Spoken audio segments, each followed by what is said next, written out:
যদি সবাই ফিরে যায়, ওরে ওরে ও ভাগা সবাই ফিরে যায়, যদি গহন পথে যাওয়ার কালে কেউ ফিরে না চায়, তবে পথের কাটা তুই রক্ত মাখা চরণ তলে একলা দলরে, তুই রক্ত মাখা চরণ তলে একলা দলরে, যদি তোর ডাক শুনে কেউ না আসে, তবে একলা চলো রে।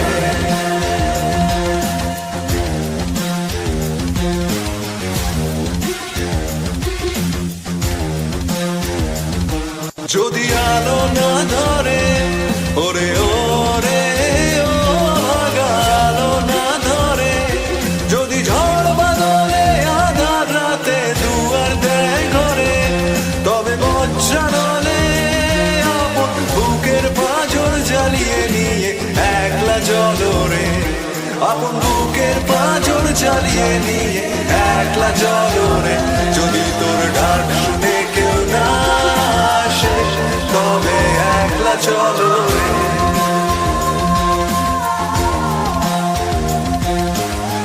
একলা চলো, একলা চলো, একলা চলো, একলা চলো রে।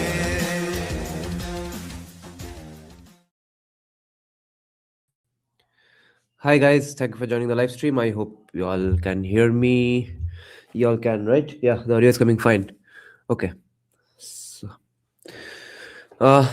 Caesar is asking, Dada, was the Salvatore server? Yeah.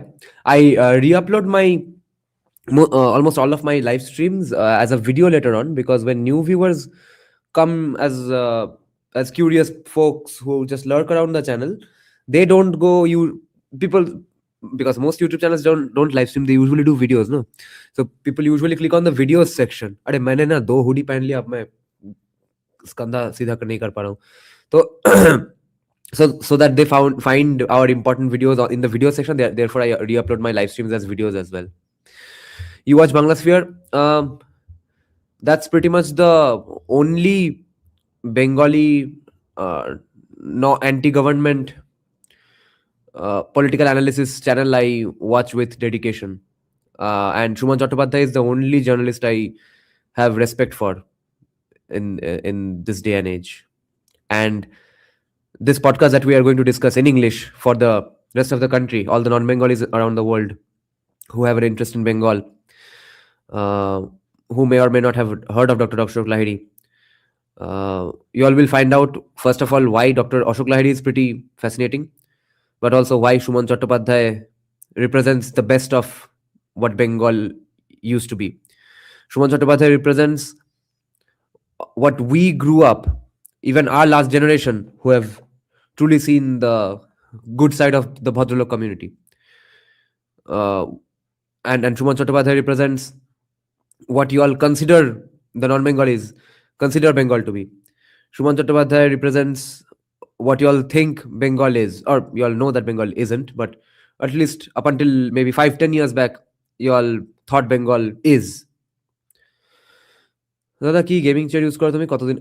Yeah, this gaming chair is pretty fucking fantastic. It's made in India. It's by an Indian company. Although the design is not very original, but since it's an Indian company, I thought it will break down in like 5 months. It's been about almost 3 years now. It's by a company called Green Soul. Green Soul has many categories, of course. This one is the one that costs 18,000 rupees. I saved up a lot for this. Yeah, it's pretty. Dada, you are quite spot on with Ashok Lahiri being the finance minister if BJP wins. Yeah, I think so. So guys, the way we are going to do it, we have 3 plans today. First is we are going to translate and discuss the podcast with Shuman Chattopadhyay and Dr. Ashok Lahiri. This was Shuman Chattopadhyay's first podcast. Near the end of the podcast, it will be open for live discussions as well, because this is an audience interaction stream as well. So the link to the entering of this live stream has been shared in the community tab, visible only to the members. Live chat questions as usual will be taken from the live chat if they are important enough, or even important points. After the podcast, we will discuss today's Kolkata debating circle debate involving Jesai Deepak, Mahua Moitro, Dr. Mridula Mukherjee, Sudhanshu Trivedi, Ognimitra Pal, etc. Okay. Who cares if he helps BJP get some? Do a podcast with Shubhendu Adhikari. No one wants to come to our channel with 15,000 subscribers, Abhishek Bhatta. There's a there's a pro and a con with having 15,000 subscribers. I can say a lot of things I wouldn't be able to say if I had 15 million subscribers, so I can go much deeper. On the other hand, significant people don't want to do a podcast with me. Some people have agreed to a podcast, but they have refused because I won't be able to go to their house with a podcast setup. So it is what it is. Sudhamshu was worst in the debate. Yeah, I told you all. How was the debate? Did anyone watch it? Someone was saying that it has been J. Deepak's one of his best performances, but that's like saying water is wet, ash is burnt, etc. Okay, then let's start, guys. First of all, let me tell you all the bio of Dr. Ashok Kumar Lahiri. Distinguished Indian economist, academic, politician affiliated with the BJP. Early life and education. Born in West Bengal, Presidency College graduation, Delhi School of Economics, Masters, PhD from there only, probably. Chief Economic Advisor to the Government of India from 2002 to 2007, serving both under Prime Ministers Atal Bihari Vajpayee and Manmohan Singh. Director of the National Institute of Public Finance and Policy, NIPFP, from 1998 to 2002. Executive Director of Asian Development Bank, ADB. Chairman of the Bandhan Bank, non-executive, part-time. Held positions with the World Bank, the IMF, as consultant/senior economist. Reader at the Delhi School of Economics, one of India's premier economic faculties. Member of the 15th Finance Commission of India, appointed in 2017. Lahiri entered electoral politics with the BJP in 2021, contesting the West Bengal legislature from the Balurghat constituency. He won the Balurghat seat in 2021, becoming an MLA and one of the few high-profile professionals elected for the party in the state, because most others were. Okay, let's not get into it. As an MLA, he has advocated constructive opposition. Okay. Yeah, that's pretty much it. Okay, we'll start now. I always wanted to say one thing here. I want to see the final boss here as a guest. Yeah. Ask people to subscribe to my channel more, then maybe. Share more. He's a cephalogist. Oh, yes. He was one of the pioneering cephalogists of India as well. Sudhanshu represents true WhatsApp University. Should stay away from debate, academia kind of stuff. He's only good for boomers. I think you are being a little too harsh, but his vibe is definitely that. And debates are mostly about vibes, not about hard logic. I've seen the podcast. Dr. Lahiri's vision give hope to people. If BJP comes, at least there is someone who will talk about the need of the hour for the state. Yes. Yeah. I saw Bengal BJP chief on a channel with 5,000 subscribers. Those channels they go to because they are probably their channels in some way or the other, if you know what I mean. Rahul Paul, I saw your mail. Do check out my 2 replies, okay? See that entire trail. I replied 2 things to you, okay? Hi guys, went to the debate. YouTube, most probably. No, it's on YouTube. It's on ANI. They have been live streaming it. Dr. Lahiri, Sudipto Guho Lagbe. Yeah. Sudipto Guho has been on our podcast. I don't know if you mean that. Okay, let's start. Wait, I'll find out the podcast first.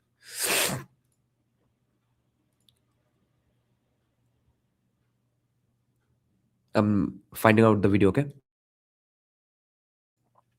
Sudipto Guho will probably become the Commerce and Industry Minister. Let's see. I once heard Dr. Sudhamshu equate science and Sanatan in JD event. I still sure. अरे वो तो common ट्रोप है. देखो हर political ideology का कुछ mythological tropes होना is inevitable, because after all you are building a community movement based on an Abrahamic model of the religion. तो थोड़ा ये सब ट्रोप चाहिए होता है, नहीं तो मूवमेंट तुम कर नहीं पाओगे. तुम देखो ना, तुम आज जाओ रास्ते में जाओ, 5 हिंदू इकट्ठा करो कोई टॉपिक पे, नहीं होगा.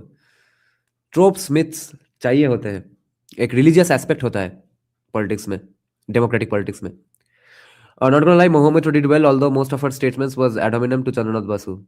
Interesting. Good observation, Hiran. Thank you. You are making us curious now. We will get to all of this.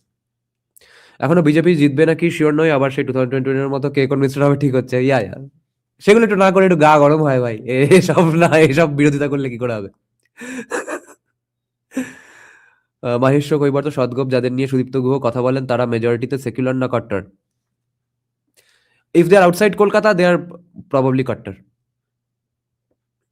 Sudhanshu would be better if it is in Hindi. He can counterfactually, practically remembers God knows what facts from where. If it has to do the same, yeah, he's not strong in English. इस debate पे उनको बुलाया तो wrong impression create करने के लिए है, I think. What's the temperature there? Around 15.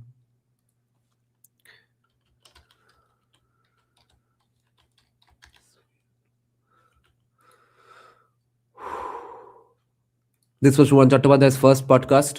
And in fact, Dr. Ashok Kumar Lahiri, I was in talks to bring him on my podcast as well, but he wasn't available back then. And वो problem है 15,000 subscribers over StreamYard करना पड़ेगा. Interested. But I'm not sad about it because the questions Shuman Chattopadhyay asked were pretty fucking awesome and very, very respectable. And I wouldn't have done much else. It's not like, see, most of the times when a guest does not come to my podcast and goes to someone else's, I think, oh, ये क्या लौड़े के podcast में चला गया, क्या उखाड़ लिया वहां पे जाके, what the fuck is this podcast, what are these questions? मेरा रिएक्शन इस टॉपिक पे वैसा नहीं था. अरे मुझे ना हेडफोन डालना पड़ेगा सिर्फ क्योंकि I can't put it up. Shehzad Poonawalla should be there.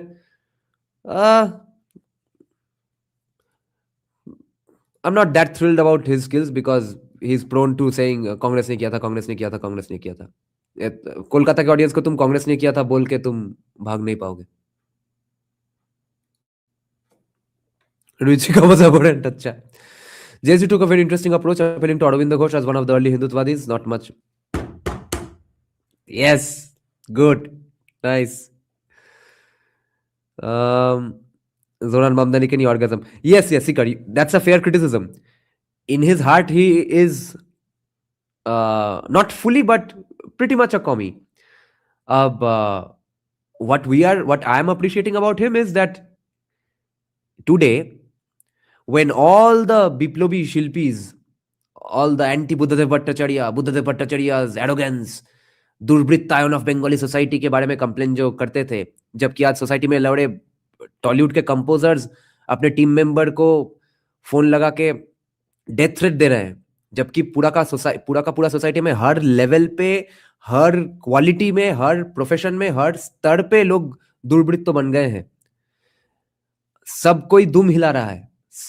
Mamata has made a bitch out of every fucking academic, intellectual, artist, every one of them who were the fierce revolutionaries under Buddhadev.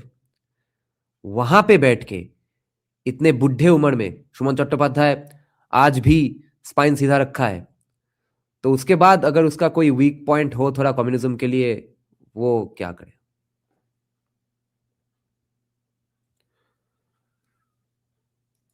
Vote সমাগত বলে. By the way, guys, if all are good with Shuddh Hindi, you all won't have that much of a problem understanding it because his Bengali is the good Bengali, the right Bengali, very Sanskritized Bengali. কিন্তু এটাই আমার প্রথম ঘোষিত podcast, এবং প্রথম পডকাস্টে আমি বেছে বেছে এমন একজনকে নিয়ে এসেছি যার সঙ্গে বাঙালির পরিচয় আরো নিবিড়ভাবে হওয়া উচিত ছিল. I bet you this, a lot of people who will be a lot of first time BJP voters this year will be voting for BJP simply because of this guy. Remember, I have been telling in the last few live streams that yes, BJP probably will win, but it's not because they Bengalize themselves by any stretch of the imagination. They will simply win because Bengalis are fed up, and BJP will be forced into winning by Bengalis. के तू जीतेगा नहीं मतलब लड़े, तुझे जीतना ही होगा भोसड़ी के, तुझे पता नहीं, तू qualified है. But whatever semblance of Bengaliness that BJP has come to display is because of this guy. Now after this podcast, because of Dr. Ashok Lahiri and because of Shomik Bhattacharya, the BJP president, who's only become president in the last 2, 4, 5 months. একটা দুর্বোধ্য কারণে সম্ভবত হয়ে ওঠে। তার একটা রাজনৈতিক পরিচিতি আছে, সেটা হলো তিনি ভারতীয় জনতা পার্টির বালুরঘাট থেকে নির্বাচিত এমএলএ। কিন্তু See, should Hindi understanders, Sanskrit understanders, y'all are getting what he's saying, right? এই পরিচয়টা তার সব পরিচয়ের মধ্যে আমার মনে হয় সবচেয়ে গৌণ। তার কারণ তিনি একজন যশস্বী অর্থনীতিবিদ, আমাদের প্রেসিডেন্সি কলেজের প্রাক্তনী। সেই সুবাদে হয়তো উনি আমার প্রতি একটু পক্ষপাত দেখালেন, কষ্ট করে আমার বাড়ি এসছেন। তার চেয়েও বড় কথা, তিনি একসময় আমাদের দুই প্রধানমন্ত্রী অটল বিহারী বাজপেয়ী এবং মনমোহন সিং, যারা রাজনীতির প্রশ্নে দুই মেরুর বাসিন্দা সম্ভবত, তাদের চিফ ইকোনমিক অ্যাডভাইজার ছিলেন। এবং দীর্ঘদিন তিনি IMF এর সঙ্গে কাজ করেছেন, ওয়ার্ল্ড ব্যাংকের সঙ্গে কাজ করেছেন, পড়িয়েছেন, তার বেশ কিছু বই আছে। কিন্তু রাজনীতিতে এসে একটা লাভ হয়েছে বাংলার, যে উনি 50 বছর পর বাংলার বাসিন্দা হয়েছেন। কিন্তু বাংলা তার দ্বারা খুব একটা উপকৃত হতে পারে না, কেননা He's saying that one benefit that Dr. Ashok Lahiri has had by joining politics is that after 50 years, he's become a resident of Bengal again. But Bengal hasn't had the benefit of getting any gains from him because he's not been in power. Yeah, Shayok. The Sha and Sa is different in Bengali. A lot of the J's, a lot of the years in Hindi and Sanskrit are J in Bengali, okay? So like Jodha, Yodhya, that kind of a thing. Ajodha, Ayodhya. And a lot of the A ucharans in Sanskrit or Hindi is simply A in Bengali. That's all. These three are pretty much it. অনেক তর্জন গর্জন করেও শেষ পর্যন্ত 77-এর বেশি আসন তার দল পেয়ে উঠতে পারেনি। আর পশ্চিমবঙ্গের বিধানসভা তো Oh, yes, yes. Himanshu, thanks for reminding me this. Yes. There is news afloat that the elections are going to be much earlier and the number of rounds of elections are going to be much lesser. And Trinamool, the genius that Mamata Banerjee is, used to play possum with this, okay? She used to complain and play the victim about this, that, oh my God, why so many rounds of elections? It's so unfair to us, the Trinamool, because the BJP is doing this with evil intentions just so that they can do multiple campaigns by Amit Shah and Narendra Modi. This disadvantages us to such an extent. Oh my God, why are you doing this? Actually, multiple rounds of votings disadvantages BJP because all the fucking goons of Trinamool can happily go around, chill, have a few days of holiday, then go around beat people up in other cities. That's not going to happen this time, in all probability. Neerajan, did you hear Gujarat now? Oh yeah. I've known this for a few months now. অধিবেশন হয় শুধু মুখ্যমন্ত্রীর আবল তাবল কথা শোনার জন্য, ফলত সেখানে কোনো বিরোধী নেতা যে বলবেন সাবেক আমলে Yeah, he's saying that West Bengal Assembly, Vidhan Sabha sessions happen only to listen to random bullshit spoken by the chief minister. So why would an educated guy like Dr. Ashok Lahiri even open his mouth in the assembly? অনেক তর্জন গর্জন করেও শেষ পর্যন্ত 77-এর বেশি আসন তার দল পেয়ে উঠতে পারেনি। আর পশ্চিমবঙ্গের বিধানসভা তো অধিবেশন হয় শুধু মুখ্যমন্ত্রীর আবল তাবল কথা শোনার জন্য, ফলত সেখানে কোনো বিরোধী নেতা যে বলবেন সাবেক আমলে আমরা যেটা দেখেছি। Yes, Sikar, this is the Narendra Modi one dal one gunda yojana. তার তো কোনো উপায়ও নেই। ফলে ডক্টর অশোক লাহিড়ীকে আমরা দেখতে পাই সম্বৎসরে একবার রাজ্য বাজেট পেশ করার পরে তিনি একটা প্রোফর্মা প্রেস কনফারেন্স করেন। সেই বাজেটটা কত খারাপ সেটা খুব ভদ্র এবং সুললিত বাংলা গদ্যে আমাদের বোঝাবে বলে। So the only time we get to see Dr. Ashok Lahiri speak is every year after the budget. He does a press conference and criticizes and says how bad the budget is in very, very polished and respectable Bengali language. আর কখনো সখনো যেহেতু তিনি BJP দলে আছেন, তার উপস্থিতি জানান দিতে কিনা বলতে পারবো না, কিংবা দল তাকে যে টেনে এনেছে সেটা জানান দিতে কিনা তাও বলতে পারবো না। খুবই কচ্ছিত করাতে তাকে আমরা দু একটা সাংবাদিক বৈঠকও করতে দেখি। Bhavamai, he was the chief economic advisor to both Vajpayee in his last days and Manmohan Singh, 2002 to 2007.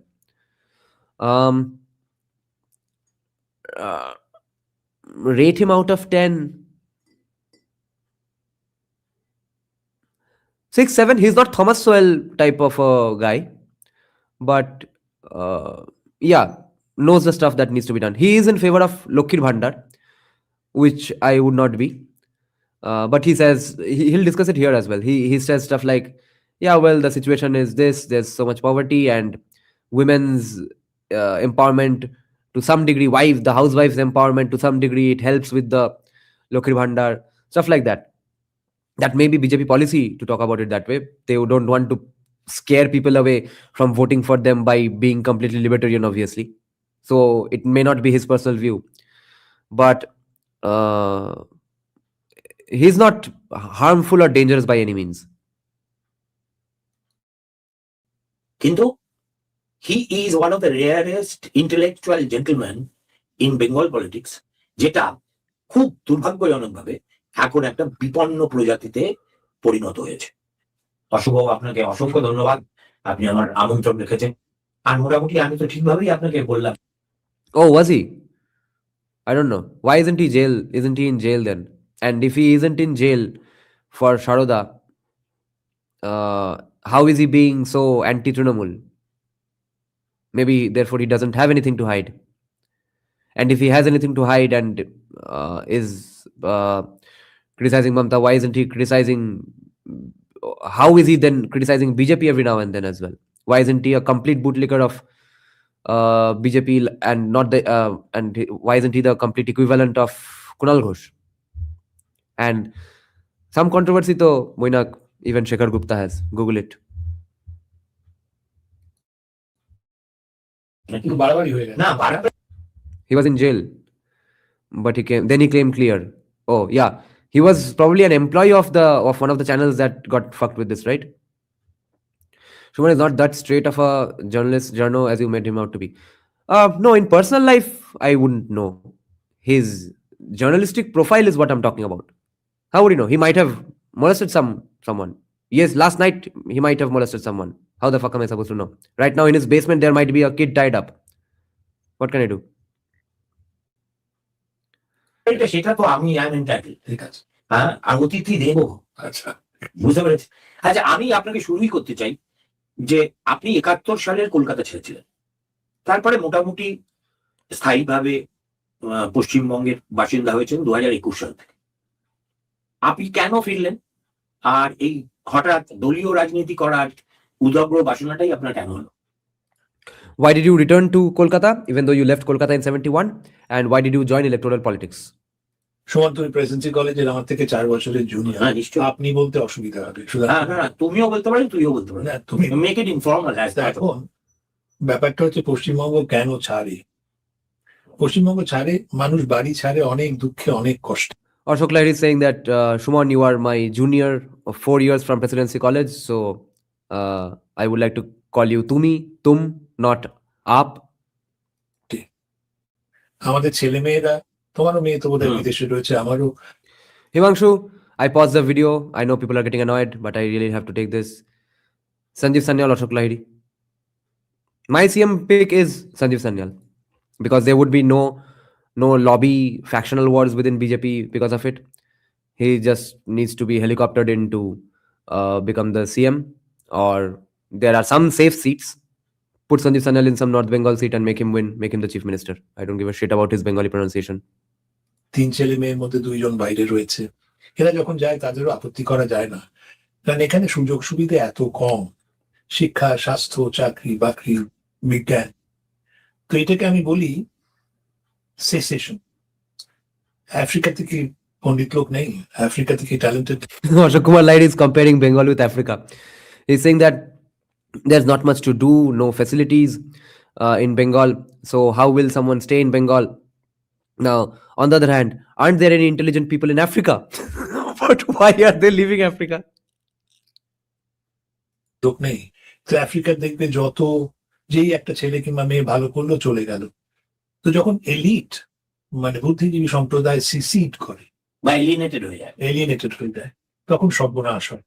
তো আমার যেটা মনে হয়েছে বারবার, যে পশ্চিমবঙ্গের মানুষের কাছ থেকে এত ভালোবাসা পেয়েছি, এখানেই তো জীবনের বিয়ে অবধি এখান থেকেই করেছি।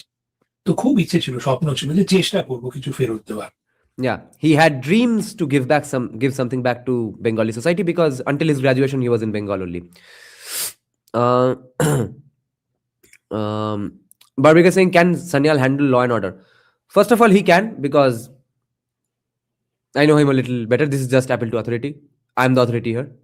I'm just saying, trust me, bro. He can. Secondly, let's say he's completely incompetent at this. Deputy CM can be Shubhendu. He can handle it. Home Ministry can be handled by Shubhendu. The law and order ke liye chief minister thodi chahiye. And do you honestly think Sanjeev Sanyal is going to say, no, no, no, no, no, this will be too harsh, Shubhendu. Please, please don't hurt that guy. No, no, let him stay. Let him do some ruckus. সেই জন্য এসেছি, আর কোনো কারণে নয়। তো তুমি যদি জিজ্ঞেস করো সেই সুযোগ পেয়েছি কি, হয়তো পাইনি, কিন্তু মানুষগুলোকে আবার বুঝতে পেরেছি। আমার তো এই যে একটা অর্ধশতকের ব্যবধানে বাংলার তিনটি মোস্ট সিগনিফিক্যান্ট রূপান্তর যেটা আপনার চোখে পড়েছে, সেটা একটু বলুন 1 2 3 করে। প্রথম What are the 3 major Rupantarans, changes that you have seen in Bengal? Give me 3 points. হচ্ছে, আমি এটা বাংলা পরিভাষা এখনো সঠিক খুঁজে পাইনি। কোল্যাপস অফ অ্যাসপিরেশনস, প্রত্যাশার মৃত্যু। Poverty of aspirations. Where else have we heard of that, guys? প্রত্যাশার মৃত্যু। আগে যেটা ছিল, হিন্দু স্কুলে পড়ে কিংবা বালিগঞ্জ গভর্নমেন্ট হাই স্কুলে পড়ে কিংবা মুর্শিদাবাদ নবাব বাহাদুর স্কুলে পড়ে, ওরা কিংবা যে কোনো কলেজে স্কুলে, ওখানে ছেলে মেয়েগুলোর প্রত্যাশা ছিল আইএএস হব, বড় চাকরি করব, বিজ্ঞানী হব। এখন যেখানেই যাই দেখি প্রত্যাশার মৃত্যু হয়েছে, এবং ওর ওই প্রাইমারি স্কুলের মাস্টার যদি হতে পারি। See, Sanjeev Sanyal, of course, has talked about the poverty of aspirations among all Indians. He's specifically talking about Bengal and giving great examples that when he was in school, people used to dream of becoming an IAS, becoming a big scientist, becoming a big officer in a big private company. Today, the aspiration is that, oh, maybe at best I'll become a teacher in some primary school. Maybe I can try for that constable's job there. Maybe I'll become a civic volunteer. That's the biggest aspiration one can have, although even they are not the biggest aspiration. The biggest aspiration in Bengal is that I'll be a Yuva Neta. Make Sanyal the finance minister, then it's unlikely that Shubhendu will be like, no, this is too pro-free market for me.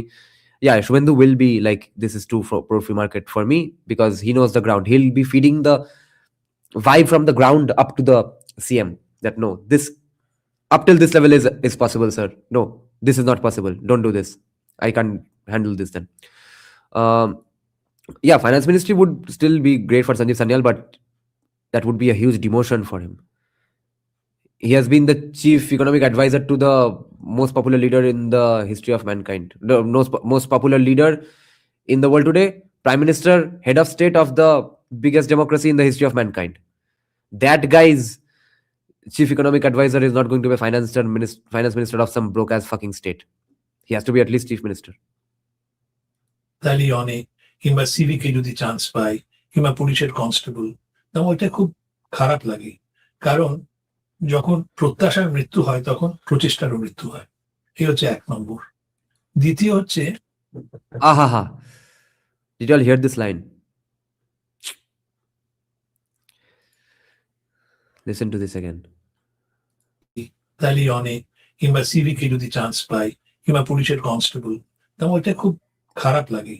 কারণ যখন প্রত্যাশার মৃত্যু হয় তখন প্রচেষ্টারও মৃত্যু হয়। Ahaha. Kya baat, kya baat, kya baat. This is such a free market thing to say. This is such a libertarian thing to say. जब प्रत्याशा का मृत्यु हो जाता है, तब प्रचेष्टा का भी मृत्यु हो जाता है. Because when you are so fed up with society and you know there's no point having that big ambition, you try a little lesser. Your productivity goes down. You do everything with a little less dedication, with a little less honesty. You half-ass everything a little more because your ambition is not that hard. It's not going to be tough to become a civic volunteer. So why would you study all day? Why would you work out all day? For what?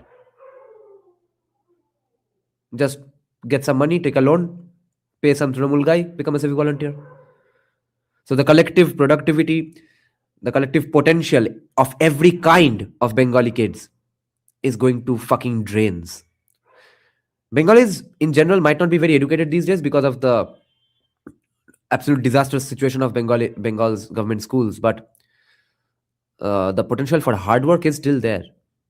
There are insanely hardworking Bengali kids who are absolute dumb fucks, but they are hard workers. And that hard work can be unleashed if there is investments in the state. And even that is not being done. এই হচ্ছে 1 নম্বর। দ্বিতীয় হচ্ছে, তুমি 3টে বেঁধে দিয়েছো আমাকে, না না 3টে কেন 5টাও বলতে পারো। 4টে করি। হ্যাঁ, একটা হচ্ছে শিক্ষার একটা সর্বনাশ, শিক্ষার সর্বনাশ। মানে এখন প্রথমত হচ্ছে সরকারি স্কুল আছে, আমি দেখছিলাম কত স্কুল আছে যেখানে 100টার বেশি বাচ্চা আছে, অথচ প্রায় প্রাথমিক স্কুল একটা মুখে master. Yeah, school infrastructure, there are so many schools with one teacher for 100 students. Class 1 থেকে 5 অবধি একটা মাস্টার দিয়ে কি করে হবে? One teacher for class 1 to class 5 in primary schools.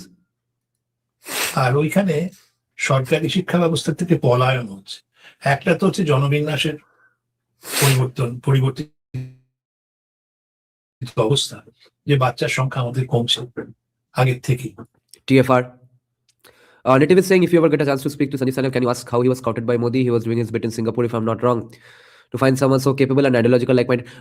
I have not spoken to him about this, but as far as I know from reading other stuff, it was Arun Jaitley who noticed him because of his 2008 book. তো তাছাড়াও যেটা হচ্ছে, এখন সবাই ভেবে নিয়েছে যে সরকারি স্কুলে লেখাপড়া হবে না, তাই বিনামূল্যে সরকারি স্কুল ছেড়ে ওরা যাচ্ছে বেসরকারি স্কুলে। সেখানেও শিক্ষা বেসাতি শিক্ষা। আর আরেকটা দেখলাম, পরিসংখ্যান দেখলাম, অমর্ত্যবাবু যে রয়েছে প্রাতিচি ট্রাস্ট, ওরা একটা করেছে প্রতিচি। সে প্রতিচিতে বলছে যে সরকারি স্কুলগুলোতে মাইনে, তো বাচ্চাদের মাইনে সরকার দেয়, আর বোধহয় বছরে 12,000 টাকা, 2018 সালে ওরা দেখাচ্ছে 12,000 টাকা দিত সব। তাতে বিদ্যুতের বিল দিতে হবে, চক ডাস্টার পরিষ্কার করা, এই সমস্ত। তোরা হিসেব করে দেখেছে ওখানে 12,000 টাকায় যদি দেখা যায়, যদি 33,000 করা যেত, তাহলে এটা সমস্যা মিটে যেত। So all the electric bills and infrastructure of etc. of that stuff, it can be done if the salary is increased of government school teachers.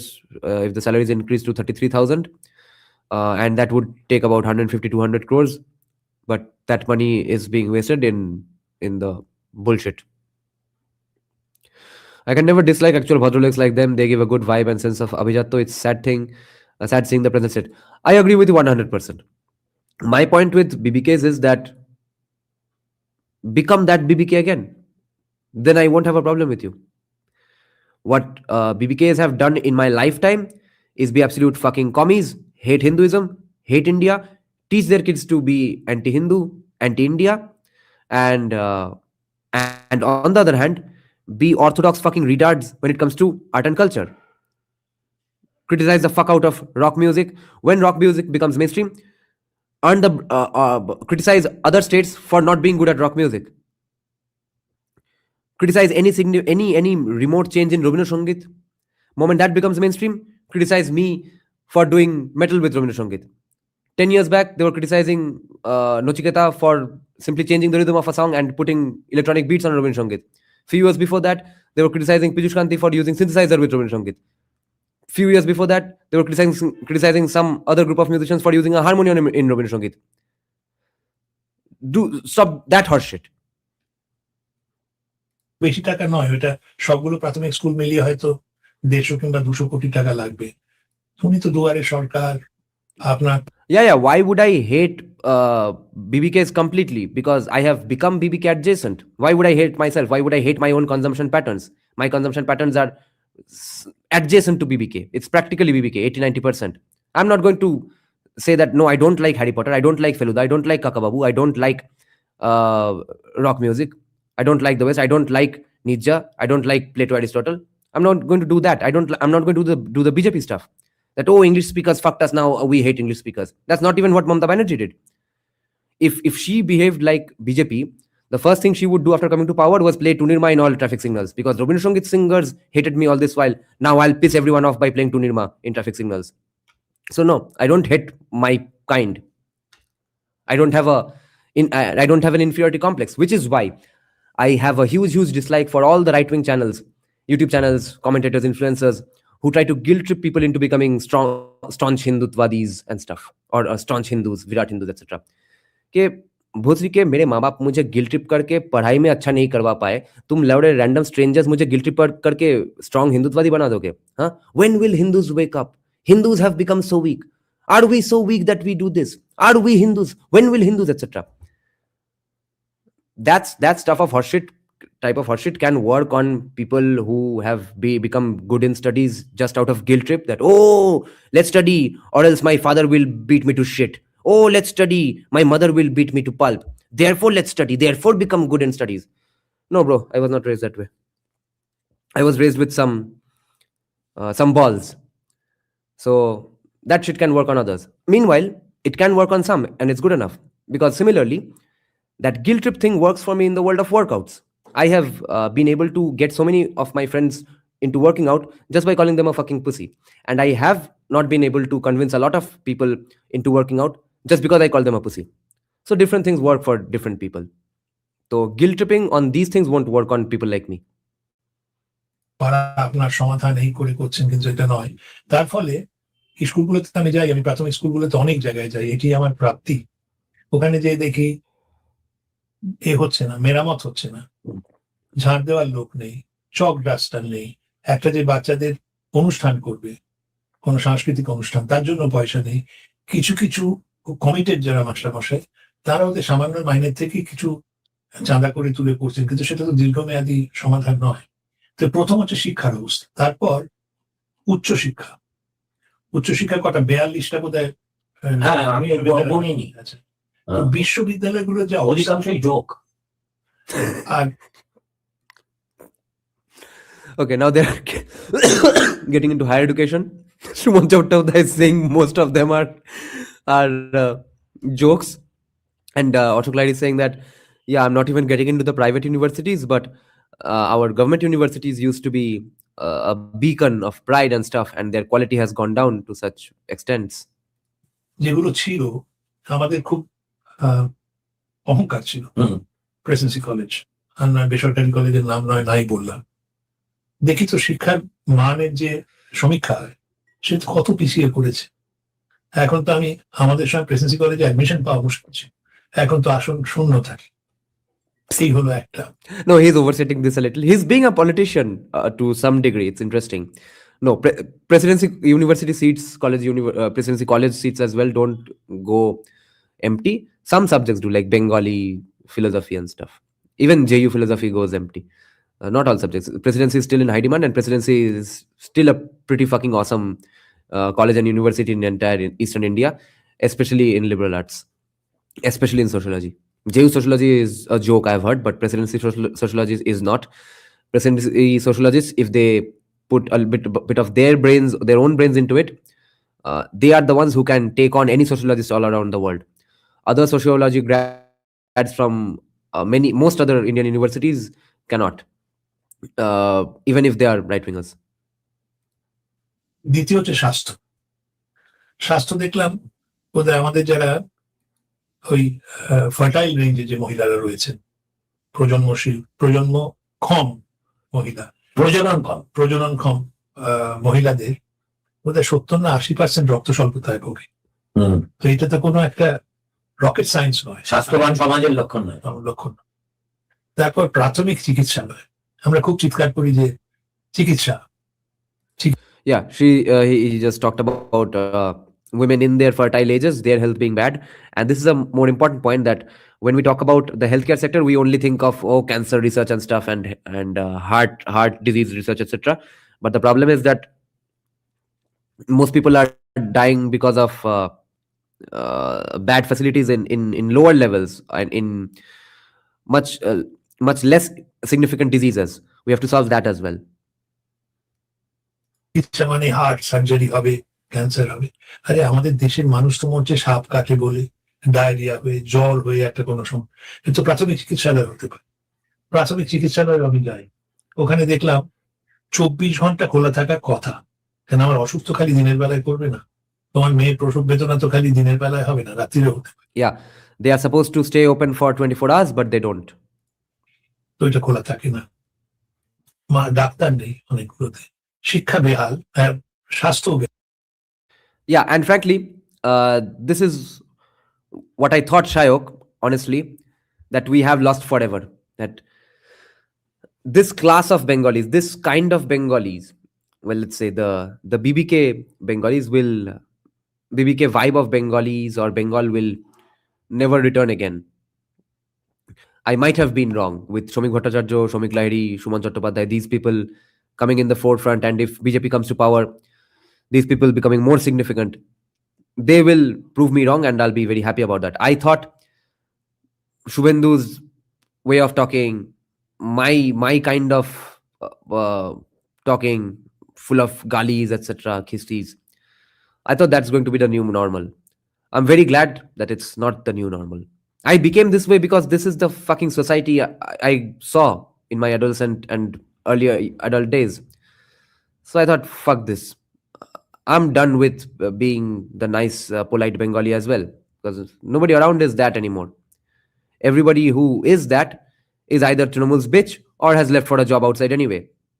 So I'll talk how I need to talk to survive here. But hopefully I will have to end up changing myself. স্বাস্থ্য দেখবে, তুমি যদি এইগুলোতে, আমি তো এখন গ্রাম বাংলায় থাকি, সবগুলো জেলায় সুপার স্পেশালিটি হাসপাতাল লেখা আছে বড় বড়, কিন্তু যে দেখো কিছুদিন আগেও আমার হাসপাতালে কোনো ছিল না, অ্যানেস্থেটিস্ট ছিল না, এখন হয়েছে। তারপর বেড যথাযথ নেই, তার অন্যতম কারণ হচ্ছে প্রাথমিক চিকিৎসা। He's saying that every random place in Bengal has a quote unquote super specialty hospital, but there's nothing super specialty about their facilities. There are no beds, there are no doctors, infrastructure is a joke. Community centre গুলো সেগুলো কাজ করছে না। নাহলে তো আমারও তোমারও বেশিরভাগ সময় এমবিবিএস ডাক্তার যদি ভালো হয় সে ব্যবস্থা করে দেয়, কোনো তোমার অ্যাপোলো কিংবা পিজিতে যাওয়ার দরকার। Exactly what I'm saying, Native. कि जो चीजें सीपीएम पॉलिटिशियंस के करियर को न्यूक कर देते थे 2006, 7, 8, 9, 10 में, वो सब आज हर एक तृणमूल का चुतिया, तृणमूल का सपोर्टर, तृणमूल का आर्टिस्ट एमएलए एमपी करता है, and does it almost every other day, and there are no consequences for it. Shoham, the actor, MLA or MP, on camera beating the shit out of a Muslim business owner, behaving like he is some Tamil movie hero. Kya hua uska? Every other day there's something like that. Just what we were talking about in the last live stream. The facade of statesmanship and democracy is completely destroyed. The line has been crossed, and the line is so far back that it seems like it's in another country. So, on the other hand, remember, the worst thing Buddha Bhattacharya ever said, not did. Worst thing he ever said was that they are 35, we are 35. Why should I care about their opinion? The worst thing, Anil Basu, not Anil Bishwas, Anil Basu, another, he was known as extrajudicial kind of a leader of CPM. But what was the worst thing he ever did? His political career got nuked because he called Mamata Banerjee a prostitute. All of that horseshit is normal today. And that kind of a societal breakdown of niceties and propriety has been stark on the neighborhood levels. In when we were young kids, let's say when we were 15, 16, mid-20s, early 20s, it started changing when we were in mid-20s, but early 20s even. In my generation, you are probably way younger than me. It would have been unthinkable of us to cross, to pass by nice neighborhoods. Not by nice, I don't mean posh, or let's say any neighborhood that's not a fucking basti, while giving out galis, right? That shit is normal today. In Kolkata, in South Kolkata, and elsewhere, suburbs, villages, of course. Random people go on bikes, two guys talking to each other or on the phone. They're saying, "Hey, shur bachcha, gaal mere do botol." That's the language people speak in, and no elderly uncle has the balls to stop them and say, "Hey, bro, son, what the fuck are you saying? Why are you talking this way?" And give 2 slaps to him. That would have happened to us up until our generation. Today, no kaku, no bhalo kaku, no well-meaning elderly gentleman will do that, because if he does that, he is going to get screwed, because that guy more often than not will end up being a fucking Juboneta. Okay. So there has been a destruction of everything Bengali. Everything that you knew to be Bengali or Bengali-like. You thought being Bengali entails this, X, Y, Z. X and Y and Z have been fucked because of Trinamool. সব বেসরকারি লেভেলেও মানুষ চলে সবসময় একটা ডাক্তারবাবু থাকতেন, যিনি সেই শহরের অভিভাবক। এমন অবস্থা, আমি কতক্ষণ বলবো বলবো? না না না, চলবে, আমি একটু মাঝে মাঝে বাটিং করবো। তো যেমন ধরো একটা, আমার খুব কৌতূহল হয়েছে যে একটা লোক মরে গেল, এখন সুমন চট্টোপাধ্যায় কিংবা অশোক লাহিড়ী মরলে একটু মুশকিল আছে, তখন পুলিশ করে নাচানাচি করবে। সাধারণ মানুষ যদি হয় কোনো অসুবিধে নেই, তুমি পুড়িয়ে দাও না। তারপর ডেথ সার্টিফিকেট রেজিস্টার্ড প্র্যাকটিশনার ছাড়া দেওয়ার কথা নয়। আমি নেই, আমার কেউ মারা গেছে, আমি কি আবার সেই হাসপাতালে ছুটবো? পঞ্চায়েত সই দিয়ে দিচ্ছে, পঞ্চায়েত সই দিয়ে দিচ্ছে। আর ওই যে ডাক্তার, নন রেজিস্টার্ড ডাক্তার, আমি বাড়ির কথায় ব্যবহার করলাম, ওদের ওপর চাপ দেওয়া হয়, দিয়ে দিন না। Bhai, if BJP comes to power, Bengaliness is going to return. You all won't believe what you just said. And especially if the only Bengali you non-Bengalis listen to me is me, then you are going to be even more surprised. Professor Dr. Ashok Lahiri just said that, mind me for saying this very bad word, but you know, most of the doctors are quacks. Quack is a bad word for Dr. Ashok Lahiri, guys. Bengal still has some hope, maybe. সরকার চাপ দেয়, তো death certificate গুলো যদি দেখো, সেগুলো সবগুলো মানে মরেও শান্তি নেই। আর হচ্ছে পরীক্ষা, Death certificates are also fake. পরীক্ষাটা বলতে আমি চিৎকার করেই যাচ্ছি, এখনো করছি। I'm shouting hoarse talking about infrastructure of Bengal. NH34, যেটা আমি মনে করি পশ্চিমবঙ্গের একটা মেরুদণ্ডের মতো। ওই মেরুদণ্ডটাই সোজা নেই। Merudand. Interesting translation for spine, no? Is that the same in Bengal, etc.? In non-Bengali languages? So yes, NH34 of Bengal is the spine of Bengal, and even that's not straight. Is not in good condition, he means. আমার সবচেয়ে সোজা হয়েছে কিন্তু পুরোটা এতদিন লাগবে কেন? আমি তো এখন হায়দ্রাবাদ থেকে ব্যাঙ্গালোর চলে যাই কতখানি পথ, কিংবা বম্বে থেকে পুনা চলে যাই, বম্বে থেকে আহমেদাবাদ চলে যাই, রাস্তা থেকে মনে হয় জার্মানিতে এসে। And I can attest to this. He's saying that, you know, roads in Bangalore, Hyderabad, Pune, it feels like I'm in Germany. And I can attest to this because let me tell you all the story again. If you all were not there in my live stream last day, you all probably were, but you all not there for the all fucking 7 hours. I almost missed my flight on the way back to Kolkata from Coimbatore. I thought my flight was at 3:10, but it was actually at 2:10. Okay. Because of some retarded optical illusion, I was looking at the right side of the ticket, not the left side. After getting onto the car from Isha Foundation for about 10 minutes, after that I realized, holy shit, my flight is at 2:10. Thank God we left pretty early. We were supposed to go and hang out in some place before the airport. So we were continuously at 80 kilometers per hour anyway, right from leaving Isha Foundation. They were not highways, they were not a bypass. They were just not the normal main road in a tier 2 town. The driver gets worked up and he says, oh, you are in Tamil. He explains that, oh, you are about to miss the flight. Don't worry, I'm here, I'll take care of it. And he drives the rest of the road in either 90 or 95 or 100. And there's that 10 kilometers long GK Naidu airport. We took an off ramp about 5-6 kilometers into it, and I ended up catching my flight. There was not one single spot on the road. The entire road, 40.5 kilometers from Isha Foundation campus to the Coimbatore airport. And that's not even a BJP state. BJP is known for infrastructure and stuff. That's a state where BJP will never come to power. Even that state. And others, the BJP is doing a good job anyway. And in West Bengal, forget the highways. Just today I was discussing with Krishanu. Him and I are making a bhajan jazz song. It will come out very soon. When I made him watch this live stream as well, this podcast as well. So he and I were discussing that most of the just suburbs of Kolkata people, when they go for a job every morning, must be in such a bad mood. The roads are such a joke. So bad. Right south of Goria. It's full of dust because the roads are bad. And what mood are they going to be in when they reach the office? What productivity are they going to do? Your day starts by hating everything around you. On the other hand, think of a guy in Tamil Nadu. Think of a guy taking that route around the Jikanaidu airport that I took. He's going to go to the office in such a cool mood, being so proud of his surroundings, that yeah, what a nice drive I had to the office. Now let's have fun at the office. Your morality is getting broken down in Bengal each and every day by 1 degree, 2 degree, because of the government. আমাদের এই হতভাগা প্রদেশে এই রাস্তার অবস্থা কেন?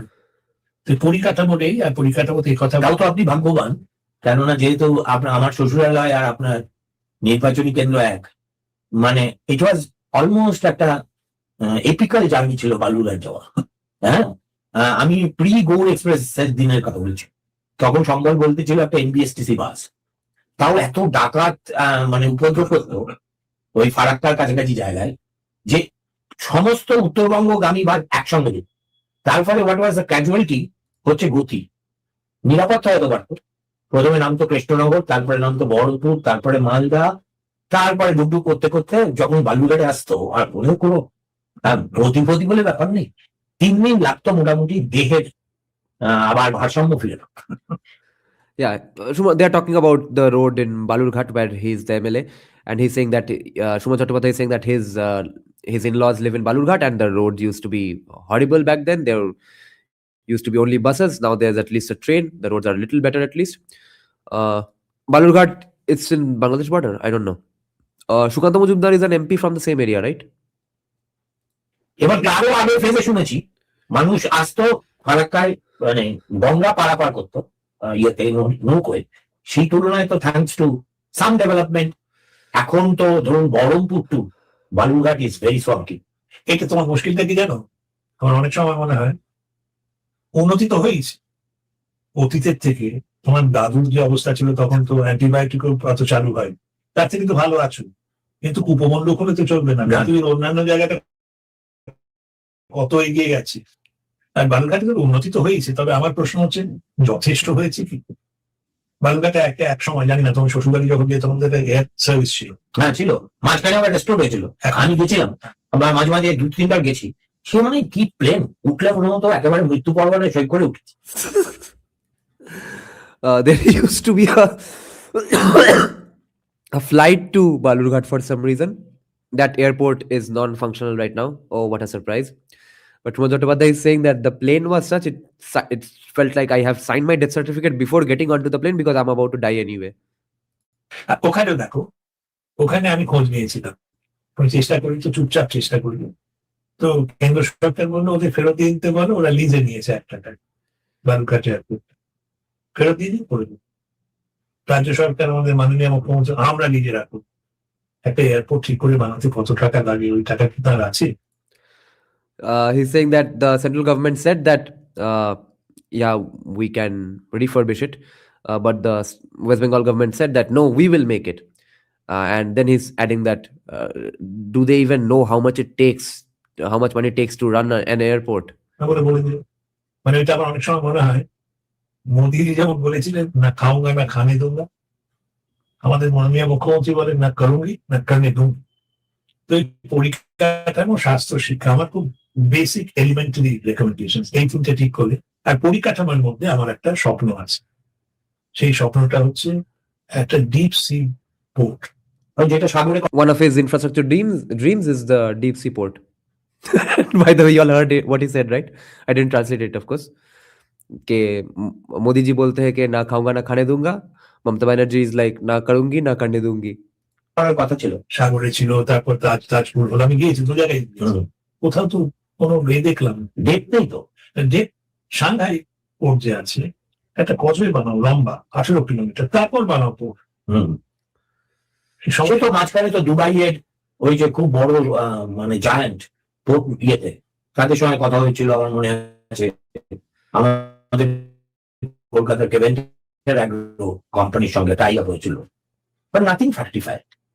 না বাম জমানায় না এই জমানা, মানে আমার তো কেমন ধারণা, কলকাতা বন্দর মরে গেছে, we don't recognise that is date.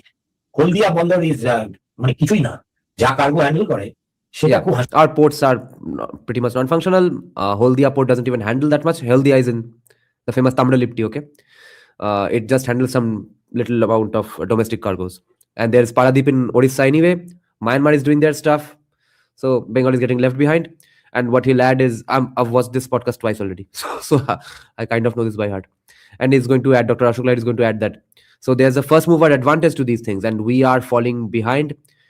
And we will, when we fall behind in these things, there's going to be no catching up pretty much, because the other ports that are coming up everywhere else, they'll be set in their ways, they'll be doing their business. What business will be there left for us to do? Which is why I'm saying that Bengal will see some great years in the near future, maybe in our lifetimes even, but it technology can suddenly do insane transformations, but so far what the trajectory is, Bengal won't be that Bengal ever again, because that Bengal, that historic Bengal, was when Bengal was the, at least Kolkata was the sort of the most significant place in all of South Asia. In what universe is going to Kolkata be that anymore? And how are we going to leave behind Pune, Hyderabad, Bangalore, Mumbai, Delhi, Chennai? These places are long decades ahead of us. So at best, what I'm about to say is, by the way, what Shuman Chattopadhyay said in the end, and I got very charged up because of this, because that's exactly how I think. That's exactly how Sanjeev Sannal thinks as well, that we have seen in front of our eyes how these guys have fucked the state, and we won't take that lying down. We will make sure we, before our deaths, we see Bengal in a pretty awesome place. So that awesomeness will be there. It won't just be that significant in comparison to the other states and cities anymore. Yes, Skeptic. Yes. Right after we are done with this podcast, okay? Yeah, after this. In this live stream only. Don't worry. ঘুগনি কন্যা যোজনা। Super level, এবং অধিকাংশ domestic cargo. আর সময় হারিয়ে ফেলছি, কারণ এতে first mover advantage আছে। পারাদ্বীপ হয়ে গেছে, ওইদিকে চিটাগাং ওরা ইমপ্রুভ করার চেষ্টা করছে, সিটওয়ে হবে মায়ানমারে। আমরা যদি সময় নষ্ট না করে তৈরি করি, তাহলে ফিউচার ইজ গ্রেট, কিন্তু কোনো পরিকল্পনা, একটা ডিপ সি পোর্টকে মানে ঘিরে তো একটা মানে রাজ্য তৈরি হয়ে, হ্যাঁ, রাজ্য তৈরি হয়ে যায়। আর এইটা ভাবো, Shuman Chattopadhyay is adding that just because of a deep sea port, an entire state can surround its businesses and professions around it. way to the northeast, Sikkim, Nepal, Bhutan, Bangladesh. Wait, I know you are joking, but we did have a Lee Kuan Yew in terms of policies. It's just that he did not have Lee Kuan Yew's. Lee Kuan Yew was running a fucking city-state. This guy was running a state. Therefore, he couldn't do the Lee Kuan Yew things. But we had a Lee Kuan Yew. And if that Lee Kuan Yew had stayed in power just one more term and had been the CM when Narendra Modi was the PM, or if Narendra Modi had won just 1 or 2 terms before, Bengal would be a whole other state. This is one of the biggest misses, that Buddhadev Bhattacharya was not the chief minister when Narendra Modi was the PM. There have been big misses like this in history.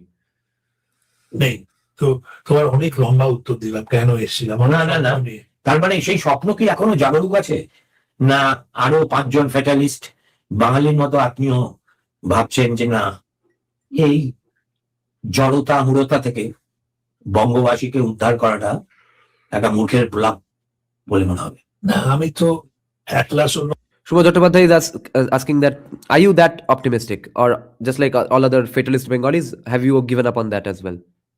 নই, প্রমিথিউসও নই, সুতরাং আমার পক্ষে একা করা। তো আশা করছি ভগবানের যদি কৃপা হয়, সুযোগ পাবো হয়তো। ওকে, সময় কমে যায়। He's saying that अगर भगवान का आशीर्वाद हो तो हम शायद कर पाएंगे. I'll get a chance. আপনি একটা But he's adding that time is running out. আপনার বাংলাতে লেখা চমৎকার, আপনার রসবোধ খুব টইটম্বুর আমি জানি। পিছন দিকে এগিয়েছ, আপনি এটাকে নিশ্চয়ই আমাদের এই যে বাস কন্ডাক্টরদের যে লকযুগ সেটাকেই ব্যবহার করেছেন। Yeah, he has an article called Moving Forward to the Back. This is what bus conductors usually say, that go towards the back, go progress towards the back in Bengali. So even his Greek pronunciation is correct, yes. So Shuman Chattopadhyay is bringing that, whether Bengalis are going forward to the back, regressing to the back or not.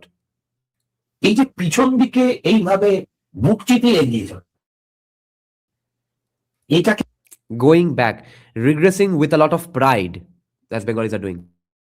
আপনি কি বলেন? এটা কি ধরুন মেগালোমানিয়া, নাকি এটা বিকৃত মানসিকতা, নাকি গড়ি 10 কোটি বাঙালিকে একেবারেই গাধা ছাগল ভাবা, কোনটা? আর maybe a mixture of all. Oh, he's not talking about Bengalis, he's talking about the chief minister practically. He's saying that why do you think she does that? Is it megalomania, or does she think all Bengalis are that stupid? আমার মনে হয় এটা একটা well calculated political strategy. সেটা হচ্ছে, এ সম্বন্ধে তো কোনো সন্দেহ নেই যে তৃণমূল, বিশেষত মাননীয় মুখ্যমন্ত্রী মমতা ব্যানার্জি সিপিএম কে হারিয়েছে, আগে ক্ষমতায় এসছে। তখন তো মনে হতো 34 বছর ধরে যে শাসন চলছে চিরকাল অবিনশ্বর হবে, মার্ক্সবাদের মতোই। মানে ওখানে রাশিয়ায় লেনিনের দেশে মার্কসিজম চলে গেল, চীনে মাও সেতুংয়ের দেশে ডেং শিয়াওপিং এসে চেঞ্জ করল, কিন্তু এখানে মনে হচ্ছে চলুন। 91 সালে সোভিয়েত ইউনিয়ন উঠে গেল, কিন্তু আমাদের এটা ইস্টার্ন ইউরোপ ডেমোক্রেটিক হয়ে গেল। বার্লিন ওয়াল পতন হলো 89, ব্র্যান্ডেনবার্গ। হ্যাঁ।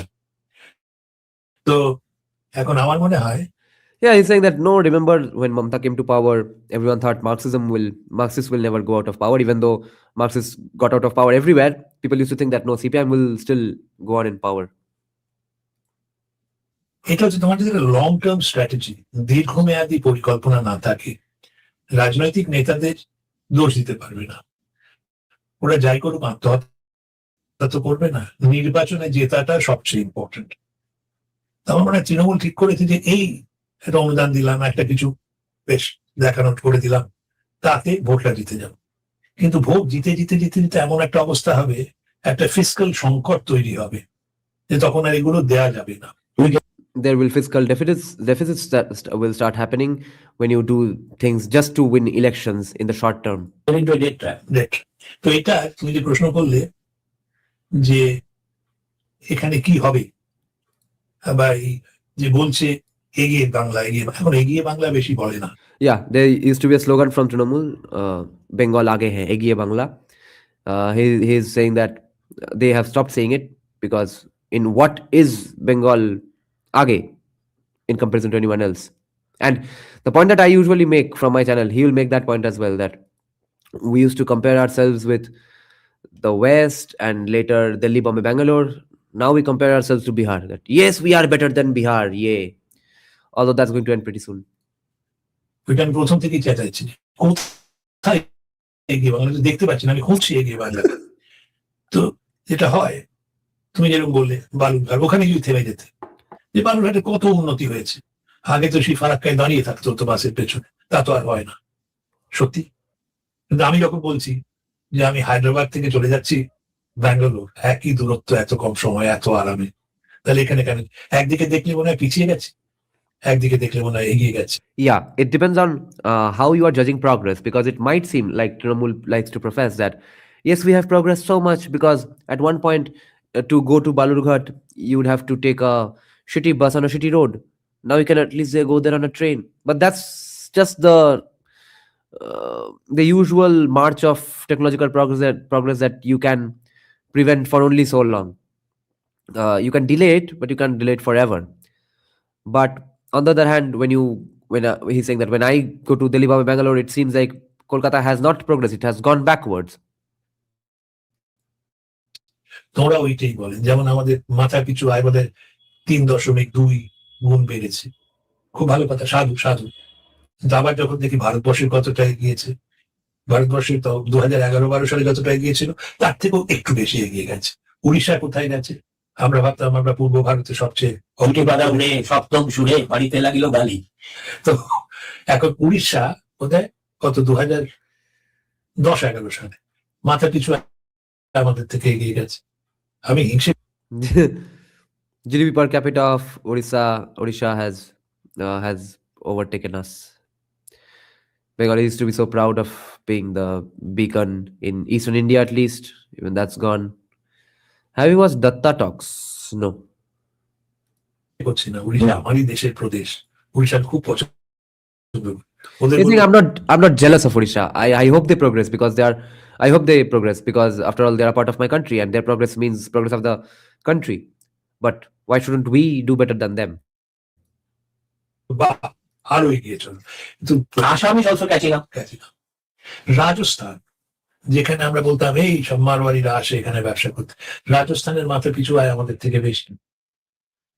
এখন তো মারওয়ারিরা পশ্চিমবঙ্গে ব্যবসা করতে না এসে বাঙালিরা যাবে ব্যবসা করতে রাজস্থান। বাঙালি অবশ্য যাবে না, বাঙালির সঙ্গে ব্যবসার একটা কোথাও তীব্র বৈরিতা এখনো আছে। দু চারজন হয়তো ব্যতিক্রম আছে, একটা পূর্ণেন্দু চ্যাটার্জি আছে, সেটা দেখি আর কতদিন ভাঙিয়ে খাবো। না পূর্ণেন্দু চ্যাটার্জির তো ব্যবসা এখানে নয়। Yeah, he's saying that now even Marwaris don't come to do business in Bengal all that much. And Shuman Chattopadhyay says that, yeah, Bengalis probably won't go to do business in Rajasthan as well because Bengalis have some sort of problem with business, although there are exceptions like Purnendu Chatterjee, and Ashok Lahiri mentions that even Purnendu Chatterjee did not do his business in Bengal. বাঙালি এরকম অনেক দেখবে, ওই যে বোস, হ্যাঁ Both speakers and headphones, okay? তো রয়েছে, অনেক বাঙালি রয়েছে যারা বিদেশ, না পশ্চিমবঙ্গে বলছি, পশ্চিমবঙ্গে বাঙালি হওয়ারও দরকার নেই, তামিল একটা এসে করুক না ব্যবসা, আমি বলবো বাঙালির ব্যবসা। কারণ যেই Yeah. Why can't people who live in Bengal do business in Bengal? And it doesn't even have to be a Bengali. This is what Ashok Lahiri is saying. Why can't a Tamil guy do good business in Bengali? I'll call that Bengali business. Because according to me, anyone who lives in Bengal is a Bengali. And then Shuman Chattopadhyay adds saying that, yes, anybody who drinks the water of Bengal is a Bengali. পশ্চিমবঙ্গে থাকে সেই আমার কাছে বাঙালি। একদম, যে জল খায় সেই বাংলার জল খায়। আসলে আমরাও তো ওইভাবে দেখতে ভুলে গিয়েছিলাম বলেই গোর্খাল্যান্ড হয়েছিল, যেখানে আমরা আমাদের মতো নয় যারা tribal. He's saying that, yes, we forgot that anybody who lives in Bengal is Bengali and is one of us. That's why Gorkhaland movements happened, be it whether they look like us or not, or whether the tribals are not. We should have embraced them. অবাঙালি, হ্যাঁ ওই অবাঙালি কথাটা নন English কেউ বলে না কিন্তু ইংল্যান্ডে অবাঙালি, আমরা হচ্ছে অবাঙালি, বাঙালি আর অবাঙালি দুটো জাত একদম। আর অবাঙালি মানেই হচ্ছে বজ্জাত, মুনাফাখোর, যে আমাদের মাথার উপর চেপে বসে থাকে। And he's saying that this Bengali non-Bengali distinction is so obsessive for Bengalis, and in the end the conclusion always is that anybody who is non-Bengali is a munafakhor, is going to oppress us, etc. Now he's going to say more fun things. কিন্তু আবার আমরা প্রথমে ইংরেজের সেবা করলাম। But on the other hand, first we served the British, now we serve the Marwadis. চরিত্র ধর্মে, তারপর গুজরাটি আর মারওয়াড়িদের করলাম, এখনো করে যাচ্ছে নিজের রাজ্যে। আবার আমাদের মানে নিজেদের আত্মম্বরিতারও কোনো শেষ নেই। তবে ইদানিং আর আত্মম্বরিতা করার লোকও নেই। যেটা হয়েছে সেটা, এই প্রশ্নটাই আমি আবার আসতে চাই, সেটা হচ্ছে একটা সমাজ থেকে তার মধ্যবিত্তের ক্রিমি লেয়ার যখন কমপ্লিটলি একটা অর্গানিক শিফট হয়ে যায় এবং তাদের সঙ্গে আর সমাজের কোনো যোগ থাকে না, তখন শুধু অর্থনীতি বিপন্ন হয় না, গোটা অস্তিত্বটাই বিপন্ন। ধরুন আজকে বাংলা ভাষার যে করুণ দশা, এই ভাষাতেই তো মাইকেল একদা বলেছিলেন যে Petra. He's saying that yeah, we keep serving other people and then we have even nobody to serve these days because we are having to leave the state. If we had some Marwari to serve in Bengal, then we would stay in Bengal. Even that's not the case today, but our arrogance is not going away anyway. But then he's pointing out that when the creamy layer of the middle class of a state leaves a state organically, that's when that culture dies down completely and the language is in shambles. And then he brings out how much to what degree the Bengali language is in shambles today. And for all this, the Bangla Pakho blames today's Biharis. Yeah. People left Kolkata, people went to Delhi, Bombay, Bangalore, USA, England for jobs. because Biharis decided to come here and drive rickshaws and taxis, That's why. No other reason. Commie Bengalis in Texas have gone to Texas because there the driver is Punjabi. That commie Bengali could not stay in Bengal just because his driver was Bihari. Did you know this, guys? 4D political science chess, sociology. যদি ল্যাটিনে sonnet লিখতে পারে তাহলে আমি বাংলাতেও পারি, কারণ আমরা তো সেই Yeah, Madhusudan that at one point had said that if someone can write a sonnet in Latin, why can't I write in Bengali? That was the balls of the BBK of yesteryears. বাংলার উত্তরাধিকারী। এখন বাংলা যদি আপনি দেখেন, বা নিশ্চয়ই চতুর্দিকে billboard টিলবোর্ডে আপনার দেখালো, দুর্ভাগ্য হয়। You see, he's saying that if you see the Bengali written everywhere in billboards and hoardings and stuff these days, or if you have the misfortune to notice the Bengali written in billboards today, বা টেলিভিশনের খবরের ভাষা দেখেন, and even if you see the Bengali in Bengali news channels, আপনার মনে হবে না যে আমরা রবীন্দ্রনাথ, বঙ্কিম, শরৎচন্দ্র, প্রমোদ চৌধুরীর উত্তর ছিল? he's laughing while saying that it won't seem like we are the intellectual descendants of those people. এখানে আমার একটা বক্তব্য আছে। আমরা বাঙালির পরিচয়ই ছিল অসুবিধা, সেটা হচ্ছে আমরা দ্বিভাষিক জাতি হিসেবে। এটাতে আমাদের কুটারাঘাত করলো বামফ্রন্ট। তার ফলে হলো কি, আজকে যে আপনি বলছেন যে অ্যাসপিরেশন করে গেছে, অ্যাসপিরেশন তৈরি হওয়াও তো একটা কানেক্টের ব্যাপার, তাই না? Kya baat. He's saying that, see, Bengalis always had kind of known that we know more than one language, at least two languages all the time. We are okay with learning more than one Indian language, and CPIM fucked that. This is what Suman Chattopadhyay is saying. He's saying that because Ashokda, poverty of aspirations is directly associated with you not having a connection with anybody around your state. You don't know what the competition is elsewhere. Therefore, you suck at everything. আমি যদি কুপবন্ধুকতাকেই মনে করি আমার শিক্ষা, তাহলে তো আমি কুপবন্ধুকই হব। So I blame. If being a frog in the well is my education, then I will think it's right to be a frog in the well. What else would I do? The child. একদম। কিন্তু এখানে আমার একটু ব্যতিক্রমী মত রয়েছে। সেটা হচ্ছে রবীন্দ্রনাথ গত শতাব্দী কিংবা তার আগের শতাব্দীতে আমাদের বাঙালি হিসেবে পরিচয়। অ্যাভারেজ বাঙালি কি রবীন্দ্রনাথ? নয়, কোন রবীন্দ্রনাথের সময়ও ছিল না। Oh, now it's an interesting segue into the discussion.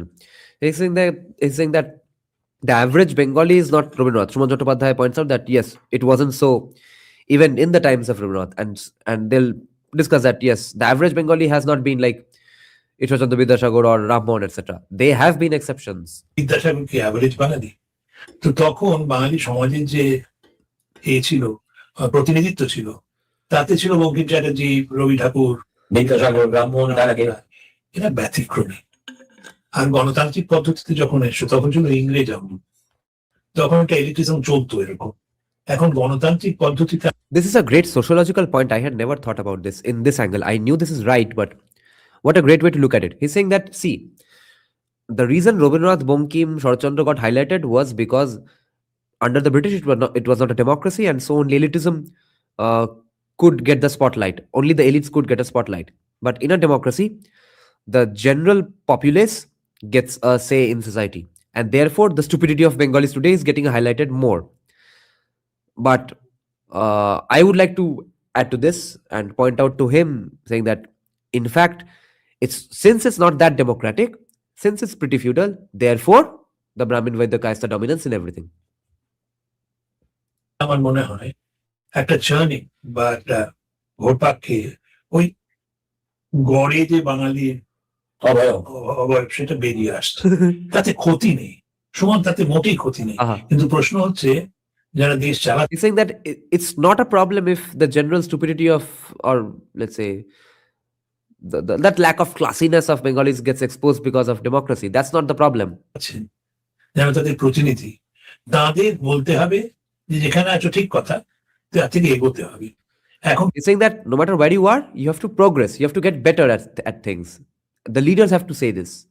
কেমন মনে হয় এগোনোর প্রয়োজনটাই ভুলে গেছে, মানে বাংলায় आगे जाने का जरूरत जो है वो ही भूल गए हैं बंगालीज.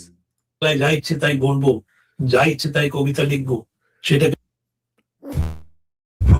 जो दिमाग में आए बोल दूंगा, जो दिमाग में आए कविता लिख दूंगा, বলবো আবার খুব ভালো হয়েছে, সেটা and I'll claim that it's really good stuff. তো ঠিক শুধু তাই নয়, মানে That should not go on. স্পর্ধা কতখানি বাংলা একাডেমিতে না হয় নিজেদের স্থাপকদের দিয়ে পুরস্কার, Saying that बंगाली एकेडमी में तो अपने कुत्तों को बिठा दिया है अवार्ड फॉरवर्ड के लिए. এমনকি আমাদের ন্যাশনাল একাডেমি পুরস্কারের জন্য এখানকার আমাদের বুদ্ধিজীবীরা তারা তৎপর হয়েছিল। कुबुद्धिजीवी. So even national academy stuff was being demanded by the bitches. মাত্র বাণী বোস রুখে গেছিল বলে সেটা সেই দুর্ভাগ্যটা আমাদের হয়নি। কিন্তু সেটা বলছি না, আমি বলছি যে মূর্খের আস্ফালন তো দেখছি। আরো একটা জিনিস যেটা অশোক আপনি কিভাবে ইন্টারপ্রেট করেন জানি না, আমি তো সারা জীবন বুর্জোয়া সংবাদপত্রেই কাজ করেছি এবং Now Suman Chattopadhyay takes a great awesome segue again. He's saying that Ashok Dutt, tell me how you think of this. I have forever worked in a bourgeoisie newspaper, Anandabazar Patrika, and when I was working in Anandabazar Patrika, it practically used to work like the Congress official Congress newspaper, and in fact the internal Congress factional wars used to get represented between the journalists inside the offices of the Anandabazar Patrika. This is what Suman Chattopadhyay is saying. মোটামুটি ভারতবর্ষের press কোনোদিন was not very ফেভারেবলি dispose towards left. আমার আনন্দবাজার ছিলই, আগে মনে হতো কংগ্রেসের মুখপাত্র। আমি বলেওছিলাম একবার আমার সম্পাদককে, আপনি আমায় কোথায় এনে ফেললে, এই তো আপনার রিপোর্টিং ডিপার্টমেন্ট দেখলে মনে হয় এটা একটা প্রদেশ কংগ্রেসের একটা এক্সটেনশন।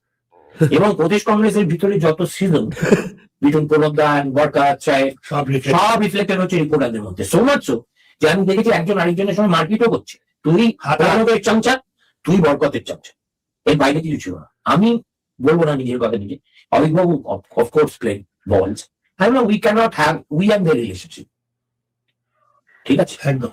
যখন বিজেপি এলো তখন BJP was such an unknown quantity for us. তখন আমি একটা বদমাইশ ছেলেকে লালকৃষ্ণ আডবাণীর খুব ঘনিষ্ঠ। He's saying that, so in that very Congressy situation in Anandabazar Patrika, we did not know what to do when BJP came onto the scene. So I sent a young guy to build some contact with Advani ji. আছে এই সুবাদেই নিয়ে নিলাম যে একটা ignore করা খুব দরকার। তখন আমি থেকে আমরা কিন্তু বামেদের বিরুদ্ধে, কিন্তু আজকে যেটা দেখতে পাচ্ছি সেটাকে কিভাবে ব্যাখ্যায়িত করা যায় আমার মাথায় সেটাই ধরে না। He's saying that, yeah, so that was it. We were pretty Congress leaning, but even then, I, as a journalist of Anandabazar Patrika, was able to build relations with the BJP when BJP first came onto the scene with Atal Bihari Vajpayee, LK Advani. But what's happening today, I don't even know how to describe it. Uska व्याख्या कैसे किया जाए वो मेरे दिमाग में घुसता ही नहीं है. This is exactly what he's saying in Bengali. This is not a subaltern Raj. Subaltern Raj. What a great point he has made here, guys. See, this was the classic BBK. Has a bit of knowledge of sociology, politics, journalism, history. He's a graduate of history, actually. He's saying that you cannot dismiss this fucking phenomenon in Bengal by just saying that, oh yeah, this is subaltern Raj. Because that's what the elite commies have been saying from day one, that yeah, Mamata Banerjee does not speak in that elite Bhadralok way. Tab bade bhosri ke anti Bhadralok ban jate hain. They used to say that yes, Mamata is not Bhadralok, you are just criticizing her because she represents a subaltern. From day one I have been hearing this, that Trinamool is the subaltern Raj. तो अब हमको ये बोला जा रहा है कि अच्छा subaltern Raj मतलब है कि चुतिया corrupt Raj होगा. Subaltern is equal to Chutia. Soft bigotry of low expectations. He's pointing out that this is not subaltern Raj. There are in this day and age, there are countless subaltern chief ministers who are doing great fucking work for their state. The subaltern prime minister is doing awesome for the country. So how the fuck can West Bengal's problems be blamed on a subaltern Raj? হেমন্ত সোরেনও চালায় Bharatvarsha. No, Moinak. come out of your personal hatred of one guy. See how much value he holds in today's context. Do you think he is the editor of his newspaper? Do you think he writes the columns? Do you think he sets the tone of the paper? Then why would he do this in the YouTube channel?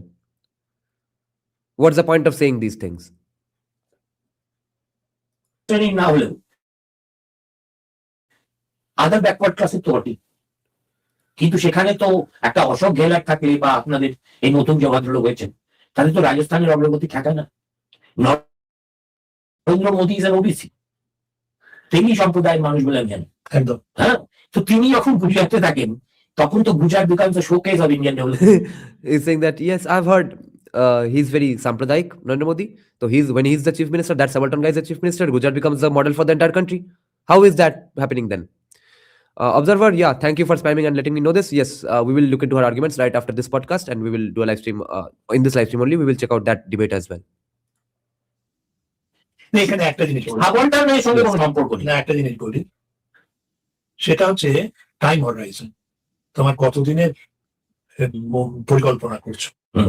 আমি আজকে নির্বাচন জিততে চাই, তো আমি তো deep sea code বানালে। So he's talking about time horizon visions for political parties, which we were just discussing the other day, that every party has in a democracy has to do some short-term gimmicky things just to win the next round of elections, so that their party cadres are charged up, so that their spokespersons have some talking points to do, and they must have some long-term goals as well if they want the good of the state and the country, which no one does really other than BJP and Congress to some degree or the other. So when we talk about deep sea ports, then therefore no one will give a shit about it. This is Ashok Lahiri saying that therefore deep sea port becomes irrelevant because you can't win the next election by building a deep sea port. কালকে হবে না, তাতে vote পাবো না। আমি vote পাবো, আমি এই কিছুটা ত্রাণ, আমি বলি এই সরকার শুধু কেন্দ্রেরও একই ব্যাধি না, আমি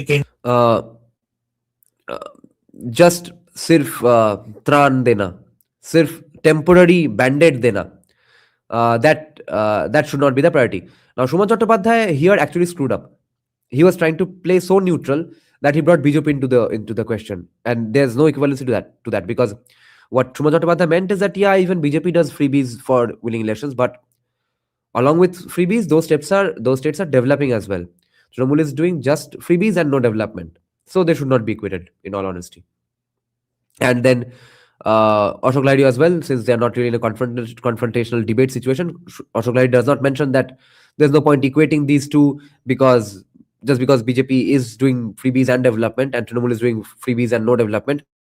Instead, Ashok Lahiri says that no, two wrongs don't make one right. That's sort of an argument that, wait, why are you bringing that up? That's all he says. কথা আনছি না, এটা হচ্ছে সুমন, এটা আরেকটা বিড়ম্বনা। আমি অনেক সময় বলি বিড়ম্বনা তো ফেস করতে হবে। Nice. He's saying that you are putting me in a soup here by asking that question. He's saying that yes, but you have to face that because now you are in electoral politics. আমি যেটা বলি, আমি তোমাকে বললাম সুমন সেদিন যে কথাটা বলেছে ওটা সত্যি নয়, তোমার উচিত বলা কেন সত্যি নয়, ঠিক বলেছে। তুমি বলতে শুরু করলে মনে আছে লাস্ট ইয়ার আপনি কি বলেছিলেন, সেটাও তো সত্যি ছিল না। আপনার বাবা কি বলেছেন? Yeah, it's like saying that hey Shuman, what if I said Shuman, what you are saying is not true, and instead of saying that no, that was true in fact, instead of saying that you say that no, but remember you lied as well 2 years back, or your father lied as well, which is pretty much what Mamata Banerjee did the day after the ED raids. That coal scam, wait, coal scam's money went to Shubhendu, Jagannath Chatterjee and Amit Shah. So she did not deny that the coal scam happened, she just said that it possibly happened but the money went to them as well. ছিল মনে আছে? না, আমি সেটা তো আলোচনা নয় না। সুতরাং দিল্লি কি করছে, আমি বিধানসভাতেও বলেছি, দিল্লি কি করছে তার যদি পর্যালোচনা করতে চান আমাকে লোকসভায় পাঠান, তাহলে এটা করবো। আমি আদার ব্যাপারে আমি পশ্চিমবঙ্গের কথা বলছি। দেখো এই নির্বাচনে saying that I can't be bothered about what Delhi is doing. I'll just be focused on Bengal. তার জন্য আমি প্রথমেই বললাম যে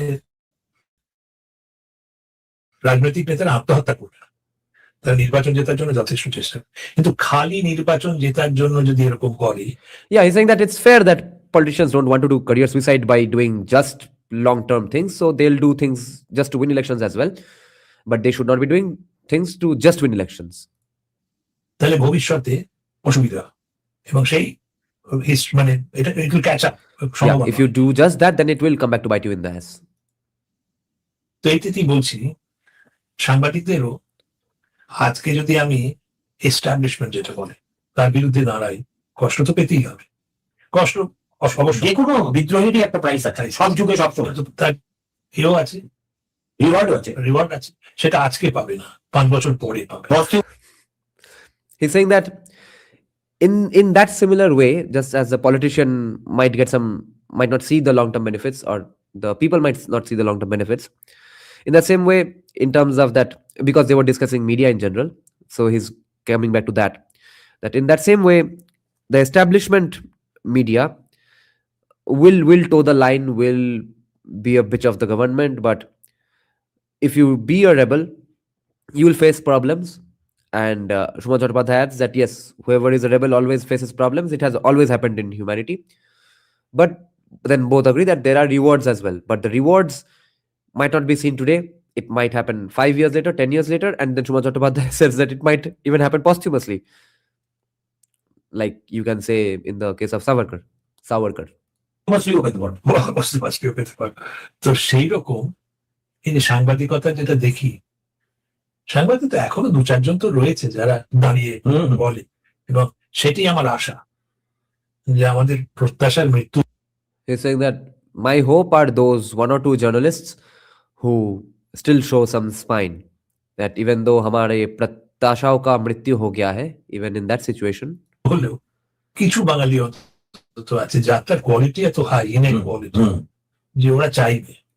there might be some Bengalis who still want to say what's right. হোক, উন্নয়ন হোক। না, এই দেখুন কোন বৈজ্ঞানিক তথ্যে এটা পাওয়া যায় যে একটা জাতির ডিএনএ বদলায়, ব্যক্তির বদলাতে পারে। তার ফলে যেখানেই মেধার মানে He's saying that, and it's Shuman Chattopadhyay is saying that yes, an ethnicity's DNA does not change that easily. A person's DNA might change, internal way of thinking might change, but general ethnic DNA of an ethnicity does not usually change. Therefore, you see wherever there's intellect and academia and let's say high quality jobs, education involved, you'll see Bengalis in those professions everywhere. Those professions don't exist in Bengal, therefore Bengalis don't live in Bengal anymore. বলবো না, সেখানেই বাঙালিরা আছে। আপনি তো আমেরিকায় এত বছর থেকেছেন, সমস্ত আইভি লিগ কলেজে মেজর সব ফ্যাকাল্টিতে, এখানে যে ছেলে মেয়ে দেখি চমৎকার বুদ্ধি, শুদ্ধি, বাচ্চাগুলোর সঙ্গে কথা বলি, চমৎকার বুদ্ধি, আমরা নষ্ট করছি, একদম তাই নষ্ট করছি। He's saying that not just in the West or in the world, etc., even here the kids have brains, but we are wasting their talent. Coming back two এই যে পিছনে এগিয়ে যাওয়া, এই পিছনে এগিয়ে যাওয়ার ক্ষেত্রে ঐতিহাসিক মাইলস্টোন গুলো কি কি? একটা তো আপনি মাথা পিছু আয়ের কথা বললেন। No, Neon, you have read India, that is Bharat, right? Jesai Deepak's kind of declared position is that he will not defend Savarkar ever. And I have a hunch why. Because you'll have to take a stand on using grape as a tool of war. He might be on a side that's not very popular, or he might have to take up the more sane stand and then become unpopular in the Hindutva side. But more importantly, he doesn't, in all probability, agree with Savarkar's definition of Hindu. Therefore, he never defends Savarkar. আমাদের participation in GDP সেটাও ক্রমশ নিচে নামছে। আমাদের এই যে দাবি করে যে আমাদের অর্থনীতি নাকি সাম্প্রতিক বছরগুলোতে 12% বেড়েছে।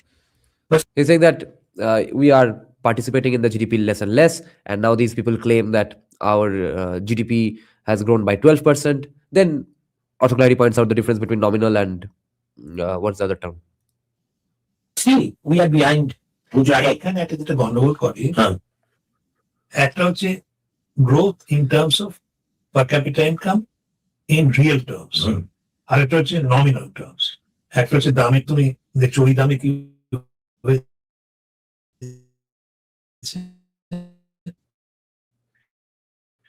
ইমপ্রুভ করে থাকতে পারে, কিন্তু এতে হবে গত যে 15 বছর চলছে তাতে কি হয়েছে। আমি এই কথা অস্বীকার করছি না, 1 বছর দেখবে যে আমাদের গ্রোথ ইন্ডিয়ার প্রত্যেক থেকে বেশি। কিন্তু তাহলে পার ক্যাপিটা ইনকাম ইন্ডিয়ার আমাদের থেকে আগেও বেশি ছিল, এখন আরো বেশি কি করে হয়ে গেল? পার ক্যাপিটা ইনকাম তুমি এইগুলোর সঙ্গে তুলনা করাই ছেড়ে দিয়েছে। আমাদের এমন অবনমন হয়েছে যে তামিলনাড়ু, গুজরাট, মহারাষ্ট্র, আন্ধ্রা, কর্ণাটক এদের সঙ্গে তুলনাই করি না। আমাদের তুলনা এখন হচ্ছে বিহার, মধ্যপ্রদেশ, ঝাড়খণ্ড, এদের সঙ্গে। তো বাঙালি অস্মিতা কোথায়? বাঙালি অস্মিতা সেটা তো শুধু শাসকের আস্ফালনে, এর বাইরে তো কোথাও নেই। So Ashok Lahiri asks, where is the Bengali Asmita? Shoma Chattopadhyay says, Bengali Asmita to sirf government वो और the political party in power जो है उनके भाषणों में बंगाली अस्मिता है और कहीं पे नहीं है। আচ্ছা, এই যে ঋণ এবং জিএসডিপি অনুপাত প্রায় 36 থেকে 38% গিয়ে ঠেকেছে, এটাকেই আপনি ফিসকাল সর্বনাশ বলছেন কি? দেখো, এফআরবিএম একটা অ্যাক্ট আছে, fiscal responsibility budget management act. তোমাকে নম্বরগুলো বলি।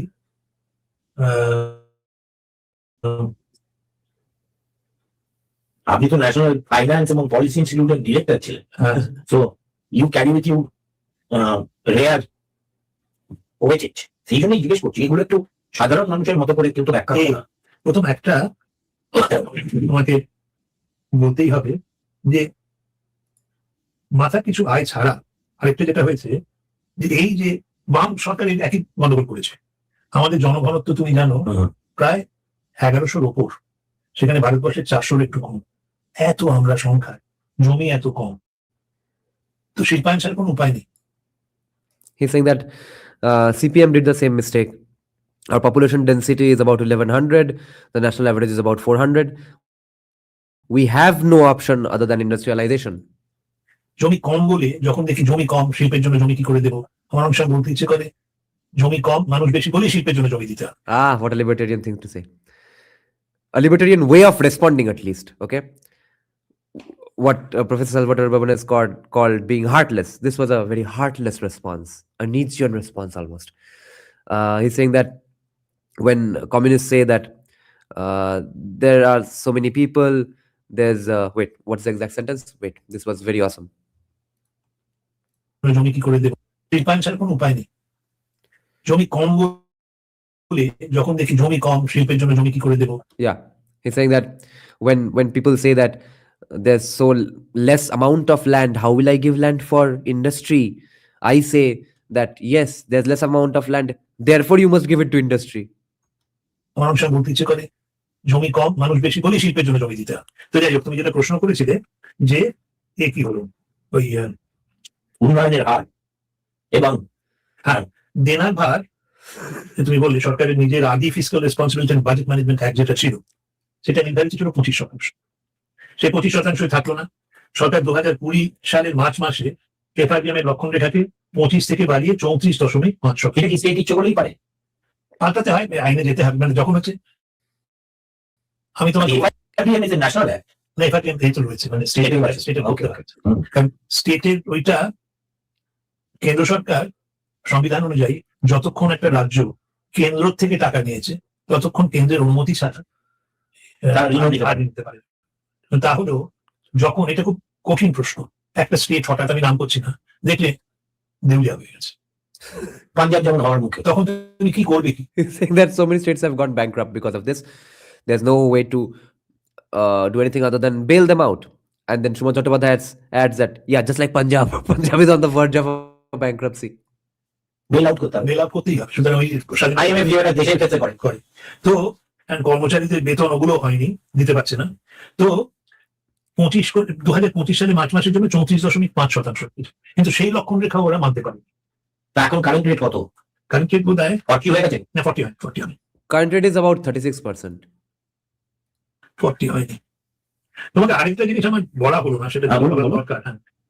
সেটা হচ্ছে না, ওইখানে এখন ঋণের বোঝা তো 2025 মার্চ মাসে হয়েছে আনুমানিক 7.07 লক্ষ কোটি টাকা, আর 34.5 থেকে বেড়ে বোধ হয় 36 এরকম কিছু হবে, আমি সঠিক বলতে পারবো না। তো অল ইন্ডিয়া বেঞ্চমার্কে এটা কি খুব একটা বিয়ারিং এক্সেপশন?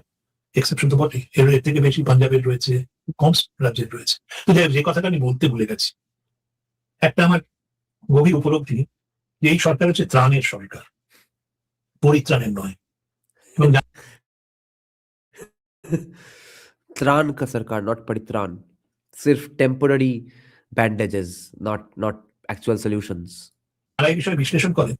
তারা বলেন যে পরিত্রাণের থেকে ত্রাণটা অনেক বেশি দৃষ্টি আকর্ষক হয়। তুমি আমার বাড়িতে রোজ গিয়ে বলো অসুবিধা, শরীর ভালো নেই, একটু দুধ খান, রোজই খাও, কত লোকে খাও, কিন্তু আমার নাবিশ্বাস উঠে যে তখন গিয়ে তুমি মালা টালা নিয়ে সব করলে তখন He's saying that देखिए शॉर्ट टर्म बैंडेजेस में तो बहुत पॉपुलैरिटी है, लॉन्ग टर्म सॉल्यूशंस में तो पॉपुलैरिटी नहीं है. उसका एनालॉजी देने के लिए बोलते हैं कि if you come to my house every day and say that Ashok da, in for your good health please drink milk every day, and you come and say that every day, no one gives a shit. But if I die and then you come with a bunch of flowers, etc., everyone will think that, oh my god, you cared about me so much. আপনাদের হই হই। তো এই সরকারের যেটা দেখি লক্ষ্মীর ভান্ডার করেছে, খুব প্রয়োজন। আমি বিশ্বাস করি যে আমাদের পুরুষতান্ত্রিক সমাজে মেয়েদের ক্ষমতায়ন খুব ইম্পর্টেন্ট, এবং তার জন্য দেওয়া উচিত ওদের হাতে টাকা। He says, in our patriarchal society, women's empowerment is very important, and for that, Lokhir Bhandar is good. Now, that's okay.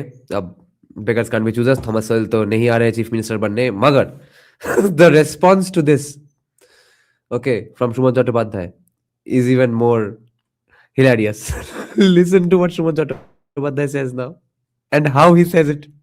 সমাজে মেয়েদের ক্ষমতায়ন খুব ইম্পর্টেন্ট, এবং তার জন্য দেওয়া উচিত ওদের হাতে টাকা। 1,000 টাকা পেলে কি ধরনের ক্ষমতায়ন হয় আজকের বাজারে? না ওইটা দেখো, ওই নোশনাল হলেও হয়। নোশনাল হলে হয় মানে আমাদের স্ত্রীরা 5 টাকার দরকার হলে আমার 30 सुमन चट्टोपाध्याय asks, आजकल 1000 रुपए में कौन सा एम्पावरमेंट होता है? so Ashok Lahiri says, yeah, it's notional. अगर 5 रुपए के लिए भी हस्बैंड के पास जाना पड़ता है, वो उससे बेहतर है कि 1000 रुपए उनके पास इंडिपेंडेंटली हो, उससे वो एक मूवी देखे, बच्चों के लिए कुछ खरीद पाए, etcetera. But he's after all ignoring the failures of the Great Society program of Lyndon Johnson with these things. That, yeah, replace the husband with the state. See how that turns out. 5 টাকা দাও, তখন আমি কি কিসের জন্য, কেন 1000 টাকা থাকলে তো 500 কোটিটা কিনতে পারে, একদিন সিনেমা দেখলো, বাচ্চাদের কিছু খাওয়ালো, খুব নয়। তারপর স্বামী যদি খেতে না পায় তখন ওই 1000 টাকার থেকে কিছু চাল কিনে খাওয়াবে। তো সেটা আমি করছি না। তো এই ত্রাণ, এতে তো পরিত্রাণ হচ্ছে না। স্বামী চলে যাচ্ছে জলধর, ছেড়ে চলে যাচ্ছে তামিলনাড়ু কাজ করতে। তো উন্নয়ন আর ওই ত্রাণের মধ্যে একটা, বা পরিত্রাণ আর ত্রাণের মধ্যে একটা সমন্বয় রাখতে হবে, ব্যালেন্স। সেই ব্যালেন্সটা হারিয়ে গেছে। He's saying there has to be a balance. Yeah, this is classic BJP economics, right? So it's not that out of place, really. He's saying that there has to be a balance between those short-term gimmicky freebies and real solutions and long-term development.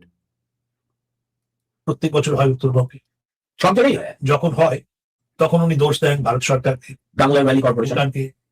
সেটা সত্য না মিথ্যে সেটা উনি জানেন সাংবাদিক হিসেবে। এখন যেটা হয়, কিন্তু প্রত্যেক বছর বন্যার পর হেলিকপ্টারে চেপে উনি যে সব বিতরণ করেন, ছবি ওঠে, এটা পরিত্রাণ নয়, এটা ত্রাণ। He's saying that flood के लिए तो blame करते हैं DVC को, फिर हेलीकॉप्टर में उठते हैं और फिर देते हैं थोड़ा टेम्पोररी बैंडेड. কিন্তু ত্রাণ বেশি করতে থাকলে ত্রাণের প্রার্থী তার সংখ্যা বাড়বে, টাকা अगर आप बैंडेड देते रहे तो उसके टेकर्स बढ़ जाते हैं দেওয়ার ক্ষমতা কমবে, একটা সংকট কমে और पैसा देने का क्षमता कम होते रहेगा, আসবে। তো আমার এই সরকার, और it will call for more dangers. আমি বহুদিন থেকে বলেছি যে ত্রাণের জায়গায় পরিত্রাণের কথা ভাব। পরিত্রাণের পথে তাহলে কি হওয়া উচিত? উন্নয়ন। উন্নয়ন মানে যে রাজ্যে উন্নয়ন পাঁচালির আকারে ভোটের আগে মানুষের সামনে দেওয়া হয়। লক্ষ্মীর পাঁচালি আমরা জানি, এটা আমাদের মাটা গোমারাও করতেন, আমরা দিয়েছি, দুলে দুলে বসে বসে পড়তেন। কিন্তু পাঁচালির সঙ্গে একটা কোথায় যেন একটা লঘুতার অনুষঙ্গ আছে। অর্থাৎ আমি যদি একটা লঘুতার অনুষঙ্গ আছে, আহা, feels like music to my ears. So yes, he's saying then Shuman Chattopadhyay is asking what is the solution to that lack of real solutions. Then his Ashok Lahiri says development. Shuman Chattopadhyay says then what kind of development, because right now you all might not know about this, Trinamool has a program called Unnayaner Panchali. Panchali is a sort of a religious song that women of our earlier generations used to sing in religious settings, So Mamata Banerjee has made Iman Chakraborty, the singer, sing something called Unnayaner Pachali, where in the form of a Pachali, the lyrics talk about what developments have gone on in the state under Mamata Banerjee. And there are groups of Trinamool women these days found in every nook and cranny who are sitting in groups, huddling together and singing that Unnayaner Pachali.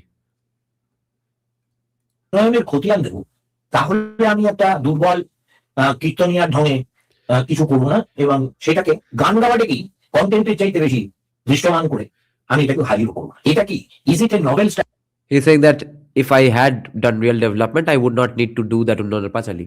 strategy to hoodwink people, or people just lap it up? People lap it up. তবে বারবার ঘুঘু তুমি খেয়ে যাও ধান, এবার বদিব ঘুঘু তোমার পরাণ। আমার কেমন মনে হয় বাঙালিরা তো বোকা নয়। তা এখন মোটামুটি আগে ধরো 5 বছর কি 10 বছর আগে যেটা খুব অ্যাপিল করতো, অ্যাপিল বোধহয় খুব বেশি করছে না। He's saying that yeah, people do lap it up, but people don't anymore probably. আপনি বলবেন আপনি মানুষের প্রতিনিধি, আমি তো 10 তলায় বসে আছি, কি করবো? না বলার চেষ্টা করি, তবে সিকিউর করে তো বলতে পারবো না। না কেন বলবো? সভ্যভাবে বলি।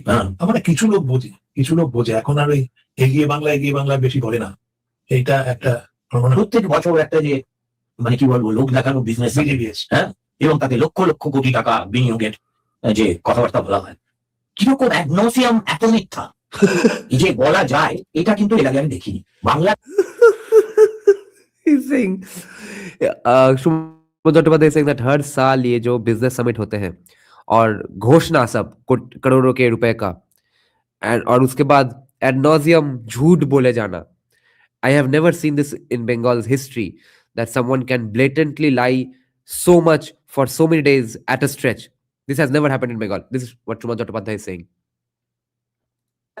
কোথাও একটা চক্ষু লজ্জা রাজনীতিতেও ছিল, ঠিক আছে, কিন্তু এইরকম চোখের চামড়াহীন অবাধ্য। What an analogy. He's saying that even in politics, Bengal always had some kind of a chakshu lajja, some kind of fucking shame. But what Trinamool has is a chakshu without any eyelids. Chakshu lajja hoga kaise? Eyelids hi nahi hai. দুর্বিনীত মিথ্যা। না কিন্তু আমি দেখিনি। রামকৃষ্ণদেবের কথাটা বলে গেছো, কোনটা? লজ্জা ঘৃণা ভয় তিন থাকতে নয়। হ্যাঁ, রাজনীতি করতে গেলে বাংলায় এখন যেটা হয়েছে, আপনার তো তিনটেই আছে দেখতে পাচ্ছি। Ashok Lahiri is saying कि रामकृष्ण परमहंस ने कहा था कि लज्जा घृणा भय कुछ भी नहीं होता है कुछ सिचुएशंस में, तो राजनीति में लज्जा घृणा और भय रहना is a problem. Shuman Chattopadhyay says that, but you have all three of that, then will you be therefore unsuccessful in politics? রাজনীতিতে ব্যর্থ। আমার যেটা মনে হয় এই সরকারটা কিন্তু এক কথায় বলতে হয়, বলবে এটা এমন একটা বিচক্ষণ রাজনীতিবিদ, উনি এই সরকার চালাচ্ছেন, সেটাকে বলবো দিশাহীন সরকার, ঘোষণার সরকার, এবং আর্থিক সংকট একেবারে মানে অবশ্যম্ভাবী হয়ে যাওয়ার সেদিকে এগিয়ে চলেছেন। মানে আপনি বলতে চাইছেন রবীন্দ্রনাথের সেই গানের কলির মতো, আমি সকল নিয়ে বসে আছি সর্বনাশের আশা। তো ওই সর্বনাশ যে আশার সঞ্চার করতে পারে, এটা কিন্তু মমতা ব্যানার্জি দেখিয়ে দিলেন। কিন্তু Genius, क्या बात है. Aha. This is the Bengal I grew up in. What Bengal have I been living in for the last 15 years? Fuck. This reminds me of my childhood so much. This is giving me childhood happy memory vibes. Core childhood memories. This is what I used to see on television all day. So he's saying that सर्वनाश भी hope का कारण बन सकता है, ये हमने ममता बनर्जी से सीखा है। সর্বনাশী যেটা হয় জানো, একটা ফেডারেল পলিটি। আমি খুব অভিমানী ভারতীয়, অভিমানী বাঙালি, অভিমানী কলকাতার মানুষ। আমাদের তো অনেক, যখন স্বাধীন হলাম তখন সাহেবরা বলেছিল যে ভারতবর্ষ টিকবে না, পাকিস্তান ভেঙে গেল, সোভিয়েত ইউনিয়ন ভেঙে গেল, ইউগোস্লাভিয়া ভেঙে গেল, চেকোস্লোভাকিয়া ভেঙে গেল, আমরা তো এখন একসঙ্গে আছি। তো এই সংকটের আগে যেমন অবতাররা আসেন, কোন অবতার এসে বাঁচাবে, সে সম্বন্ধে আমার কোনো সন্দেহ নেই। He's saying that I'm a proud Indian, I'm a proud Bengali, I'm a proud citizen of Kolkata, proud Kolkatan, but I believe that संकट के पहले कोई ना कोई आएंगे रक्षा करने. I do believe that. এটা বলার চেষ্টা করছে, কিন্তু সেটাও Tenohe ka banzai, yes. I know. You all grew up when Bengal was already fucked. তো একটা পাইপ ড্রিম কোনোভাবে হবে না মানে অবতারও আসে না। सुमन चट्टोपाध्याय is saying that अवतार का आना भी तो पाइप ड्रीम है अभी. আমি এখানে এই প্রসঙ্গেই করছি, আমরা বাঙালিদের আমাদের দুটো তিনটে চরিত্র ছিল, তার মধ্যে একটা ছিল খুব খারাপ, সেটা হচ্ছে we oppose anything, we consider to be amoral. Uh, saying that Bengalis had many bad traits. One of the bad traits was, listen to this. This is very, very, very awesome, this section. একটা ছিল খুব খারাপ, সেটা হচ্ছে we oppose anything, we consider to be amoral or not acceptable by middle class Bengali standard. Bhai, what I'm calling BBKism, Shuman Chattopadhyay is calling middle class morality. So, because maybe the caste angle is very loaded and stuff, you have to defend to both the commies and trads that what do you mean, etc. But basically, we're criticizing the same thing. He's saying that we Bengalis opposed anything that was considered amoral and unacceptable just to the middle class, meaning not middle class of the West, of the entire state of West Bengal. What he is not saying, but he means, is that middle class of Kolkata, which is Brahman Boidyo Kaisto. Today, the middle class is not just Brahman Boidyo Kaisto, but the era he's talking about is Brahman Boidyo Kaisto. Hence, my critique of the BBK.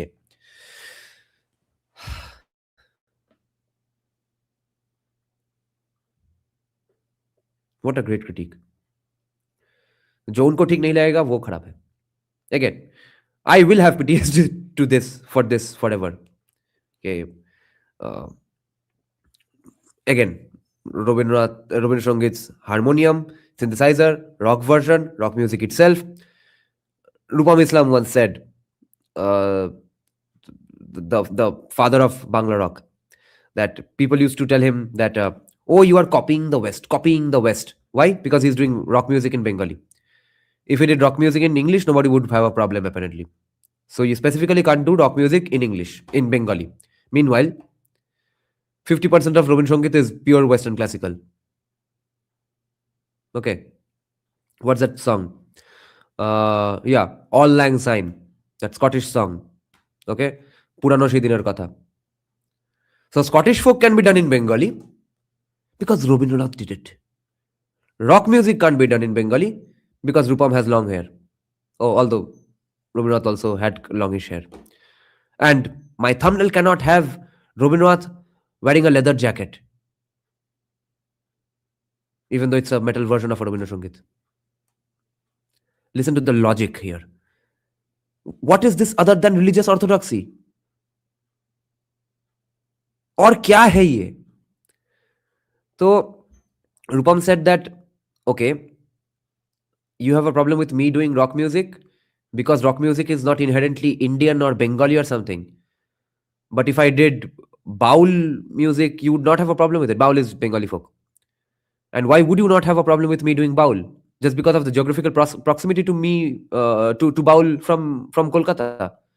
And the distance between the nation that founded rock music is farther than Kolkata. Otherwise, culturally, the distance between me and Baul music and me and rock music is almost the same. If I grew up in Kolkata, I don't know anything about the Baul life, nor have I seen a rock star up close and personal. So why is it okay for me to do Baul music as a distant observer sitting in Kolkata, but not rock music? This is the stuff we idolize Rupam for, and now he's a fucking choti chata as well. All our heroes have died. If we have nobody to look up to other than Juva Netas, why would we want to be anything other than Juva Netas? তো উল্টোটাই আমরা সবাই accept করে নিয়েছি। আমাদের বুদ্ধিবৃত্তি চর্চা যারা করেন, এখন যে সামান্য বুদ্ধিগত আছে, যারা সৃজনশীল কাজকর্ম করেন বলে দাবি করেন, তারা তো একদম ল্যাজ নাড়তে Why are they making the exact critiques that I have been making the last few months? Holy shit. Isn't this fascinating? Aren't you guys seeing that whatever critiques they are making, exactly the things, almost verbatim the things I have been saying? Holy shit. Nice. So he's saying that all the creatives and artists of Bengal उनके दुम हिलाते हिलाते tired हो गए हैं। এমন অবস্থা করেছে যে আমার মনে হয় যে নিজেদের অস্তিত্বটাই বিপদ। Yes, this is exactly what I said a few days back. That uh, art in general in Bengal will probably not have that same place in society, in the zeitgeist anymore in Bengal, because artists have made such a fool of themselves. Tollywood to chhodi do. Every one of them is either a prostitute or a plagiarism king, or if you get called out on plagiarism, you threaten with death threats and stuff, or you're a MP or an MLA. तो टॉलीवुड तो छोड़ी दो, बाकी independent scene में भी सारे जो rebels थे उनका रेबेलियन गांड में डंडा घुसा दिया है फैशिज्म ने। जब रियल फैशिज्म नहीं था तब ये बड़े रेबल बाजी मरवा रहे थे। तो उनका तो कोई एग्जिस्टेंस एज आर्टिस्ट रहेगा ही नहीं। They are not going to be considered artist anymore, they are just going to be considered bitches of the government. तो तब आर्ट कैसे होगा? এখানে একটা জিনিস যেটা slaves rebel in slavery ছোটবেলায় পড়েছিলাম। তবে তুমি যেমন বাঙালির ইতিহাসে বলবে যে খালি গরিমা রয়েছে, না না না না, বাঙালি অনেক subjugated race। অনেক গন্ডগোল আছে। হ্যাঁ। আমাদের এখানে তো কোনো রাজত্ব টেকেনি বেশি দিন। হুম। হারিবর্দী সাহেবেরই রাজত্ব কতদিন টেকে নিত। তো এখন এখানে যেটা হবে আমার মনে হয় একটা ক্যাটাক্লিজম হবে। ক্যাটাক্লিজম মানে একটা যেটা হবে হঠাৎ দেখবে একটা ঢেউয়ের মতো আসবে। মহাসর্বনাশ। মহাসর্বনাশ ওরকম নয়। এটা কি সিভিল ওয়ার? না, সিভিল ওয়ার হবে না। যেটা হবে একটা ভোটের সুইং হবে। তুমি যেহেতু এই রাজনীতির কথা বলছো, এটাই বলি একটা।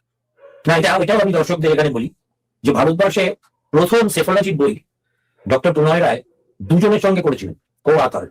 একজনের নাম ডেভিড বাটলার, এখন তো ভারতীয়রা তাকে ভুলেই গেছে। আরেকজন নামের নাম কিন্তু ডক্টর অশোক লাহিড়ী। সুতরাং উনি মানে The first Cephalology book in Bengali by Dr. Pranoy Roy was co-authored with David Butler and Ashok Lahiri. এক হাতে বাঁকা বাঁশের তুর্য আর হাতে রণ তুর্য, হ্যাঁ, এইরকম একটা অবস্থানে আছেন কিন্তু অর্থ। No barometer, to be fair, I would call that an adaptation. It's nothing more, nothing less. It's an adaptation.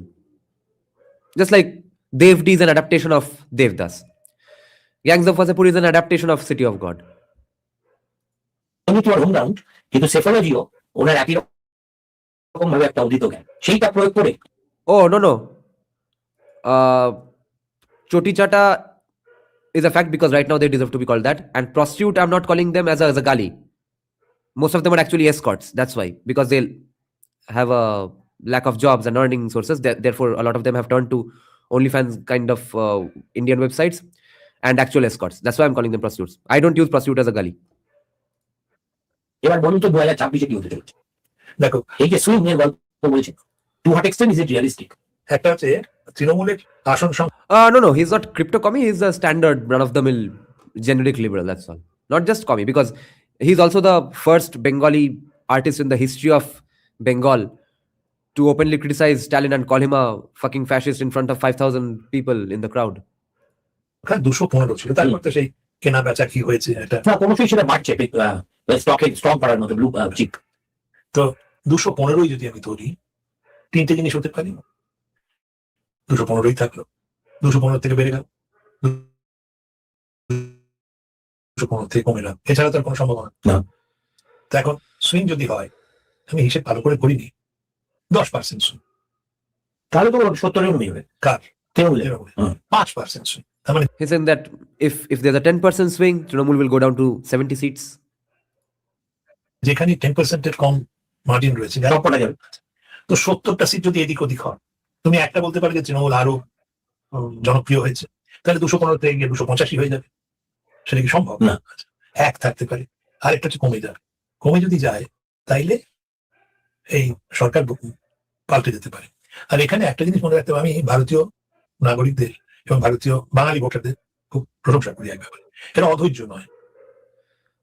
Rupam is not a religious Muslim, definitely. His mother is a Bengali converted Christian and his father was Muslim. He's been raised in a standard atheist household. বিধানবাবু যাওয়ার পর বামকে 34 বছর সময় দিয়েছে, তারপর দেখলো আর হচ্ছে না, হঠাৎ একদিন শুকিয়ে দিল। প্রশ্ন হচ্ছে তৃণমূলেরও কি সেই 34 বছর চলবে, আরো কম চলবে? সেটা সময় বলবে। সময় কেন? আপনি আপনার দৈনন্দিন অভিজ্ঞতা মানুষের সঙ্গে থাকার, দেখার, তাছাড়া আপনার মানে লেখাপড়া করাই তো বোঝার জন্য। সুতরাং এটা আমার ধারণা। No, agent.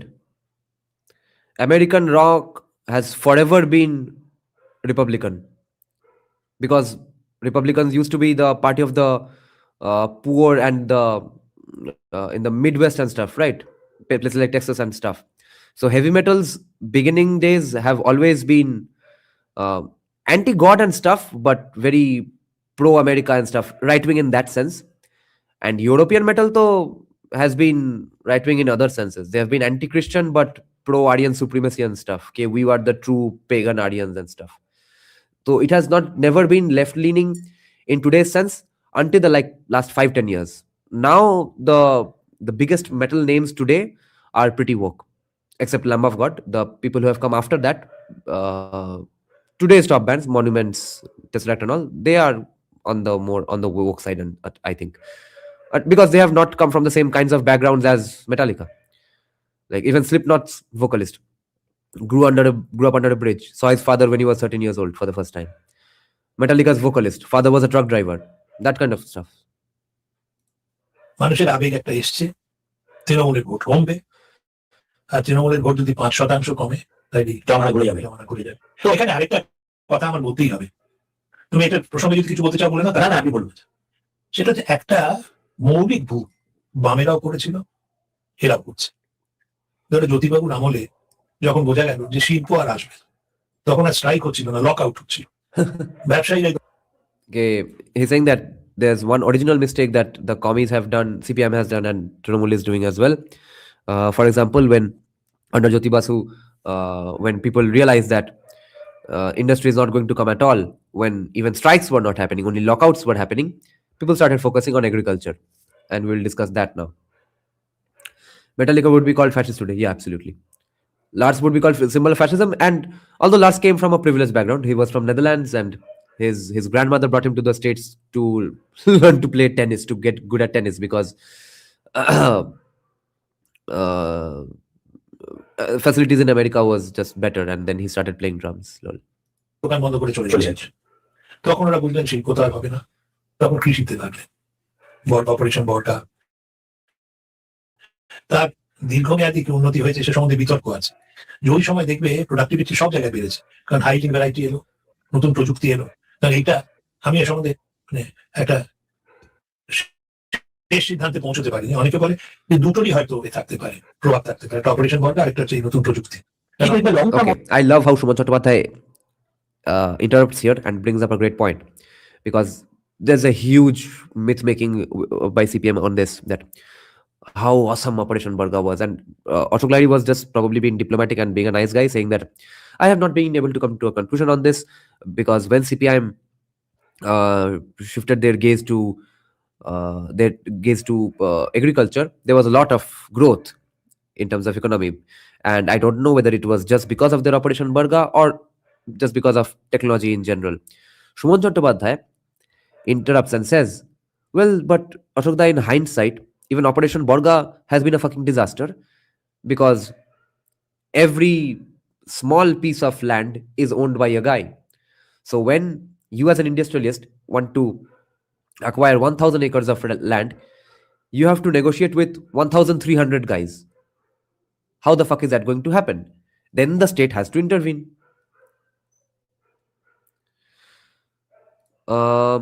Barometer is saying, is there any literature available to understand the undertone of political influence in rock music? I have no idea what's the difference in rock, jazz, and stuff, and have no understanding of music, to be honest. Undertone of political influence in rock music, yes, there are great books. I haven't read any. I have known of many books, but since I used to follow that directly I lived that life anyway, that's why I know of these things. Eyal Levi or Lavi, Eyallevi. I think he's one of the foremost authors of these socio-political undertones of rock music. He has written biographies of many significant rock and metal musicians. And difference of rock, jazz, so you'll have to just listen and stuff. That's how you'll get it.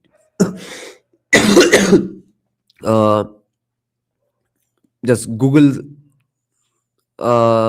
saying that, okay, what are the top 10 rock bands, top 10 jazz bands? Observe the difference in sound and you will understand, okay, so this is jazz, this is rock. But broadly speaking, rock is heavily dependent on blues. If there was no blues, there would be no rock. If there was no blues, and therefore if there was no rock, which is pretty just a heavier version of heavier, more aggressive version of blues, there would be no early metal, heavy metal.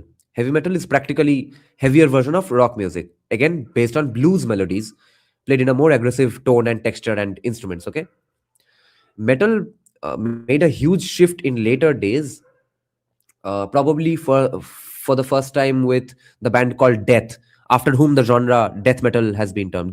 Their sound was called death metal because simply that band was called Death. If their band was called Truck, that genre would be called truck metal. They brought in neoclassical, they brought in Western classical playing into metal. And there were other solo guitarists who were doing that, Yngwie Malmsteen and stuff. But after that, metal became something fascinatingly different altogether. I do not like just that blues-based metal. Like, I can't stand Iron Maiden for more than 15-10 minutes. I can listen to at least, let's say, 4 or 5 songs at a stretch at best. Metallica I really, really like just because of the fucking heaviness. But the progress that metal made, and even later incorporating jazz even, okay, like Meshuggah, like Tool, they have incorporated jazz. Death and Necrophagist, they have incorporated Western classical music along with blues. And the genre that I like most today, which is progressive metal, they are incorporating jazz, Western classical, as well as blues. That's absolutely beautiful. Today's genre, progressive metal or gent, is based on it's the fusion, marriage between two main bands, Meshuggah and Tool. And both of them are dependent on Metallica and jazz. Metallica is based on blues and jazz. So many genres have come together to make the beautiful genre that is called progressive metal today. Operation burger is a Ben, not a ইয়ে। কেননা আমাদের জমির জোত এত fragmented হয়ে গেছে operation burger ফলে, যেখানে mechanized agriculture সম্ভবই হয় না। আবার ধরুন এই যে Singur has proved, Yes, see, Operation Borga ensures that mechanized agriculture can't be done. And again, Shingur, 1000 एकड़ जमीन acquire करने के लिए भोसरी के 1300 लोगों के साथ negotiate करो। একর জমি নেওয়ার জন্য 12,000 থেকে 13,000 ওনারের সঙ্গে নেগোশিয়েট করতে হয়, অসম্ভব ব্যবস্থা, তাই না? সুতরাং এখানে স্টেট ইন্টারভেনশন ছাড়া অন্য কিছু তো কল্পনাই করা যায় না। তো এটা ফিরে আসি, কৃষির যখন অপারেশন, কৃষির উন্নয়ন হলো, ওতে বামেরা মনে করেছিল যে চাহিদা। Fair question, Native Boiragato. I think there is a swing definitely. SIR to 58 lakh votes were going to Trinamool only. All that's not going. Hindu consolidation is pretty much done. It will consolidate a little more, 5-10%. It's 6-9% consolidation has happened in 2024. Another 5% can do it. My problem is not that. My problem is whether people will feel safe enough to go vote or not. And will there be rigging after that or not? Will the counting happen properly or not? All those shenanigans. I'm guaranteeing you, if all the voting steps are fair, no one can save Trinamool. Even in 2021, probably in 2021 it was not possible even with fair elections. Today it can't happen. Today the hurdles are the election process, not the voters themselves at all. And like the CRPF hot shit, every fucking time, oh, central forces are coming, central forces are coming, central forces aa gaye hai, ab kuch nahi hoga. Then central force says कहीं जहाँ पे violence नहीं हो रहा वहां पे जाके गाड़ मार रहा है, या फिर किसी की गाड़ी में बैठे हैं, लोकल तृणमूल का इंस्पायर्ड कोई है, वो बिना जीपीएस के कहीं घुमा रहा है, वायलेंस के जगह पे पहुंच ही नहीं रहा है। वो सब चुतियापा इस बार भी होगा तो कुछ नहीं किया जा सकता है। একই সুর পাওয়া যায় তৃণমূলে, যে এত দিচ্ছি, সবুজ সাথী, লক্ষ্মী ভান্ডার, এতে চাহিদা বাড়বে, যোগান বেড়ে যাবে। যেটা ভুলে গেছেন যে চাহিদা বেড়েছে, চাহিদা বাড়লে একটা টেলিভিশন কিনেছে কেউ, দেখুন তো কোথা থেকে এসে, পশ্চিমবঙ্গ থেকে এসে না গুজরাট থেকে এসে না তামিলনাড়ু থেকে এসে। তো সাপ্লাই সাইড পলিসি যেটা, যে যোগান বাড়াতে হবে, সেটা না করে খালি চাহিদার উপর জোর দিয়ে এটা সর্বনাশ করে দিয়েছে। যোগান করতে গেলেই তো সেই বললাম कि सिर्फ कंजम्पशन बढ़ाने से क्या होगा, सर्वनाश हो गया है। सिर्फ कंजम्पशन बढ़ा के सप्लाई तो कुछ नहीं किया। सुमन चट्टोपाध्याय बोल रहा है कि हाँ, सप्लाई के लिए तो इंडस्ट्री चाहिए होगा। মানে শিল্প ছাড়া তো যোগান হয় না। আচ্ছা, মানে ধরুন 2026 সমাগত, those of you all who hate hip hop or rap, I don't know who made the comment, just listen to a band called Bone Thugs and Harmony, guys.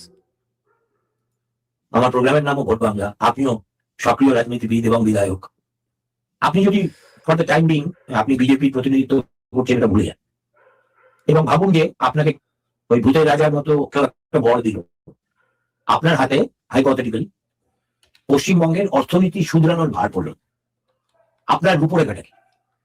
আমার উপরে কাছে প্রথমেই हाँ, he is saying that अच्छा आपको अगर finance ministry का दायित्व दिया जाए तो आपका प्लान क्या होगा? বলেছি না বুঝে শিক্ষা, স্বাস্থ্য, পরিকাঠামো, আর তার মধ্যে দুটো জিনিস, দুটো বড় প্রজেক্ট হচ্ছে, একটা কলকাতায় গাড়িতে Yes, Latif Boyra ka to 100% yes. That is the only mystery remaining today. If there is no setting, Trinamool is done. বসবো। আমি 570 কিলোমিটার দূরত্ব তো শিলিগুড়ি, হ্যাঁ 500 তো প্রায় ভ্যালু নাকি? Oh, so the first plan he says is if I sit in a car, start from Kolkata, Siliguri is about 570 kilometers away, I want to reach there in 7 hours, which takes about 12-13 hours today. In train it takes 12 hours. In bike it took me about 15 hours because I did take 15-20 minute break after every 1 hour. And Malda was a mind fuck because of all the totos. I've heard that problem has gone away to some degree today. 470 যেতে হয়। তো ওই 570 kilometre গাড়ি চালাবে, তুমি চালাও, তোমার driver চালাও, তোমার সঙ্গে বসে গল্প করবো, 7 ঘন্টার মধ্যে শিলিগুড়ি পৌঁছে যাবে। একটা আরেকটা হচ্ছে আমার জিনিসপত্র নিয়ে পারাদ্বীপেও যেতে হবে না, চট্টগ্রামও যেতে হবে না। Oh yeah, and so that I don't have to take all my stuff as a businessman and go to Paradip in Paradip port in Odisha or Chattogram in Bangladesh. I can sell that from here in West Bengal. আমাদের পশ্চিমবঙ্গের এতে যাও, একটা বন্ধুবান্ধব হবে। Hiran Sarkar? No, just his seat, nowhere else. Muslims are not that stupid. সেটা থেকে করো, আর ওখানে বন্দর বানালে ওখানে একটা ইন্ডাস্ট্রিয়াল টাউন তৈরি হবে। তাছাড়া অনেক, মানে তুমি যেহেতু He is saying that अगर deep sea port बनता है तो वहां पे एक इंडस्ट्रियल टाउन हो जाएगा. মূল রূপরেখার কথা বললে একটা তো সমস্যা বিরাট, সেটা হচ্ছে একটা হ্যাফাজার্ড আরবানাইজেশন। এতে না Yeah, haphazard urbanization, yes. कहीं पे गली इतना छोटा है कि डेड बॉडी भी निकाला नहीं जा सकता है. कोलकाता में itself, बाकी जगह का तो छोड़ ही दे, कोलकाता में itself, early days of Trinamool, even late years of CPM के रूल से ही देख रहा था कि किसी को भी कहीं पे भी बिल्डिंग बनाने का परमिशन दिया जा रहा था, कोई फकिंग बिल्डिंग नॉर्म्स नहीं, ठीक है. इतना सा स्पेस है, 8 माले का घर, उसके बाद 2 इंच जगह छोड़ के एक 10 माले का घर, कोई भी कभी भी गिर सकता है और आसपास 5-6 और बिल्डिंग लेके गिरेगा, कोई प्रॉब्लम नहीं है. घुस दो किसी को, बिल्डिंग बना लो. और प्रॉब्लम है वेस्टर्न स्टाइल कैपिटलिज्म आ जाएगा, फैमिली वैल्यूज का क्या होगा, तुम अभी बिल्डिंग के नीचे मरो भोसड़ी के, वेस्टर्न स्टाइल कैपिटलिज्म आके 250 बाद प्रॉब्लम कर देगा. इसलिए एडम स्मिथ का बुक मत पढ़ो. ময়লা পরিষ্কার হচ্ছে না, ড্রেন তৈরি হচ্ছে না, রাস্তা তৈরি হচ্ছে। আমার বালুরঘাট শহরে এমন জায়গা আছে যেখানে ওখানকার মানুষ দেখালো যে গোটা এত সরু যে কেউ মহলে উঠে কাঁধে করে নিয়ে। No, Barbarika. Officers from other states will be not raked, but they will be misguided either by our police officers or our state officials. And if there's a setting, they will be allowed to do so. That's the problem. नहीं तो CRPF भी थोड़ी incompetent है. उनको तो handle किया जा रहा है चुतिया के तरह से. যাওয়া যাবে না, এই আমার অবস্থা। আর কলকাতাতে তো মানে দুটো বাড়ির মধ্যে দেখবেন কোনো কার্যতার ব্যবধানই নেই, প্রতিটা মিউনিসিপ্যালিটি। আচ্ছা, বাঙালি সঙ্গে দুর্নীতির সম্পর্কটা এতটা ঘনিষ্ঠ কোনোদিন ছিল? He's saying that बंगाली के साथ करप्शन का संपर्क इतना घनिष्ठ कभी भी नहीं था. যেটা আমরা দেখছি যে কোথাও একটা ভ্যালু বেসড পলিটিক্স করবো, এমনকি যারা আদারওয়াইজ অ্যাডমিনিস্ট্রেটিভলি খুব বাঙালি মনে রাখে as almost like dictators, like Siddhartha Shankar Ray, তাদেরও প্রভৃতি public life and private life was beyond any question.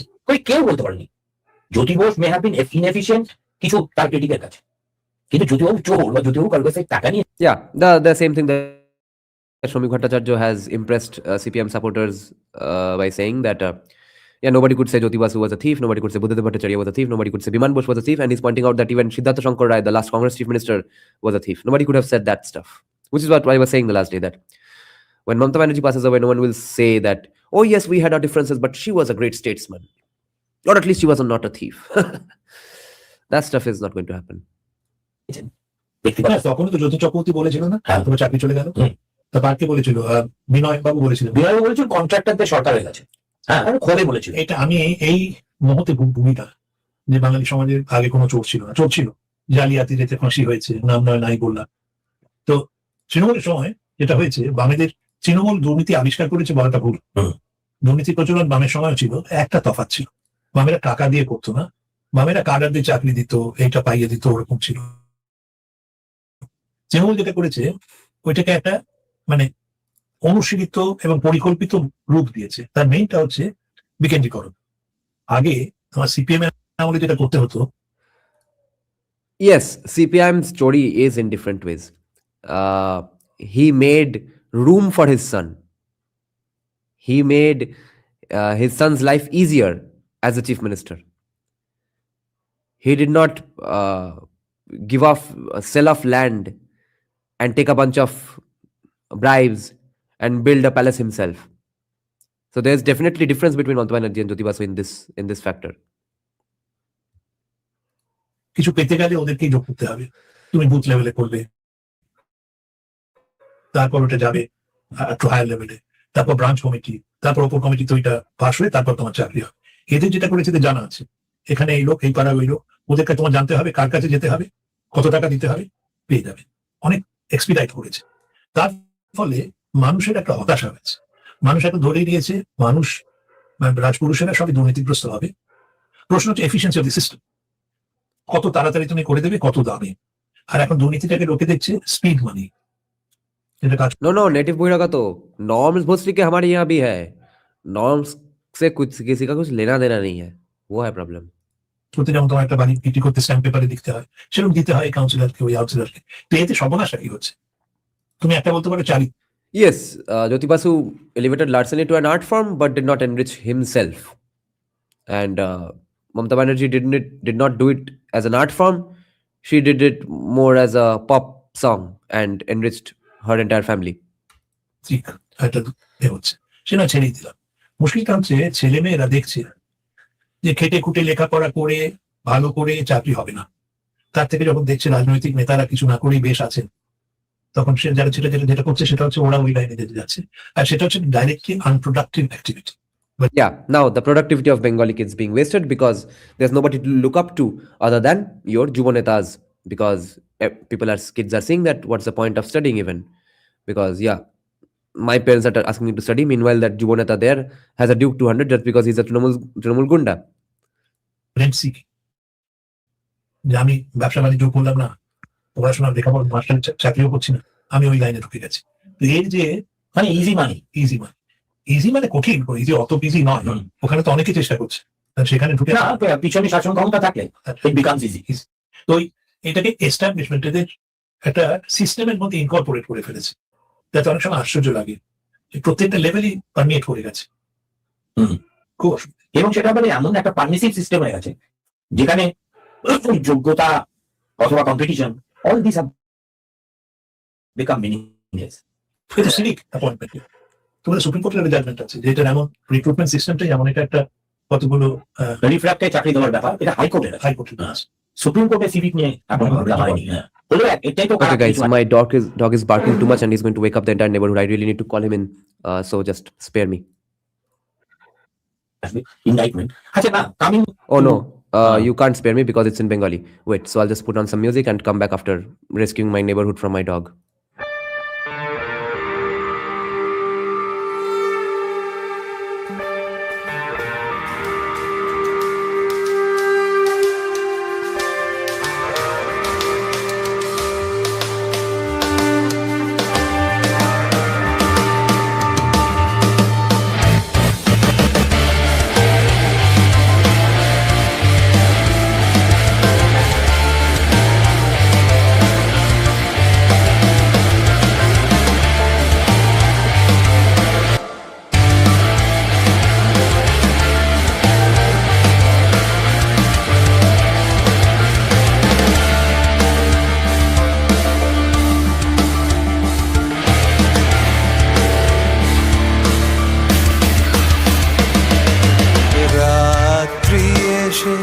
যেথায় মেশে দিনে পারাবারে তোমায় আমায় দেখা হলো সেই মোহনার ধারে রাত্রি এসে যেথায় মেশে দিনে পারাবারে তোমায় আমায় দেখা হলো সেই মোহনার ধারে রাত্রি এসে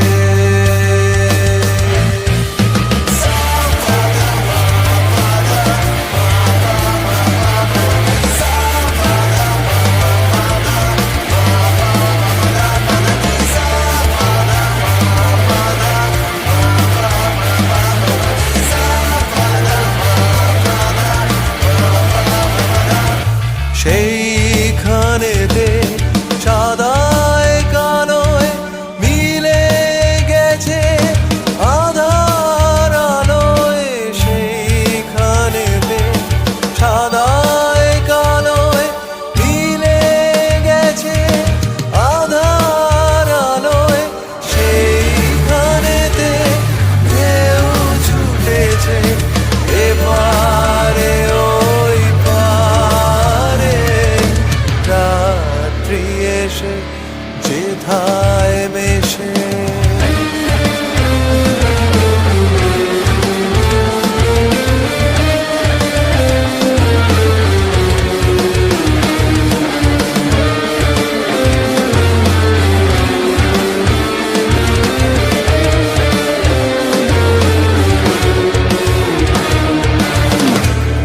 নিতল নীল নীরব মাঝে বাজলো গভীর বাণী নিকষেতে উঠলো ফুটে সোনা রেখা খানি মুখের পানে তাকাতে যাই দেখি দেখি দেখতে না পাই মুখের পানে তাকাতে যাই দেখি দেখি দেখতে না পাই স্বপন সাথে জড়িয়ে জাগা কাঁদি আকুল ধারে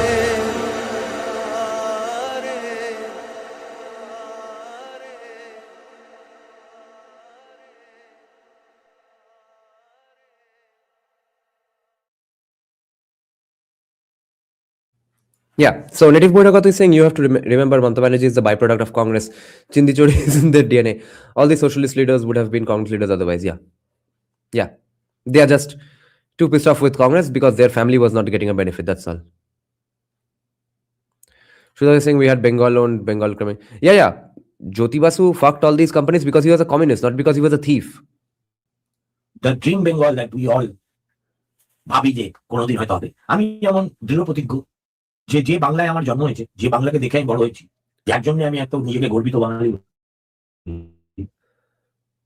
আমিও হাল ছাড়বো না। আমিও Yeah. This is what I was talking about in the beginning. Okay. I'll see to the end of it. I'll make sure that the Bengal I grew up in, for which I'm a proud Bengali, I will die in that Bengal, not this retarded horse shit Bengal. That's what Shuman Chattopadhyay is saying, and I agree and I identify with this phenomenon, and I know Sanjeev Sanyal thinks the same way. Oh, Sujato, CPIM did get funding by coercing people and stuff, but there were many other sources, guys. Never forget Russia and China in this conversation. বাংলার একটা বদল দেখে সাথে হয়তো আমার ভূমিকা কাঠবিড়ালির চেয়ে তো মগ্ন হবে। He's saying, yes, my role in that rejuvenation of Bengal might be smaller than a squirrel, but I will make sure that happens, and I will play a part in it, and I will see to it that Bengal returns. কিন্তু হবে, কিন্তু আমিও সেটাই, সেই আশাটাই করতে ভালোবাসি। Yes. Colgate and PNG is a great example. CS is a great example. But again, you are talking about the party getting funding, not his building, not his limousine getting funding. You understand the difference between that and what Trinamool is doing? এবং আমার মনে হয় still possible. হ্যাঁ, কিন্তু আপনি যেটা identify করছেন সেটা ব্যাধি শরীরের কোন কোন জায়গায় রয়েছে, কিন্তু নিরাময়ের রাস্তা কি? এই যে একটা ভেঙে পড়া শিক্ষা ব্যবস্থা। He's saying that yes, you're telling me all the diseases that have taken up in the body. Now, what are the treatments? Pre primary থেকে একেবারে গবেষণা পর্যন্ত এভরিথিং ইজ Pre-primary से लेके research तक everything is corrupt. By party politics, but worse than that মানি। এটাকে আপনি কোনো তো ম্যাজিক ওয়ান্ড আপনার হাতে নেই। কিভাবে আপনি বাংলার ছেলে মেয়েকে সরকারি school? Guys, I'm so proud of this that I think I was the first one in the YouTube mainstream. I was not in the mainstream anyway. I'm still not in the mainstream, but well, on YouTube, whoever had a channel on the non-left side, I think was the first one to say, or at least one of the first probably, to say that even if BJP comes to power, nothing significant is going to happen. But because nothing significant can happen because West Bengal is so fucking corrupt in every profession, in every level. The lowest to the top. Like in Tollywood, the topmost composer gives death threats. So everyone is a gunda. Everyone is a fucking mafia boss. Everyone is corrupt. So what miracle can happen with BJP coming to power? There will only be a gradual shift in direction. That's all. BJP will have to take in all the corrupt fucks. Have to work with all the corrupt fucks. And I said that in 2022 January or March, April, when this channel first started, or maybe mid 2022, in 2026, my favorite living journalist is saying it as well. সব ব্যবস্থাই তো হয়েছে, mid day meal খেতেই বাচ্চারা আসে, সেটাও আসছে না। He's saying that वैसे भी गवर्नमेंट स्कूल में बच्चे तो मिड डे मील खाने आते हैं, बंगाल में वो भी नहीं आ रहे, मिड डे मील खाने भी नहीं है। বলছেন তার লক্ষ্য হচ্ছে যে লোক দেখেও বাচ্চাদের আনা যাচ্ছে, বিনা পয়সায় পড়া, বিনা পয়সায় দ্বিপ্রাহরিক ভোজন, তাও বাচ্চা আসে।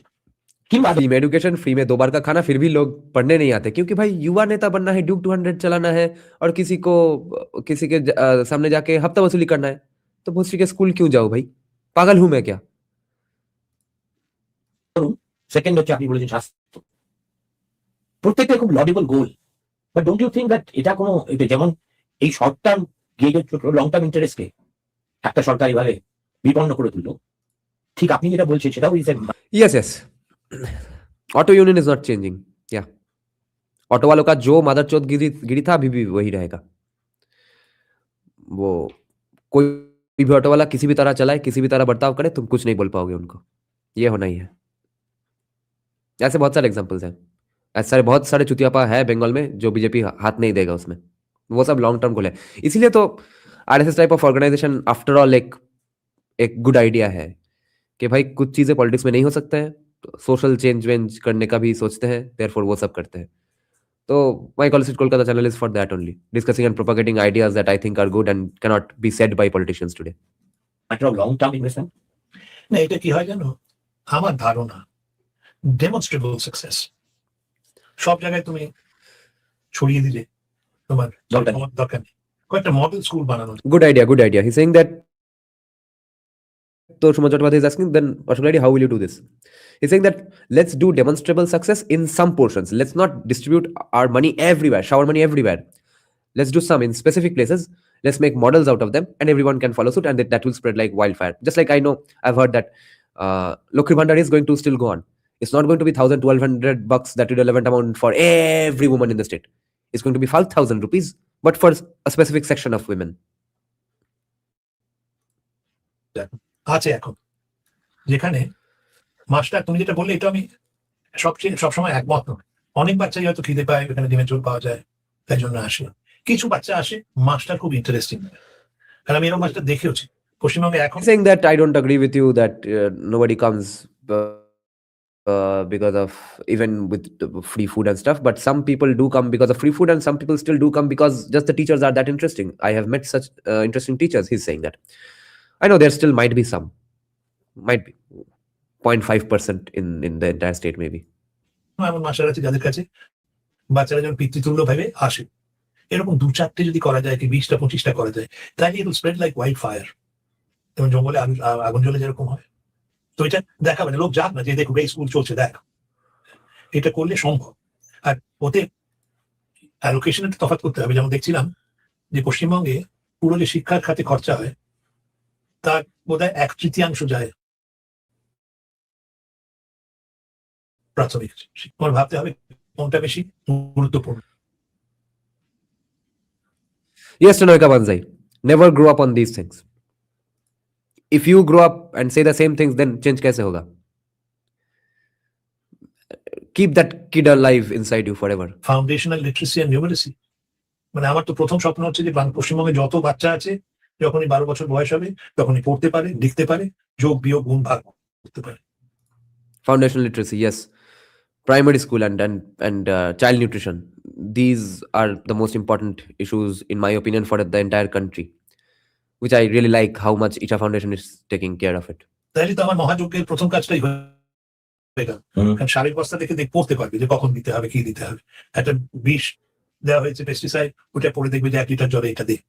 তা এখন বাচ্চার কাছে যদি স্কুল থেকে বের হয়ে যারা পড়তে পারে না, লিখতে পারে না, যোগ বিয়োগ গুণ ভাগ করতে পারেন, তাহলে তো কলা বিক্রি করতে পারবে না। কলা বিক্রি করার সময় তুমি ঠকিয়ে দেবে ওকে যে 5 টাকা কত হয় গুণ, যদি না করতে পারে তো মুশকিল হয়ে যাবে। এক্স্যাক্টলি। তো এই যে রূপরেখা বলছো না, এটা ম্যাজিকে হবে না। তবে ম্যাজিকে হবে না যেমন বলছি, অ্যানিমাল স্পিরিট বলে একটা কথা আছে। অ্যানিমাল স্পিরিট মানে The libertarian in him again, the pro-free market guy. Unleash the animal spirits, the destructive creativity, creative destruction. বাঙালি এ তো হলো যে এখন আমরা বলি, তুমি তো নিজেই বললে যে ব্যবসা করতে চান। 7 সদাগর তো ছিল আমাদের, বিজয় সিংহ তো গিয়েছিল সিংহলে। সবসময় তো বাঙালি এই ঘরপূর্ণ ছিল না। কিন্তু He's talking about the founding of Sri Lanka as well at the hands of a Bengali. এখন এমন একটা অবস্থা হয়ে গেছে, এটা আমার পরিযায়ী শ্রমিকের কথায় চলে এলো। আমার পরিযায়ীতে কোনো আপত্তি নেই, কিন্তু বাবা ধান বলতে যাস না, যে আইটি সেক্টরে ব্যাঙ্গালোরে একটা বড় চাকরি করতে যা, অন্তত একটা ভালো হাসপাতালে নার্স হয়ে যা। তো সম্ভব তো বটেই, তো সবাই মিলে এতে কাঁধ মিলিয়ে রাখতে হবে। এর বিপক্ষেও হবে, যাই কিছু করতে চাইবে একটা রিয়াকশন তো সবকিছুতে। আমি প্রথমে কেন করা যাবে না সেই কারণটা অনেকেই বলার চেষ্টা করছে। দেখুন, আমি না একটা শেষের দিকে ডিসকাশনে এসেছি। He's saying कि कंधे पे कंधा मिलाकर सबको काम करना पड़ेगा. I agree.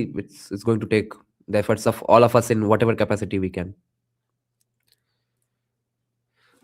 Stop kidding ourselves. Primary education and healthcare are the two most important issues right now. I don't believe healthcare is the two most important issue. I believe primary education and child nutrition is the most pressing issue. Child nutrition, of course, comes under healthcare, but specifically child nutrition. এমন একটা প্রশ্ন করবো যেটা শুনলে আপনি ঘাবড়ে যাবেন বা মিসআন্ডারস্ট্যান্ড করবেন, সেটা হলো This is a fun conversation. Now, Shuman Chattopadhyay is going to ask that, well, all our economic advisors and finance ministers have been highly qualified. Ashok Mitro, Amit Mitro, who was a finance minister under Mamata Banerjee. Now or kitna gali do. Some very not economist person is the finance minister because Mamata Banerjee has given up on economics. Before that, Ashim Dasgupta of CPIM was the finance minister. Before that, Ashok Mitro was the finance minister. All of them were highly educated and highly disastrous for the state. Ashim Dasgupta was an MIT graduate of all places, the guy who created VAT. Now, Shuman Chattopadhyay asks, "ये इन सब लोगों ने क्या उखाड़ लिया?" So, as a response, Ashok Lahiri says कि अब तो जात उठा के गाली दे रहे हैं कि इकोनॉमिस्ट होना तो मेरा जाति है, कास्ट है. this is also largely the making of economists like you. প্রথমে পেলাম অশোক মিত্রের, তারপরে পেলাম এমআইটি ফেরত অসীম দাশগুপ্ত, তারপরে পেলাম ডিউকের পড়ানো একদা আমাদের ফিকির সেক্রেটারি জেনারেলকে, এবং প্রত্যেকেরই claim to fame is through the same route, which is economics. আর প্রেসিডেন্সি কলেজের ছাত্র, এলিট ইনস্টিটিউশন, তারপরে এখানে all of them are presidency grads as well. Yeah, see how elite presidency is. Presidency is in College Street, Kolkata. সব America হওয়া ফেরত। আপনি তো আমেরিকায় অন্তত পিএইচডিটা করেননি, দিল্লি স্কুল অফ ইকোনমিক্স। তো এই অর্থনীতিবিদরা রাজনীতিবিদ হলে আর ফাইন্যান্স মিনিস্ট্রির দায়িত্ব পেলে তাদের মানে হিতাহিত জ্ঞানটা লোপ পায় কেন? कि ये सब हाईली क्वालिफाइड इकोनॉमिस्ट जब फाइनेंस मिनिस्टर बनते हैं तब इनका दिमाग कैसे हिल जाता है? আপনি যে কথাটা বলছেন সেটা অমিত মিত্র বোঝে না। এটা এত বোকা তিনি নন, আমিও জানি, কেন আমি তার পুরোনো অবতারে তাকে দিল্লিতে দেখেছি, যেখানে ই ওয়াজ এ ফসিফারাস মানে protagonist of reform. No, Himanshu. Everything is comparison to something. No institution is elite in a vacuum. So compared to the rest of the universities of Eastern India, presidency is fucking elite. আর এখানে এসেই তিনি শুধু হাত পা চড়ালেন, হ্যাঁ আপনি যা বলেছেন ম্যাডাম, হ্যাঁ ম্যাডাম চিফ মিনিস্টার নির্দেশ দিয়েছেন, আর আমাদের অসীমগত মুখ্যমন্ত্রীর অনুমতি নিয়ে এবার আমি আপনাদের বলছি বলে আমরা জানতাম যে ইউল র্যাটল মিসলিডিং ফ্যাক্টস। আর অমিত মিত্রর ক্ষেত্রে জেনেই গেছিলাম যেটা এক কান দিয়ে শুনে আরেক কান দিয়ে বের করে দিতে হয়। Amit Mitra, Mumtaz, finance minister, कि हाँ मैडम चीफ मिनिस्टर आप जो बोलेंगे वही होगा etc. And he's saying कि during Amit Mitra's time when we were journalists, we had decided that we knew that whatever he says, एक कान से घुसाओ एक कान से निकालो, कुछ भी कंस्ट्रक्टिव नहीं बोलने वाले हैं. ভেরি ডিস্টার্বিং, কারণ both of them are ex presidential, ফলে খুব লজ্জার ব্যাপার আমাদের কাছে। দেখো তো জাত তুলে গালাগাল দিচ্ছ। প্রথমেই বলি হ্যাঁ। যে বিধানসভায় আমি বলেছিলাম যে অসীম দাশগুপ্ত, অশোক মিত্র চরণ আমি, অসীম দাশগুপ্ত, অমিত মিত্র আমার কলেজের ছাত্র, দাদা স্থানীয়, ওদের সম্বন্ধে ব্যক্তিগত আমি কিছু বলবো, আমি এখন অব্দি তার ব্যতিক্রম না কেন আমিও তো ব্যক্তিগত বলছি না। Nice. This section is pretty awesome, guys. Now, Shuman Chattopadhyay asks, what happens to them when they become the finance minister? Ashok Lahiri says, no, see, they are my seniors from college. I have personal respect for them, so I won't make any personal attacks. He starts with that. Shuman Chattopadhyay says, even I'm not doing a personal attack, but do the legitimate critic at least. এখন প্রশ্ন হচ্ছে, এটা মনমোহন সিং না কে বলেছিল আমার মনে নেই, যে একটা ফাইন্যান্স মিনিস্টার যদি মুখ্যমন্ত্রী নিজে না হন তাহলে অনেকটা মুখ্যমন্ত্রী স্ত্রীর মতো, তোমার বউ তোমার লোকের সামনে কিছু বলবে না, কিন্তু সবসময় তুমি ওর দিকে তাকাবে এ করবে। He's saying that Manmohan Singh might have said this. He's saying that he doesn't remember exactly, but Manmohan Singh probably said this, that if unless the finance minister is the chief minister or prime minister himself, he'll at least have to be the wife of the chief minister. Like just like someone said, I don't remember who, that the relationship between a cricket captain and the coach of the team is also like a husband and wife. মুখ জমটা অতিথি চলে এলে। আর সুতরাং যখন finance minister কিছু বলে, মুখ্যমন্ত্রী বলে দিলে তো হয়েই গেল, আর যদি না বলে তাহলে মুখ্যমন্ত্রীকে যখন ব্রিফ করবে তখন বলতে হবে এটা বলা যাবে, এটা বলা যাবে না। So it's like the relationship between a husband and a wife. So you are not going to say things publicly, but yeah, internally you must say. And by the way, guys, cigarette smoking is injurious to health. Smoking causes cancer. Do not smoke. I'm aligned here. Academic and economists are highly overrated. Get a bloody technocrat, someone who has an MBA or experience in banking for that. Yeah. Ashok Lahiri is lesser qualified than all the past economists. Yes. And he's probably going to end up being the most effective. And Sanjeev Sanyal as chief minister. Education costs are negligible. সেই control যদি স্ত্রী স্বামীর ওপর না থাকে তাহলে তো dysfunctional হয়ে যাবে। ভালো বলেছে অ্যানালজিটা, ঠিক বলেছে। হ্যাঁ নিশ্চয়ই। মনমোহন সিং এত রোজ মানে রসসিক্ত কথাবার্তা বলতে পারতেন, হ্যাঁ চুপচাপ আস্তে আস্তে বলছেন কিন্তু। Shuman Chattopadhyay asks, did Manmohan Singh ever say such humorous things? Roshoshikto কথাবার্তা. Ashok Lahiri says, yes, ধীরে ধীরে বলতে থে।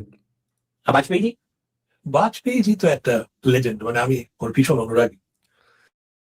একটা কোয়ালিশন চালিয়েছে জয়ললিতা, মমতা, একজনকে সামনে। বিনোদ মেহতার লেখায় আছে না যে বিনোদ মেহতার সঙ্গে খুব সুসম্পর্ক ছিল, একদিন গেছে। I'm going to skip over this casual chit chat. He says a story about, Ashok Lahiri says a story about how one day when he went to meet Vajpayee, Vajpayee seemed very distressed and disoriented.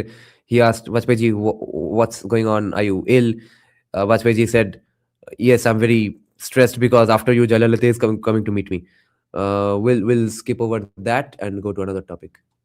এই যে আপনার জাত তুলে আমি বলছি, একটা কথা তো ঠিক যে আপনার স্বজাতিরাও তো বাংলা ডোবানোর পিছনে বেশ dysfunctional. Shuman Chattopadhyay is still not letting this go. He's saying that आपके जात वालों ने बंगाल को डुबाया है, आप इकोनॉमिस्ट ने। রিলেশনশিপ যদি হয়, আমি যদি চিফ মিনিস্টারের স্ত্রী হতে না পারি বা স্বামী, আমাদের ক্ষেত্রে অন্য হবে, তাহলে আমি থাকবো না যদি আমার আত্মসম্মান থাকে না। সেখানে দেখো ওদের সম্বন্ধে আমি বলতে পারবো না। আপনি কি করতেন সিমিলার সিচুয়েশন? আপনাকে কি লক্ষ্মীর ভান্ডার হতো? লক্ষ্মীর ভান্ডার হতো, কিন্তু Oh, he's saying that आप उन सिचुएशंस में क्या करते, जिन सिचुएशंस में असीम दाशगुप्त, अमित मित्र कुछ कर नहीं पाए, आप क्या करते? आप क्या लखीर भंडार करते? तो लखीर भंडार ने तो अशोक लहरी ने पहले ही क्लैरिफाई कर दिया है कि हम तो करते.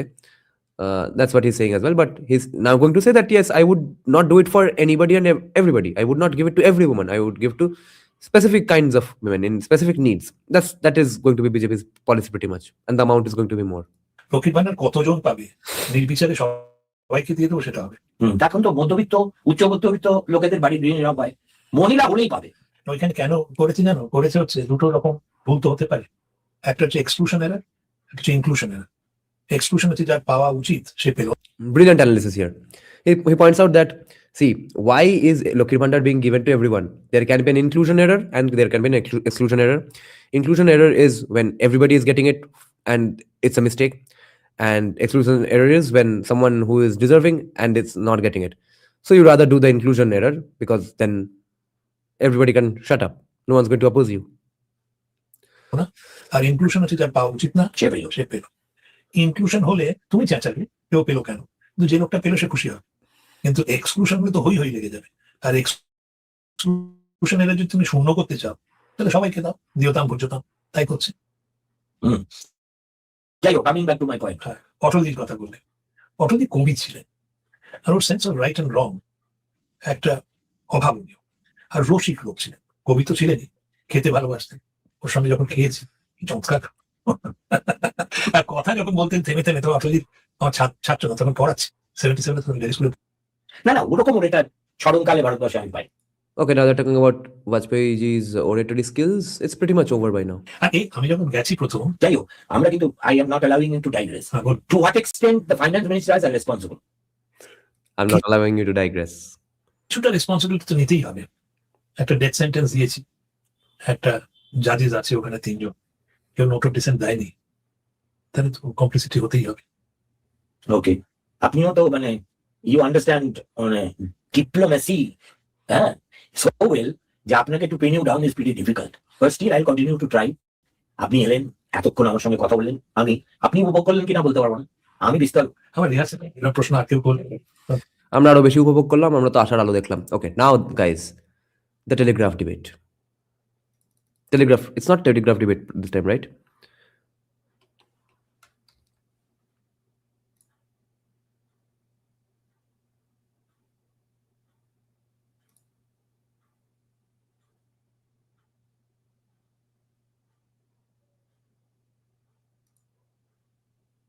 The debate is still going on. What the fuck? To Pujo, which is Jishu Utsav, where you have. Oh, so they are just putting it on repeat. Lol. Let's see what the fuss is all about. Final stage in the essence, and yet survived in. Okay, where is the beginning and where is the end? अजीब बात है, तो क्या हमको ऐसे ही देखना पड़ेगा? इसका एक्चुअल शुरू कहां से है? वेट, देखते हैं और किसी चैनल से अपलोड हुआ है कि नहीं। Ariel.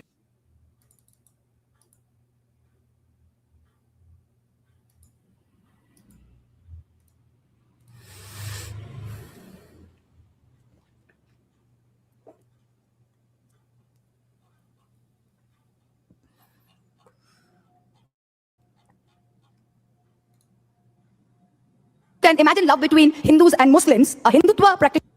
As the Vedas. And what of Swami Vivekananda, who I think in Calcutta is called Swami Vivekananda?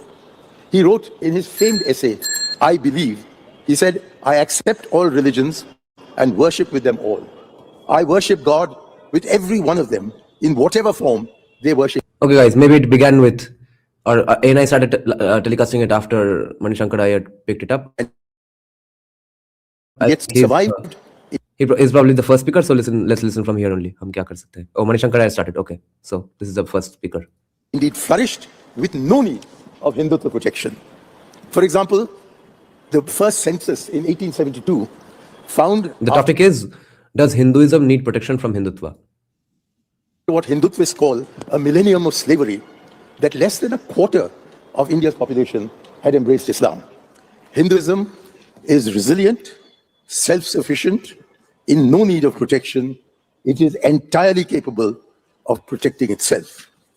Hindutva is not the protector of Hinduism. Hindutva is the perverter of Hinduism. No, because it did need protection, because even though Hinduism did not disappear, it has been dwindling. The numbers have been dwindling, therefore it needs protection. It Semiticizes the Sanatan Dharma based on an imported idea Semiticizes. So he's being anti-Semitic. of territorial nationalism as established by Savarkar's biography of Joseph Mazzini and embellished in practice by Dr. Munje and Guruji Golwalkar through their admiration, respectively, of Mussolini's fascism and the racist theories of Hitler's Nazism. What I hope to establish in the next 9 minutes is that faced with a choice between Savarkar's Hindutva and the Hinduism of Gandhi or Swami Vivekananda, there is no way their Hinduism can be protected or promoted by Savarkar's Hindutva. For there is an unresolvable contradiction between Gandhi's collection, the essence of Hinduism, and Savarkar's 1923 publication, The Essentials of Hindutva. No. Why would he say sanitizes? That would be a compliment. He says it Semiticizes. He means Abrahamizes Hinduism, Savarkar. 4. While on the first page of Savarkar's book is emblazoned the slogan, Hinduize politics and militarize Hindudom, Gandhiji, in Young India, October 1921, defined what he said was the creed of Hinduism as the search for truth through non-violent means. While Savarkar wrote, Hindus understand themselves as Hindus through acts of violence, the Mahatma wrote, the Hindu has an और फिर नारायण राव सावरकर को ऐसे ही पीट के मार दिया non violence से ही श्राप देके old age civilization. He is essentially non-violent. वाह You've seen that Hindutva vigilantes beat up and even kill anyone suspected of hoarding, eating, or transporting beef, cow's meat. While Gandhiji wrote, it is a denial of Hinduism and of ahimsa to kill a human being to protect a cow. How then can Hinduism rely on thugs and murderers calling themselves Hindutvavadis to protect itself? Hindutva is Hinduism in paranoia. It asks 80% Hindus to quiver in front of 14% Muslims. Yes, because at one point it was 100%, now it's 80%. There's something going wrong. What is Hindutva? Hindutva is a BJP leader. And among that 80%, half of them have Christian ways of thinking about Hinduism, and another huge chunk is commie anyway. So number से भी वो 80% logical, actually factual नहीं है. Laughing a blind, hungry tribal girl because she attends a Christmas lunch in a church. Hindutva raids shopping malls to tear down Christmas decorations. And when it comes to Buddhism, Swami Vivekananda at Chicago on 26 September 1893 described Buddhism as the fulfillment of Hinduism and went on to affirm that the separation of Brahman from Buddha is the cause of the downfall of India. That is what Swami Vivekananda says. Now contrast this with Hindutva. Savarkar described Buddhism as an existential threat to all Indians, to all Hindus. He described it as the ultimate negation of Hindutva, bearing the opiate of universalism and non-violence. He said it was disastrous to national virility and even the existence of the Hindu race. Yes, and he was right, because Buddhism ceased to exist. Not because of Hindus, because of other reasons. And other than that, he said other things about Buddhism as well. He said that, yeah, Buddhism is pretty awesome. It may be applicable at some point. It's just not the time right now. And just, I'm not as awesome as Buddha or as Buddhism requires me to be. मैं क्या करूं? And that was kind of summed up in the dialogue in the Randeep Hooda Savarkar movie as well. मैं बुद्ध को बहुत मानता हूं, मगर उनसे सहमत नहीं हूं. Kind of what I think of Salvatore Babones when he critiques libertarianism and Nietzsche as well. He viewed Ashoka's non-violence, I'm quoting him, as being antithetical to Ashoka's non-violence. Yeah. अब तो संजीव सरनियाल का बुक हमने पढ़ लिया है, अब क्या करें? being a Hindu, and thus also unnatural in the sense of being against nature. Now let's turn to the epics. Gandhiji read the Ramayana as the unfolding of Ramrajya, while Savarkar movie का ही dialogue दे देते हैं कि हाँ रावण को तो ऐसे ही मार दिया. described, and I'm going to quote him, Savarkar described Lord Ramachandra's victory over the king of Lanka. That is the words of Savarkar. The victory over the king of Lanka as the final stage in the colonization of the land. That's how he views it, which created a unified nation of Hindus, making a territory conquered by Hindus, a holy place meant only for Hindus.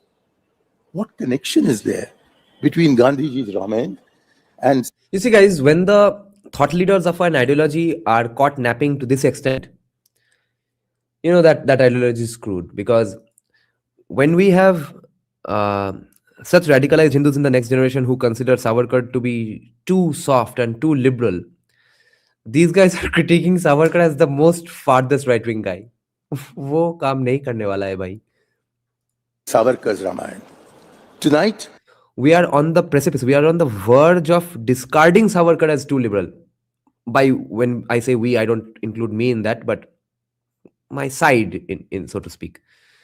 But तो सावरकर को far right बोल के कोई फायदा नहीं है आज के दिन में भाई. That ship has sailed, Manishnkar ji. you have to choose between Gandhi's Ramayana and Savarkar's, between Gandhi's No one is choosing between these two. Both of these have been rejected by a huge chunk of Hindutwadis. Mahabharat and Savarkar's. Gandhi and Savarkar first met in London in 1910. Savarkar quoted the Gita to urge warfare as a duty that Hinduism imposes upon its followers. Warfare not for the sake of warfare, not warfare as a duty. कि हाँ चलो थोड़ा युद्ध करते हैं आज सुबह उठ के. ड्यूटी है तो करना ही पड़ेगा, क्या करे. Warfare to prevent हिंसा, अहिंसा. हिंसा प्रिवेंट करने के लिए अगर वॉर करना है तो करना है.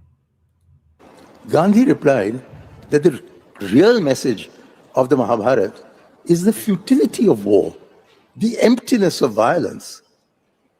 Later, writing in his journal Young India in August 1931, Gandhiji wrote, and I quote, "The author of the Mahabharata has not established the necessity of physical warfare. On the contrary, he has proved its futility. He has made the victors shed tears of sorrow and repentance and has left them nothing but a legacy of misery." The competition between Ikkis and Dhulandhar. Hindutva regards as true Bharatis only those whose Pitrubhu and Punyabhu lies between the Sindhu and the ocean, thus excluding Muslims and Christians. Meanwhile, 2 minutes back he said Savarkar semitizes Hinduism. Who look towards Makkah and Jerusalem or Rome to pray. What did Gandhi say? On the other hand, Gandhi said, quote, I do not believe in the exclusive divinity of the Vedas. I believe in the Bible, the Quran, the Zindavesta, to be as much divinely inspired as the Vedas. And what of Swami Vivekananda, who I think in Calcutta is called Swami Vivekananda? He wrote in his famed essay, I believe, he said, I accept all religions and worship with them all. I worship God with every one of them in whatever form they worship him. I shall go to the mosque of the Mohammedan. I shall enter the Christian's church and kneel before his crucifix. Yeah. Then he created an institution which was called the Ramakrishna Mission, not the Jesus Christ Mission, not the Zoroastrian Mission, and a mission where Gita is very focused upon, and it's named after a person who was a Makali Bhakt, not a Jesus Christ Bhakt. Why do you think that was? What mystery is behind that? I shall enter the Buddhist temple where I shall take refuge in his law. I shall go into the forest and sit down in meditation with the Hindu. And what did Savarkar write? He said, even after the horrible experience of 1,000 years or so, the Hindus went on tolerating even such a hideous religion as Islam. This is Hindutva. While Swami Vivekananda He thinks this is a criticism. wrote from Almora on 10 June 1898, for our own homeland, a juncture of two great systems, Two great sissies. Hindu and Islam, Vedanto brain and Islam body is the only hope. For the protection of Hinduism, would you turn to Gandhiji and Swamiji, or to Savarkar and Golwalkar and Sadhvi Pragya Thakur? Or indeed, would you trust Sudhanshu Trivedi above the Mahatma? Or that Hampstead Hindu, Sri Shopan Dasgupta, over Swami Vivekanand?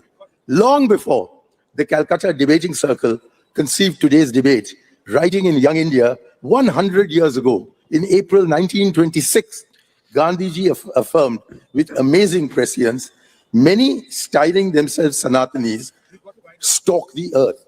He went on to say, God's grace will descend on those who do his will, Time's up. not on those who simply mutter Ram, Ram, Ram, Yes.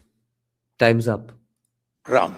It is such Santanis muttering Ram, Ram that we will be hearing from. No, Gandhiji and Swamiji in the same line is pretty legit. Swamiji has countless such quotes. The point is Sadhvi Pragya and Savarkar in the same quote, in the same line. This evening of how they have saved Hinduism by smashing mosques to smithereens and building glitzy temples. Please, Dhanyavad, Namaskar, Jai Hind. please keep your emotions to yourself. This is Calcutta Debating Circle and this is the Calcutta Club. I believe I do not have to repeat it anymore. It is almost, you mentioned Vivekananda about 5 times, Mani. If you look back at the picture of the Chicago Art Institute, as Swamiji was sat there just prior to his lecture, to the left of Swamiji was sat a lean figure. We do not trouble to identify who he was. He was Angarika Dharmapala. And it is from the friendship between Vivekananda and Angarika Dharmapala that they come back to India and the revival of Sri Lankan Buddhism starts. And starts from where? From College Street in Kolkata. That is where the Mahabodhi Society is.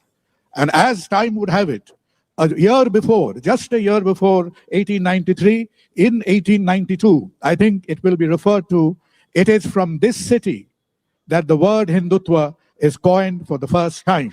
And on that note, we ask Shopan Dasgupta.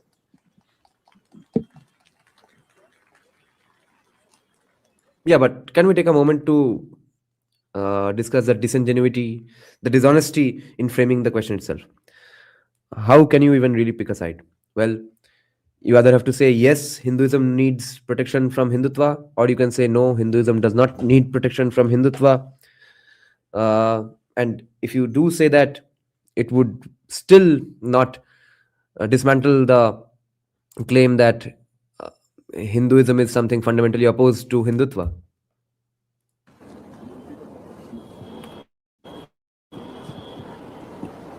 Dr. Kunal Sarkar, ladies and gentlemen, you've heard the script which we first heard 25 years ago.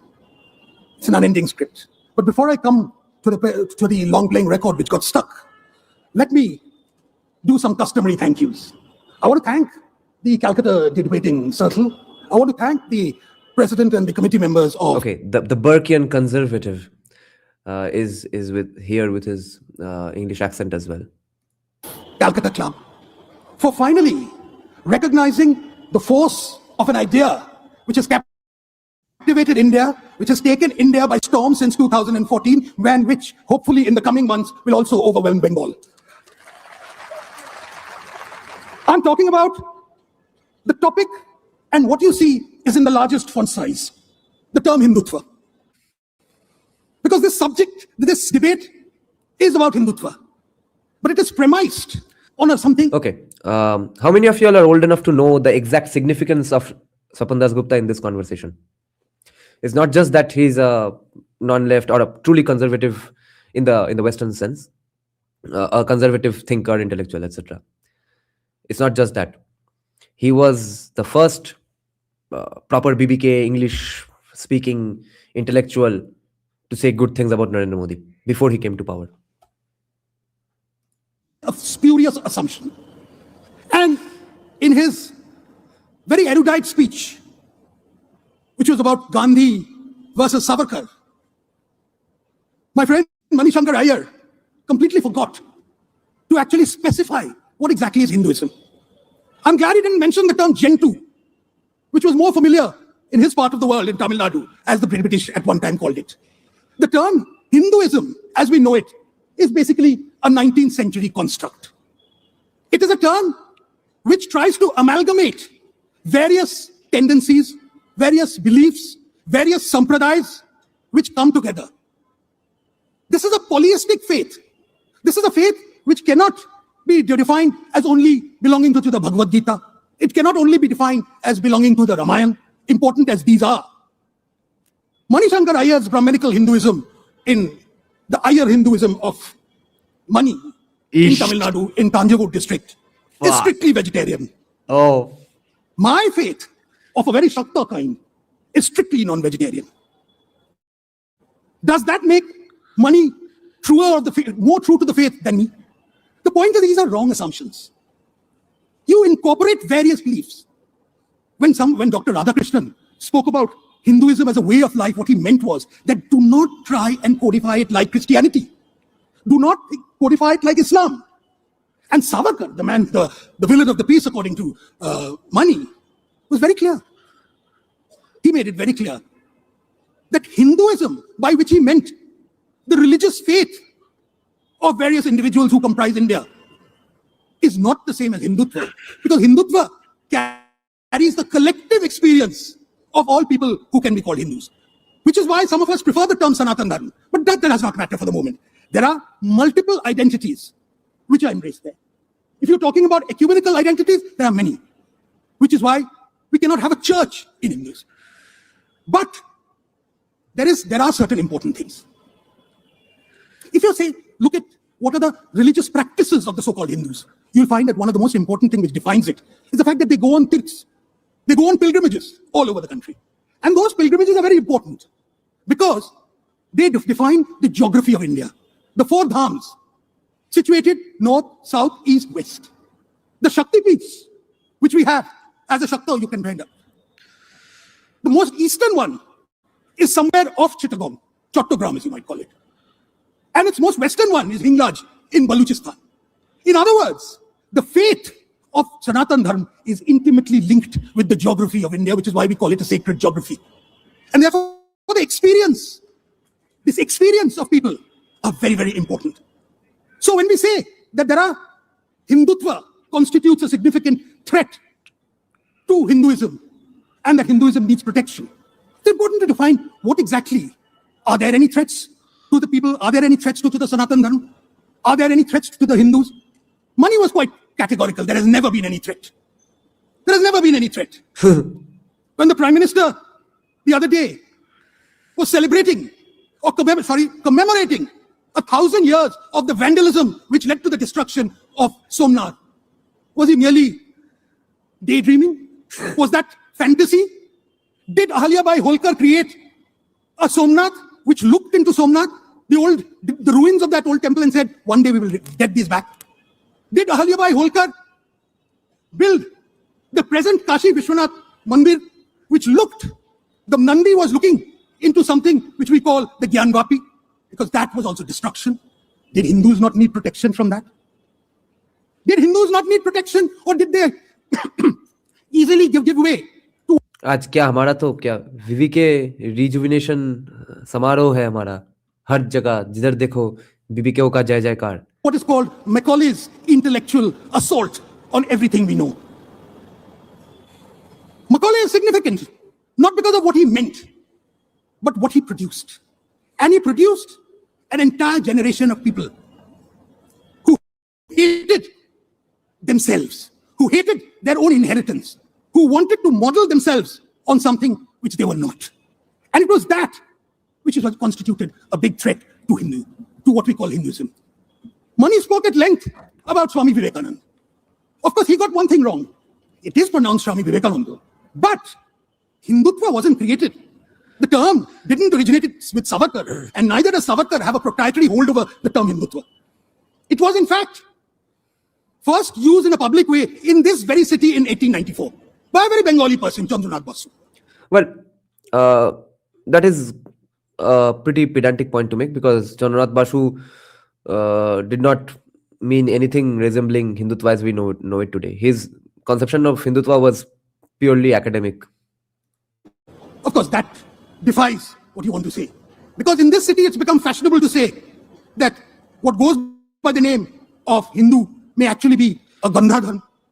Someone said it. A very important person said it in this place. It has also become extremely fashionable to say that Ma Kali represents permissiveness. I think there are people on the other side who are very familiar with that sort of contention of looking at Ma Kali as an epitome of a cigarette ad or a heavy alcohol ad. Bankim Chandra Chatterjee once, and he is the person who created Mother India. He was the inspiration behind Mother India. He once wrote something which I'm very fond of quoting all the time. And I think it's worth considering. And he wrote, "And what shall I say of that weakest of human beings, the half-educated, anglicized and brutalized Bengali Babu, who especially subjugation of women, and that he took this idea from... Moha is not wrong there.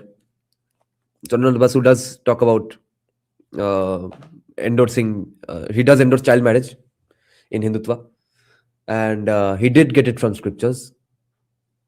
The point is, yes, some scriptures have been the product of certain eras. Certain eras have endorsed child marriage for a number of reasons. Some wrong, some right. Some wrong in today's context, right in that era's context.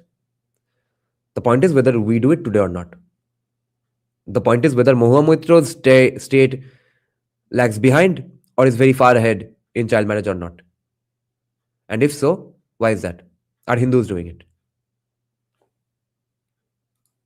congratulates himself on his capacity to dine off a plate of beef, as if this act of gluttony constituted in itself unimpeachable evidence of a perfectly cultivated intellect. That was Bankim Babu. And I think that's quite true. That Hindutva bashing is the latest fashion statement of today. And what is significant about Hindutva is that it has taught Indians, it has taught a very large number of Indians, the importance of fighting back, of not taking things lying down.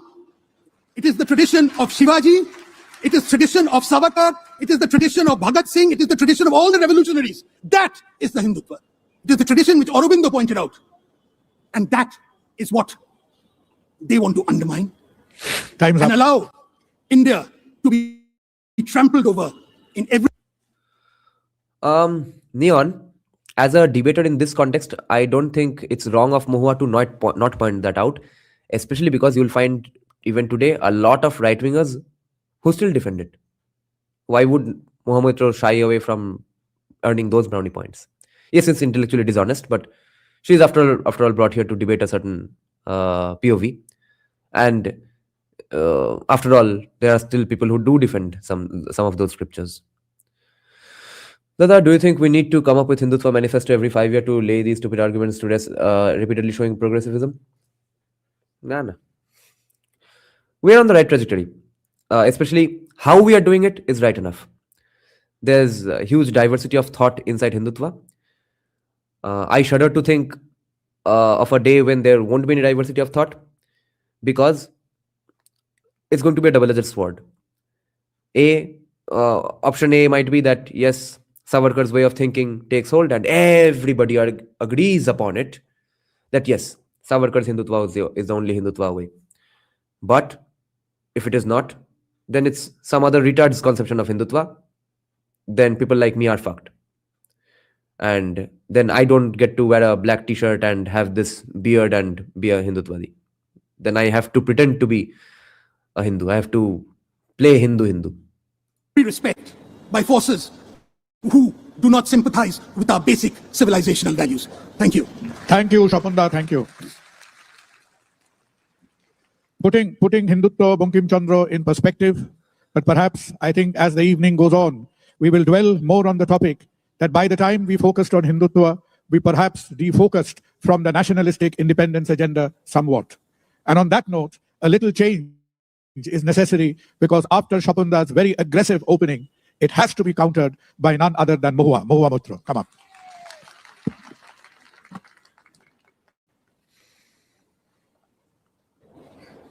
Thank you very much. Quite wonderful to be back.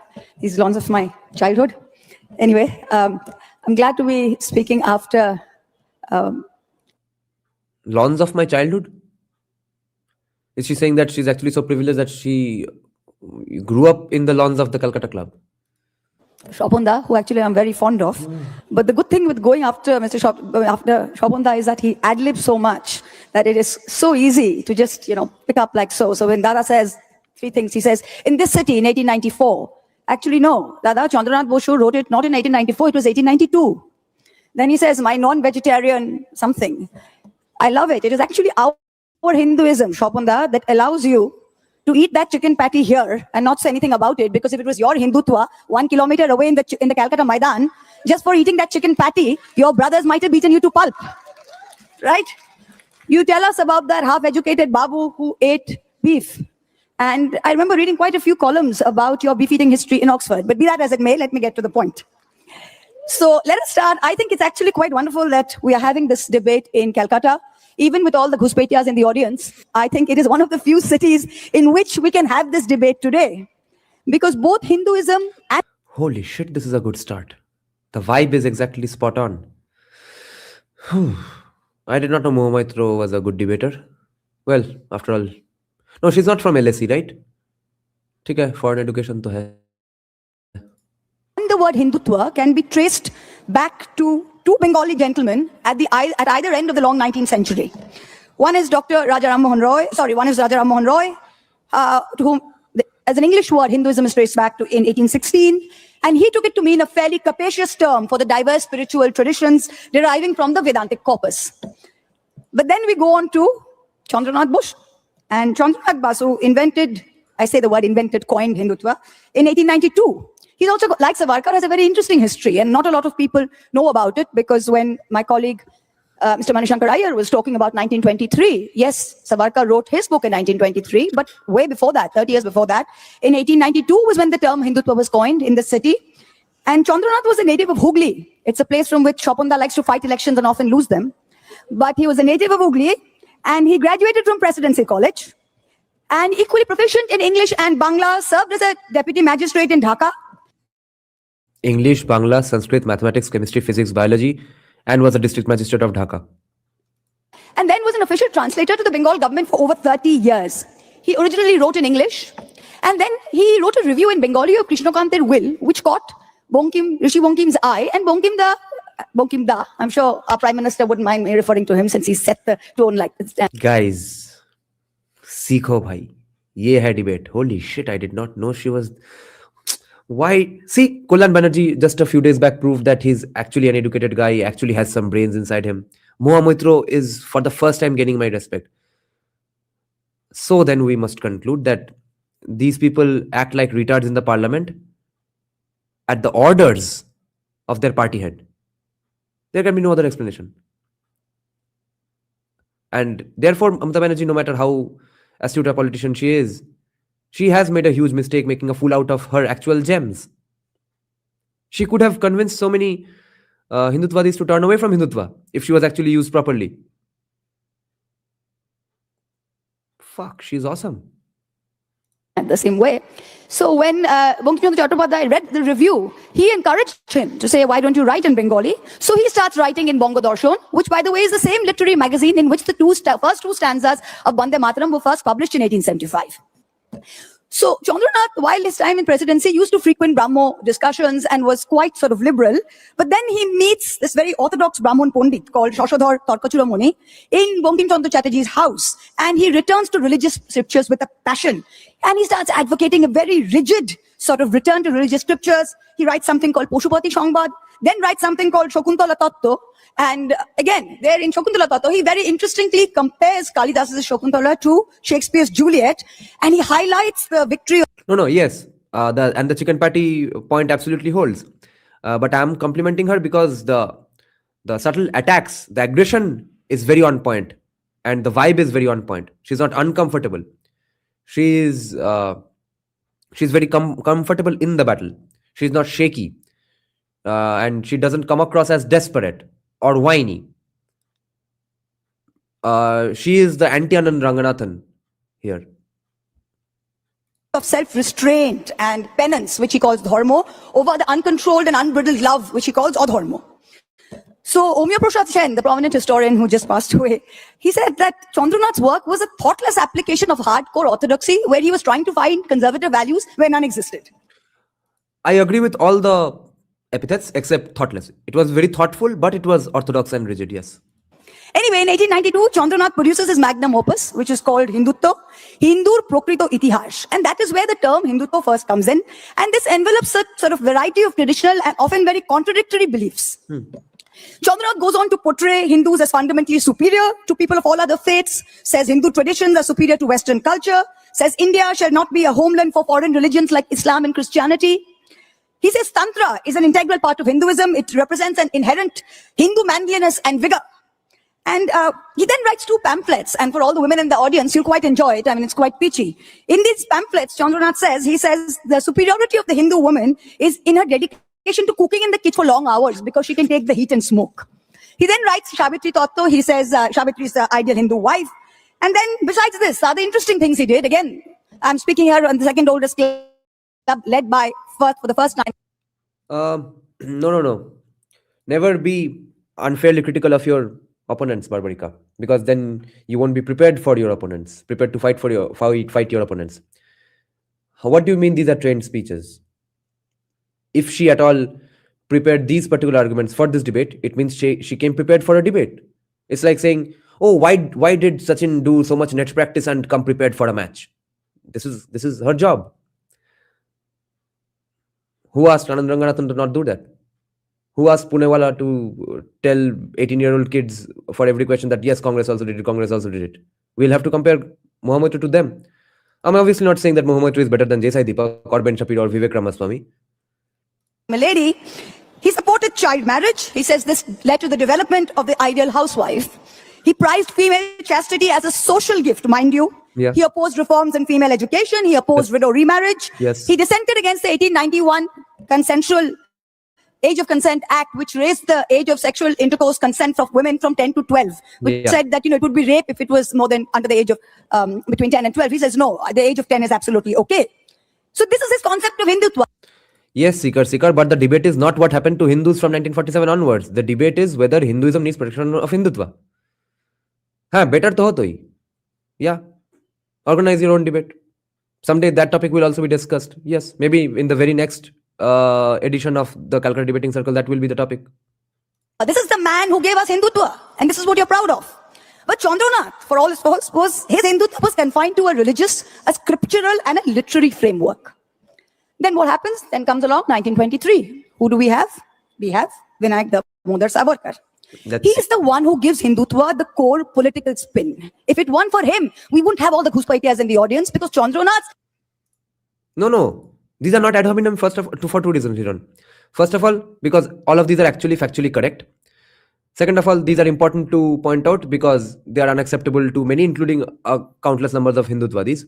Thirdly, because whether Hindutva is a good thing or a bad thing, that is the point of discussion, right? So she's pointing out that the guy who coined the term Hindutva said so many bad things in today's context, and which countless Hindutvadis today would not defend. So it's absolutely fair that she's pointing these out. This had topic released beforehand, so applies to apples to oranges. Her interviews are nowhere close. Yes. Then are you saying that everyone here has been as awesome as Mohamedro? If so, fair enough. We'll see. If so, why was Manishankar Iyer's point so horseshit? Topic to release hua tha. Usne kya ukhad liya? And if not, if others have not been as good as her, why not? Hindutva was actually quite boring, It was Savarkar who tied this Hindutva to the a theory of monolithic Indian nationalism, this territorial, racial, cultural. this is the trap of Savarkar भाई. तुम जब भी सावरकर को criticise करने के लिए facts निकालोगे, लोग और भी सावरकर के फैन बन जाएंगे. This is the trap that Janki Bakle fell in. She writes pages after pages of brings out fascinating facts, and in the conclusion says, "Can you believe he did that?" And you come away thinking, "Holy shit, Savarkar is so awesome." See, she is doing all that already. Political nationalism that had no room for Islam, it had no room for Christianity, no other form of consciousness that couldn't. No, he's not pontificating on someone's character. She is pointing out the exact things Chandranath Basu wrote in the book Hindutva. Okay. There's no point about Chandranath Basu's character. Chandranath Basu did not say that, okay, right now I'm going to go fuck a 12-year-old. He wrote that it's okay. Be traced back to a Hindu core. Now, it's also important to note here that the very word Hindu is not in the Vedas. It's not in the Upanishads. It's not in any Vedantic Upanishadic corpus. It's not in the epics. It's not in the Dharma Shastras. It's not in any major Sanskrit or Prakrit literary text. It is not even in the majority of the Puranas. Savarkar relied on a fake Purana. And the reason I call it a fake Purana was because it is called the Bhavishya Purana. And the reason I call it a fake Purana was in this Purana, you have reference to Sunday, Monday, Tuesday as days of the week and reference to Queen Victoria. Now, Queen Victoria's timeline was 1819 to 1901. So if any Purana which made a reference to this had to be a fake Puran. And then Savarkar, what he says is, she screws up finally. Savarkar को लेके बात करते हैं सब screw up करते हैं. It's a screw up Mohua Didi, because if you believe that the Bhavishya Purana could not have been in fact written centuries earlier and could not have predicted those things because you simply don't believe in that stuff, by that logic, all other Puranas are fake Purans because all other Puranas talk about supernatural things as well. So if Bhavishya Puran is right by your standard, is wrong by your standards, then by your atheist standards, all Puranas are fake Puranas. But we have the luxury of picking and choosing. he says, militarized Hinduism and Hinduized militarism. When after Savarkar pleads with the British, gets a get out of jail free card, remember he goes out and he boycotts the Quit India movement. When Gandhiji calls for the Quit India movement in 1942, Savarkar's boycotting it. He's head of the Hindu Mahasabha. He boycotts it and he is asking members of the Hindu Mahasabha, please get into the British army. And he uses the term Hinduized militarism. Okay. Again, a screw up, because she did not come prepared. She did not read Savarkar's defense of that action. She does not know why Savarkar boycotted the 42 Quit India movement. And militarized Hinduism. This is his idea of Hindutva. It is political, racial, cultural. It has nothing to do with either religion or spirituality, which is what Hinduism as we know it is. And when you talk of, Chapunda again was referring to this, Savarkar actually wrote, he said, you know, he hated Muslims, but he said that the one good thing about Muslims is when you're talking about Muslims in the medieval age, they went around raping all these Hindu women and giving birth to more and more Muslims. And Hindus should actually take a leaf out of that book, because the suicidal Hindu idea of chivalry, of treating enemy women with respect, was going to do no good for the predominance of the Hindu race. Now, as Hindus, we can accept the diversity of practices under rubric Hinduism as a modern concept, and we can argue about how liberal it is, how open it is. On one side, you can have the spirituality of Ramakrishna. Savarkar ko leke baat karte waqt trap after trap. See the hole she has dug herself into. Now, on the one hand, she has to say that Hinduism is more liberal than Islam. On the other hand, she has to monkey balance between, wait. Hinduism, is it really that liberal? Haven't I been blabbering about casteism and Sati Pratha for centuries? What the fuck am I going to do now? Savarkar ne trap khoda hi in logo ke liye. See how far-sighted a genius Savarkar was. कि उनके मरने के कितने साल हो गए? 76, 86, 96, 2006, 2016, 2026. Holy shit. Exactly 60 years after Savarkar's death, people start trying to criticize Savarkar and fall into a fucking trap that they can't get out of. Which is highly accommodative. You have Belur Mott that has Jishu Pujo, which has Jishu Utsav, where you have Aroti done. Savarkar को criticize करते करते अब Jishu Pujo Ramakrishna mission लाके क्या होगा? You already could not make the point whether Islam is actually less progressive than Hinduism or not. You tried making that point, and then all of a sudden you remember that, oh, we can debate whether it's liberal or not. Cake and flowers, and that's on one side, where he regarded even Jesus as a form of divinity, which is absolutely okay with Ramakrishna. He saw no conflict in that. And but even the RSS, I would say, No conflict in that, but just spent all his time worshipping Ma Kali. How mysterious. they do not confuse Hindutva with a religion.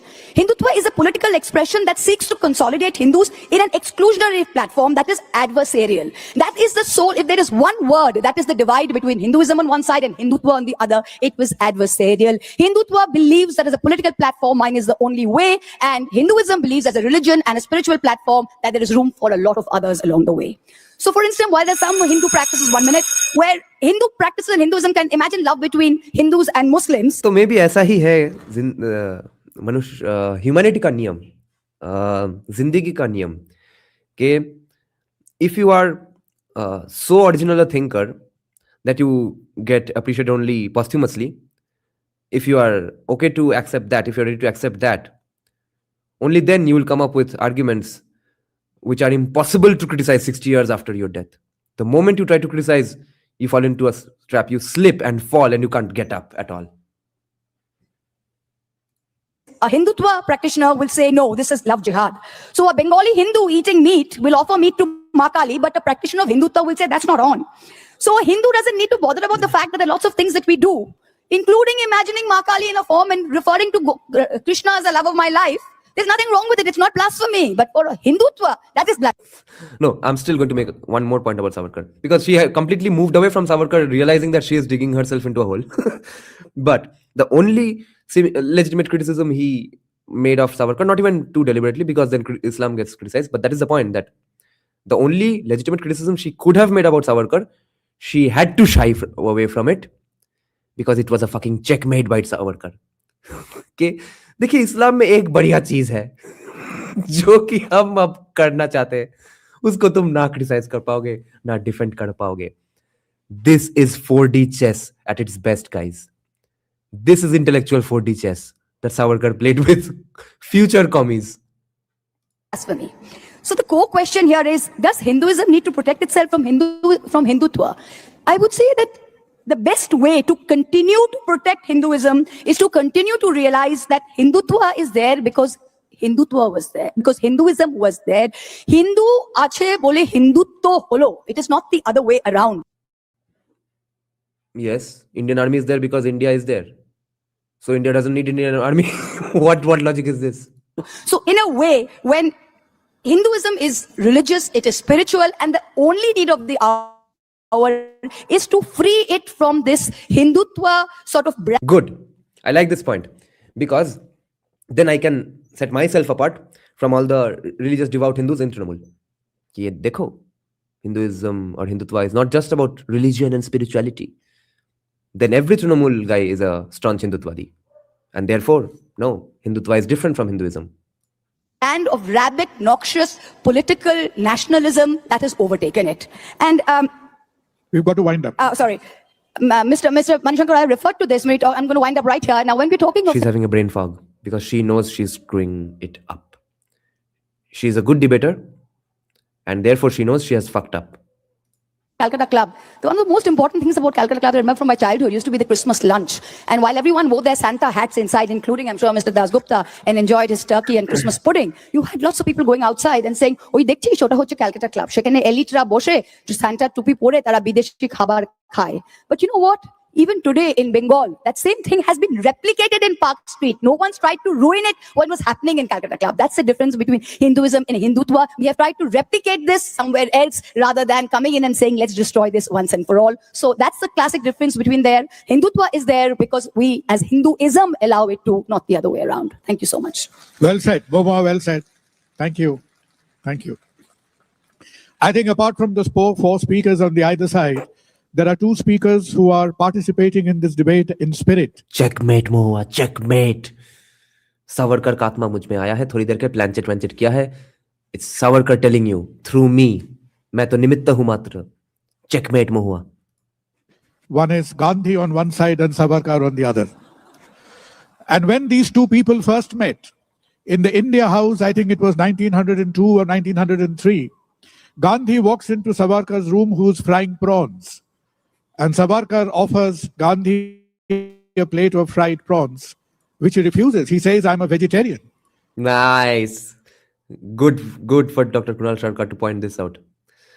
Such debates also hold certain value for us. Absolutely. You know, when discussing about religious fanaticism in India, I point out Hindu society is healthy. Yes, exactly.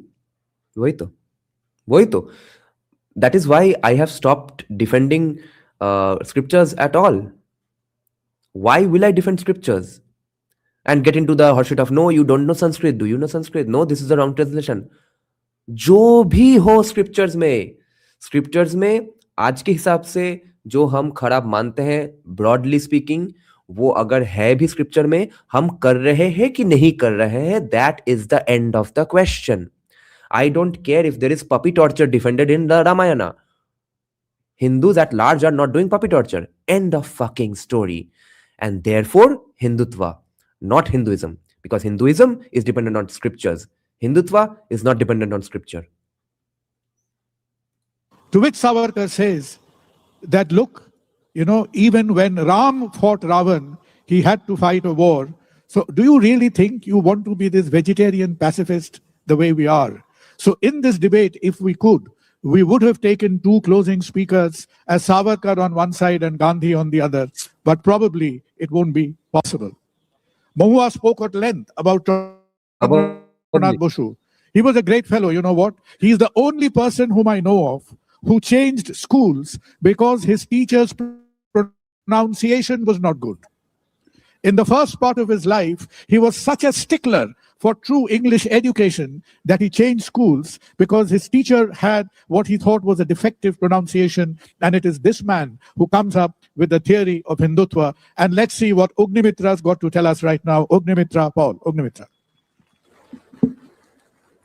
Also a potential possible chief minister if BJP wants a non-significant face and wants to keep faction wars away.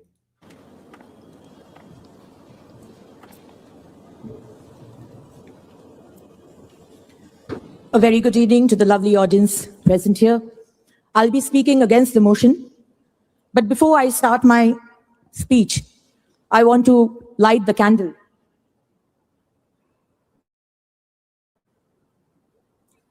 This candle is for the innumerable lives lost in the past few months in Bangladesh, in Pahalgaon, in West Bengal, in Bharat.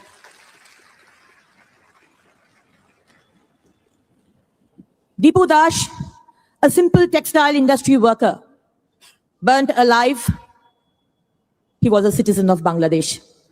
Sharad Chandra Mani shifted from abroad with a dream to live with his family in his motherland, hacked to death. Rana Pratap Boiragi, a businessman and media house owner, shot dead in Bangladesh. Kokun Dash, Boijendra Biswas, Joy Mahapatro, who was butchered yesterday. Or my Hindu sister, a widow, tortured, tied to a tree, hair chopped off and gang raped a few days back in Bangladesh. What is common is all of them were Hindus. Honorable Chair, respected judges, and my fellow participants. Before deciding whether Hinduism needs protection from Hindutva, we must confront a more uncomfortable truth. Why does Hindu suffering, whether in Bangladesh or Bengal, so often met with secular silence? Why does some of us doesn't have the guts or the courage to give leadership to a candlelight march for these Hindu brothers and sisters, but you raise your voice for people of Gaza, Palestine, Cuba, or Venezuela? This motion assumes Hinduism and Hindutva are opposing forces. But this assumption collapses the moment we look at ground reality across borders and within them. I stand firmly against this motion because it debates an imagined threat while actually ignoring the real ones. Hinduism stands with the victim and selective silence calculates convenience. Hinduism is not a fragile faith. It is a civilization, ancient, plural, and resilient. Hindutva is not an external ideology attacking Hinduism. It is the civilizational self-awareness of Hindu society. To argue that Hinduism needs protection from Hindutva is to argue that a civilization must apologize for recognizing itself. Hinduism asks, what is right? And selective silence asks, who is powerful? Bangladesh and Bengal, different nations, but the same silence. Let us. Yeah, that is what she is doing, but that convinces only. She's preaching to the choir here. Mohammedra's first half could have convinced some young Hindutvadi guy to not become a Hindutvadi. Desai Deepak convinced me as a non-Hindutvadi guy into becoming Hindutvadi. Ognimitra Paul is not going to be able to achieve any of that. Cross borders in Bangladesh, Hindus have been repeatedly targeted. Temples vandalized, homes burnt, individuals like Dipu Dash brutally killed and burnt alive. She swayed the crowd because the crowd was Hindutvadi to begin with. She cheered up the crowd. She gave the crowd something to clap over. These are not historical wrongs. These are present realities.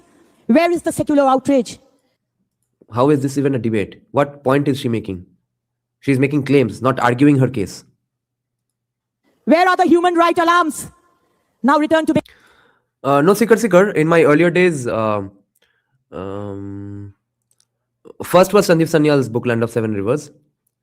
That's when I found out that, yes, there are so many great things to be proud of in India's past. After that, it was either Sitaram Goel's book, How I Became a Hindu, or Desai Deepak's debate with Shashi Tharoor. Bengal, in Shamsherganj, Murshidabad, 2 Hindus were hacked to death in cold blood. Why was Harogobindo Dash and Chandan Dash butchered? Not because they were CPM cadres, not because they ever rebelled, because they were Hindus and sculptors who used to make... This point holds no water, because for every Hindu death, every commie is going through the names of every Muslim murdered everywhere in the world. So she is not defending Hinduism, not defending Hindutva. She's just pointing out that some Hindus were murdered. Hindu deities in Murshidabad and Malda. No, it matters whether she's technically right or not, because she's not in a BJP party office or in a BJP political rally. She's in a fucking debate where she's supposed to convince non-Hindutva believers into believing in Hindutva. And she's absolutely failing at that. Hundreds of Hindus had to flee from their own land, just like our forefathers who had to flee from Bangladesh and Pakistan in... Yeah, Calcutta Club has a Hindutvadi crowd because Kolkata has a huge Hindutvadi base. Last year, I was there at this debate in the audience. Everyone was cheering for anything Desai Deepak was saying, anything Anand Ranganathan was saying, even though they were on the opposite sides. I met both of them. I met Desai Deepak before the debate in South City Mall. I signed my book by him. Then I met Anand Ranganathan in the debate. I signed his book by him. 1947 and 1971. Why? Why? In 2026, we Hindus have to flee from our own land in Bengal, I want to ask you. In Birbhum, families were displaced only because they were Hindus. In South Chobbish Pargona, Canning and Basanti, Hindu villagers on a regular basis faces intimidation during Hindu festivals in Howrah. For every one of these facts, Mohammed can bring out 5 other facts that happened to Muslims somewhere. And Hooghly, processions faced restrictions, while violence was sanitized as clashes, not riots. Across borders... Yes, therefore, Desai Deepak, Vivek Ramaswamy, Ben Shapiro are in a whole different league that most people are not. Across political systems, the pattern is the same. Hindu victims are normalized, Hindu pain is minimized, and Hindu identity is problematized. And what's annoying me most is this abriti, that Bengali elocution tone of speaking, which I can't fucking tolerate. Hinduism remembers every wound. Selective silence forgets. Selective secularism is a... No, even Mohammed is technically a politician, but you're supposed to remember that you have other hats to wear as well. Common thread. This is not coincidence. This is ideology. When Hindus are attacked, silence is called responsibility. Inaction is called neutrality. But when Hindus... Yeah. Ashutosh is also a fucking joke when it comes to debating. I saw him last year as well. Everyone laughed at him. Hindus organize, speak, or assert cultural identity, it is labeled majoritarian. It is criminalized as Hindutva. This is pseudo-secularism. Hinduism speaks for all. Speaks for all, without filters. Selective silence chooses causes, not cause, but conscience. The false Hindutva narrative says Hinduism is spiritual, while Hindutva is political. This divide is artificial.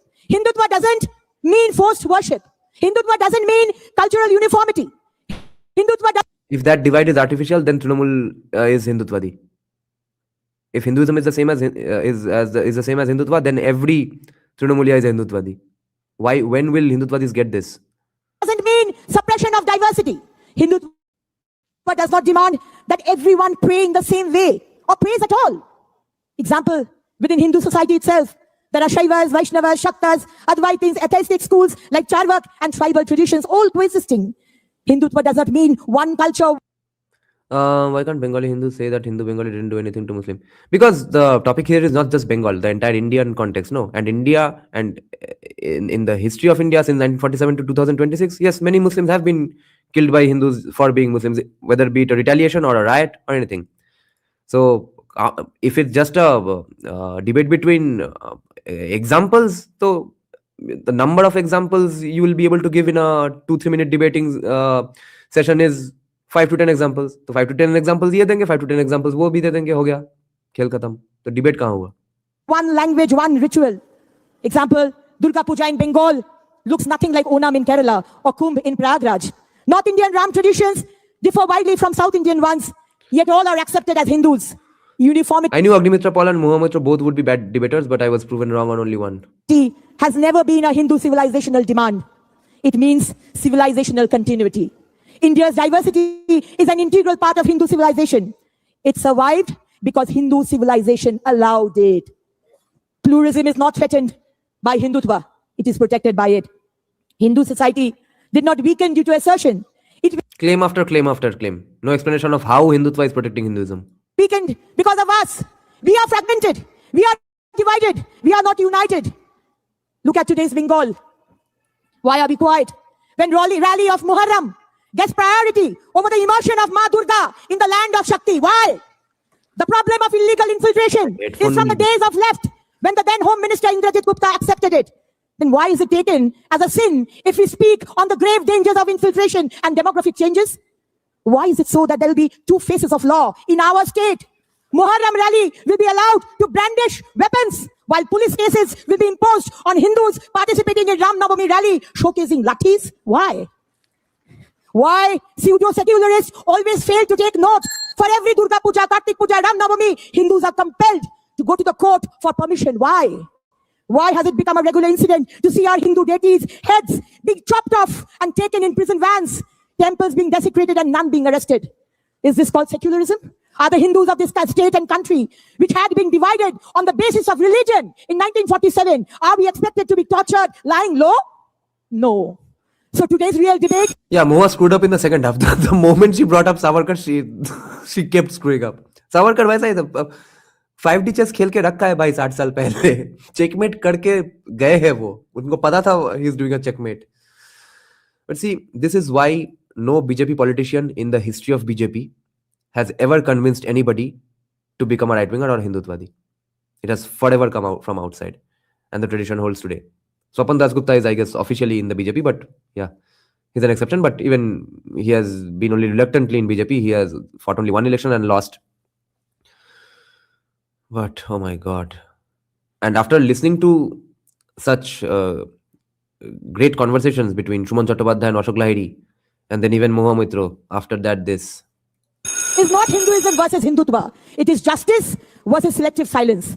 True secularism versus pseudo-secularism. Because true secularism... No, not the majority. The next generation, there are a lot, and it doesn't take much to fill up a fucking lawn in Calcutta Club, right? demands equal concern, and pseudo-secularism decides whose pain matters. Vote bank matters. The real threat to Hinduism is not Hindutva. From Bangladesh to Bengal, the message to Hindus has been the same. We've got to Be victims, just take 2 minutes. Be victims, but do not speak. Hindutva, sorry madam, Hindutva refuses that silence. Yes, Hinduism does not need protection from Hindutva. It needs protection from those pseudo-secularists whose pen weeps for Umar Khalid, but falls silent when Hindus die in Bangladesh, in Pahalgaon, in Shamsherganj. At Tamanna's name, even poetry loses its violence, its voice. This isn't humanity. It's a carefully chosen silence. My previous speaker spoke about the Tickle Mako, not only can they not convince the other side, they aren't even grateful for the people who have converted. There are different ways to look at a constituency, right? In one way, you can say that the biggest fucking demographic and constituency which supports, on whose shoulders BJP stands, is converts like me. And they don't give a shit about converts. They are the equivalent of if Mamata Banerjee played Tunirma. It's that cheap Bengali song playing in traffic signals. If Mamata Banerjee actually did that, just because Robin Songit listeners hated her all her life. But she did not do that. Pakistan incident, but forgot to speak about Firad Hakim, who said, Dawat Islam, come and join my dharma. And another colleague said, 70%, we are 70%. Yes, she did not convince you because you are 42. 30% of the Hindus will be chopped off. Got to wind up. This motion is not about protecting Hinduism. It is about policing Hindu identity. And therefore, Honorable Chair, I reject this motion completely. And I end it with the words of Swamiji, whose 163rd birth anniversary we are celebrating tomorrow, who said, I am a proud Hindu. Yes, Swamiji, I am also a proud Hindu. And let me promise you, Swamiji, you said, arise, awake, and stop not till you achieve your goal. And we will not stop till we achieve our goal. Thank you so much. Ognimitra, well spoken. I was getting a bit concerned because I thought a couple of pages were left. But extremely well spoken, extremely well spoken. See, who was saying that I can make one. Mohamitra came with a speech and therefore she does not deserve credit. She came ready with a speech. She was reading a speech. And even then it was her shit. Absolutely infallible assertion. She is absolutely ready for the next election. So she is absolutely. क्या हुआ इसको? Just salam. Election. Half of your speech was about Bangladesh. But did we not pay for the step half taken that the point when the previous generation thought that partition was inevitable, what should have followed is a population exchange. That happened between Greece and Turkey in 1923 because we took half a step and we shied away from the other. There is no second situation in the world when a minority can be left exposed in a society which has been... Holy fuck. See, Kunal Sarkar in one sentence did a better job than Ognimitra Paul in 5 minutes. Formed on the basis of religion because the rest of their history will only be victimization. Well, she's definitely doing an operation on Ognimitra Paul right now. So I think if we had the courage of conviction to take one step, it would... No, Neon, that question is too broad to answer. Yes, in general, their thinking on this is definitely wrong. Making an enemy out of the very people who have converted towards you. Would have been barbaric. So was partition. Partition was barbaric by no means. But population exchange was the real crux of the matter, which we looked away from. And I think you will comment on it later. But she has given you a whole lot of questions on your hand. And I think Ashutosh, being the journalist he is well equipped. Ashutosh, fire away. Oh, now the comic equivalent of Ognimitra Paul. This is going to be a long night, guys. Brace yourselves.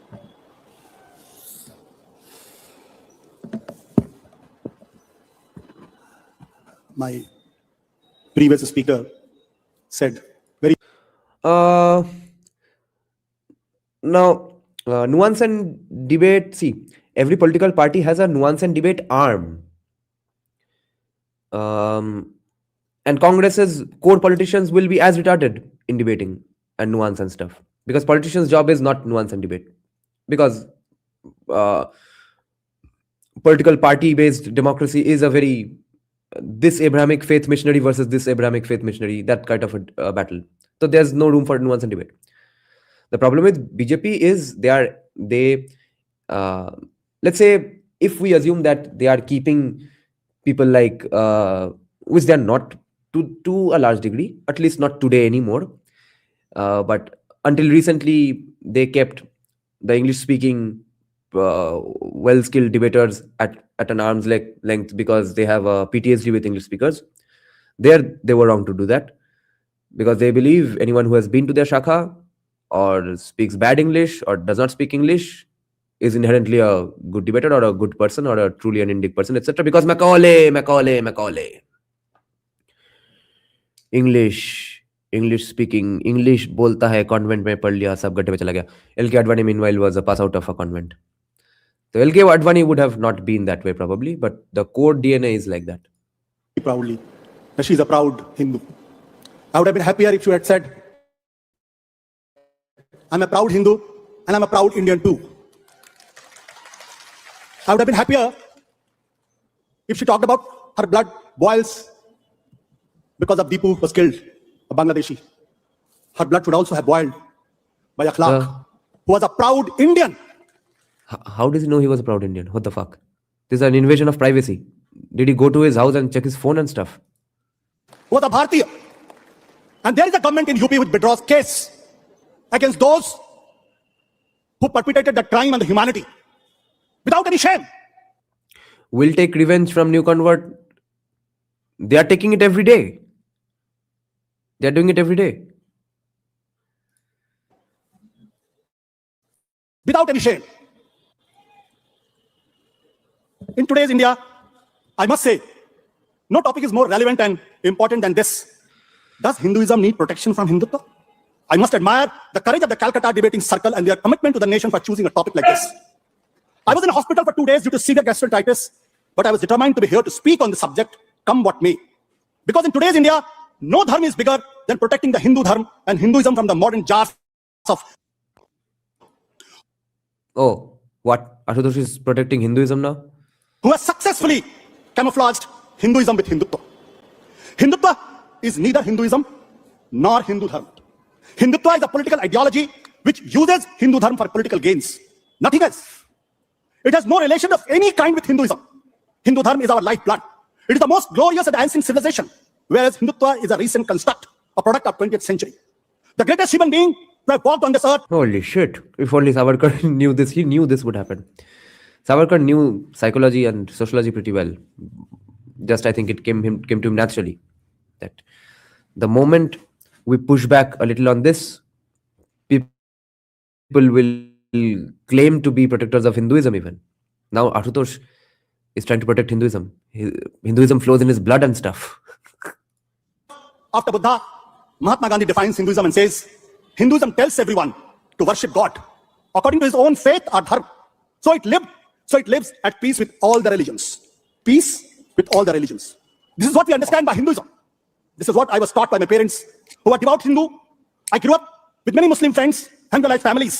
But now in the name of Hindutva, it is being taught that Hindus have been at war with Islam for more than 1200 years. And Hindus cannot afford to lose this war.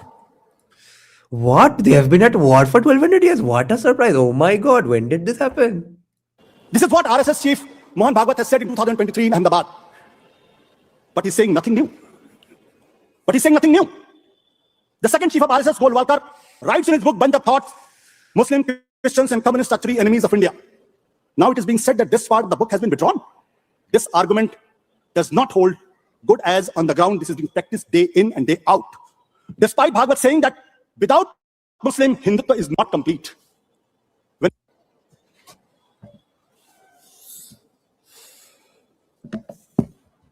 I rewinded too much. Holy shit. No. Who perpetrated the crime on the humanity without any shame. Without any shame.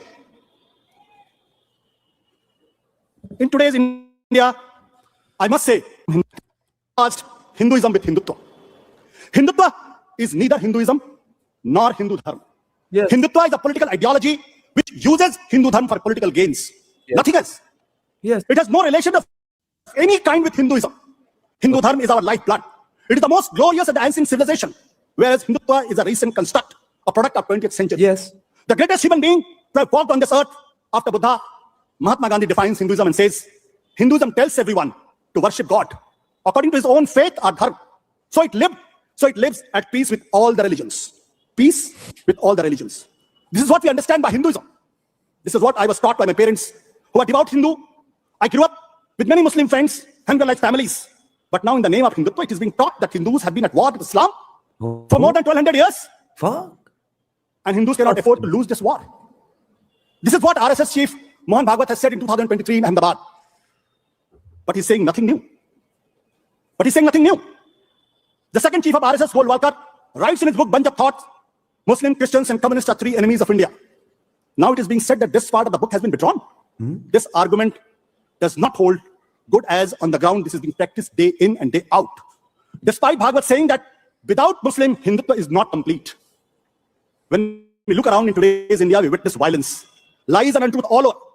In the name of Hinduism, minorities are being targeted, demonized, mob lynched, their houses bulldozed, they are put in jail for no substantial reasons, their religious places are damaged, mosques are desecrated, churches are attacked, Christmas Day celebration are vandalized, and perpetrators are freely roaming around with no fear of law and police. A Harvard-educated minister garlands those. You have to understand this, and how tragic this is. A Harvard-educated minister garlands those who were convicted by the court for mob lynching. A BJP MP on the floor of the House abuses a fellow Muslim MP and no action is taken. Rather, he was given bigger responsibility.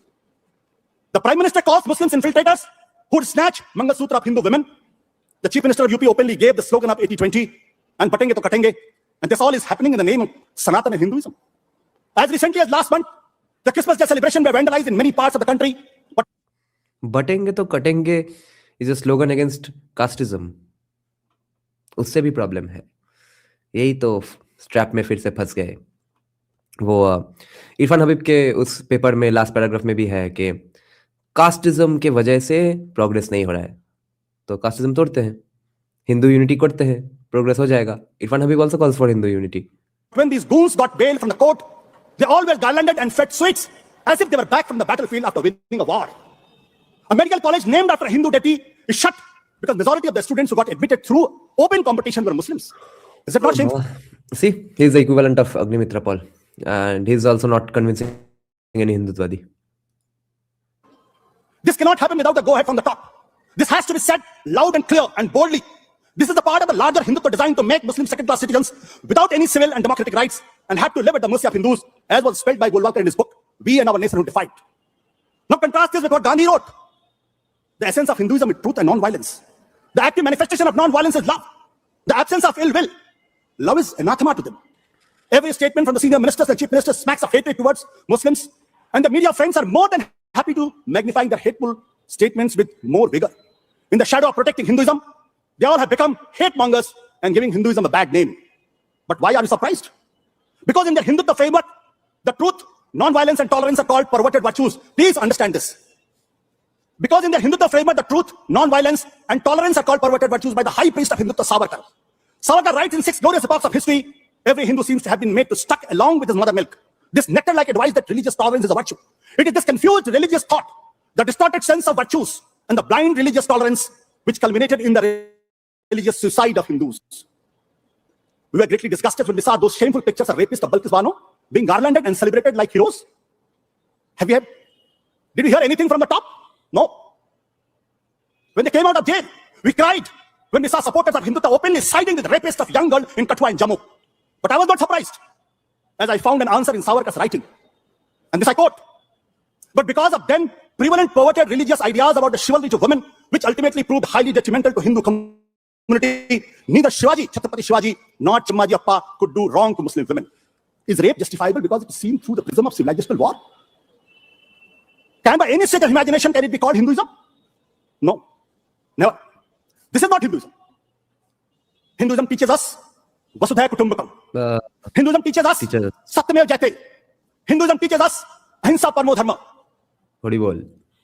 Hatred is not Hinduism. क्या बात कर रहे हैं? Hatred is not Hinduism.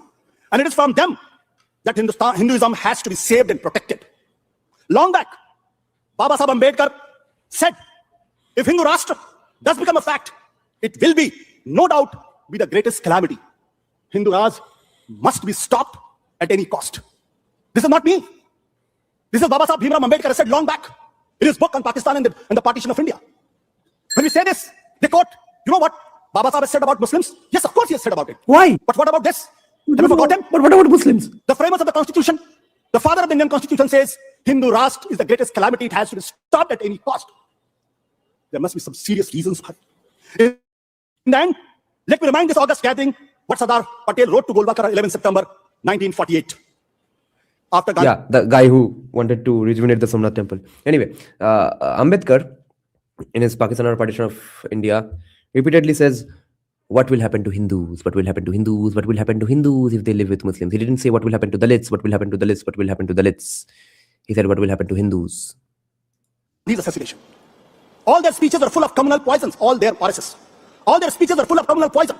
It was not necessary to spread poison to enthuse the Hindus and organize for their protection.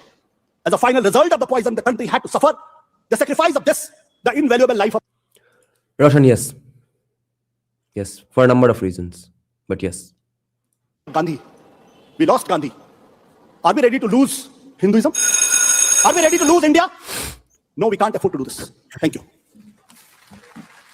Thank you. Very heartfelt points. You gave us all the examples when the Muslim offenders were not adequately reprimanded. But look back in history. I think the time was 1946, when Muhammad Ali Jinnah was asked, perhaps the place was Kanpur, that what will be the fate of the 4 to 5 crore Muslims you are leaving behind in India. From Kanpur, Jinnah gave a very short answer. He said, you may sacrifice them. That was his empathy for the minority that was left behind in this country. So yes, human indifference probably does not know any borders and boundaries. We were definitely concerned for Ashutosh when we heard about gastroenteritis, because people generally get gastroenteritis after visiting Kolkata, after they've been through the street food and the rest of it. So at least on this visit, whoever is taking care of Ashutosh, please make sure that he's not really permitted to have any Kolkata street food, not this time. So Ashutosh has given us a lot of introspection to do. And who better than the advocate who comes up to the podium, J. Sai Deepak.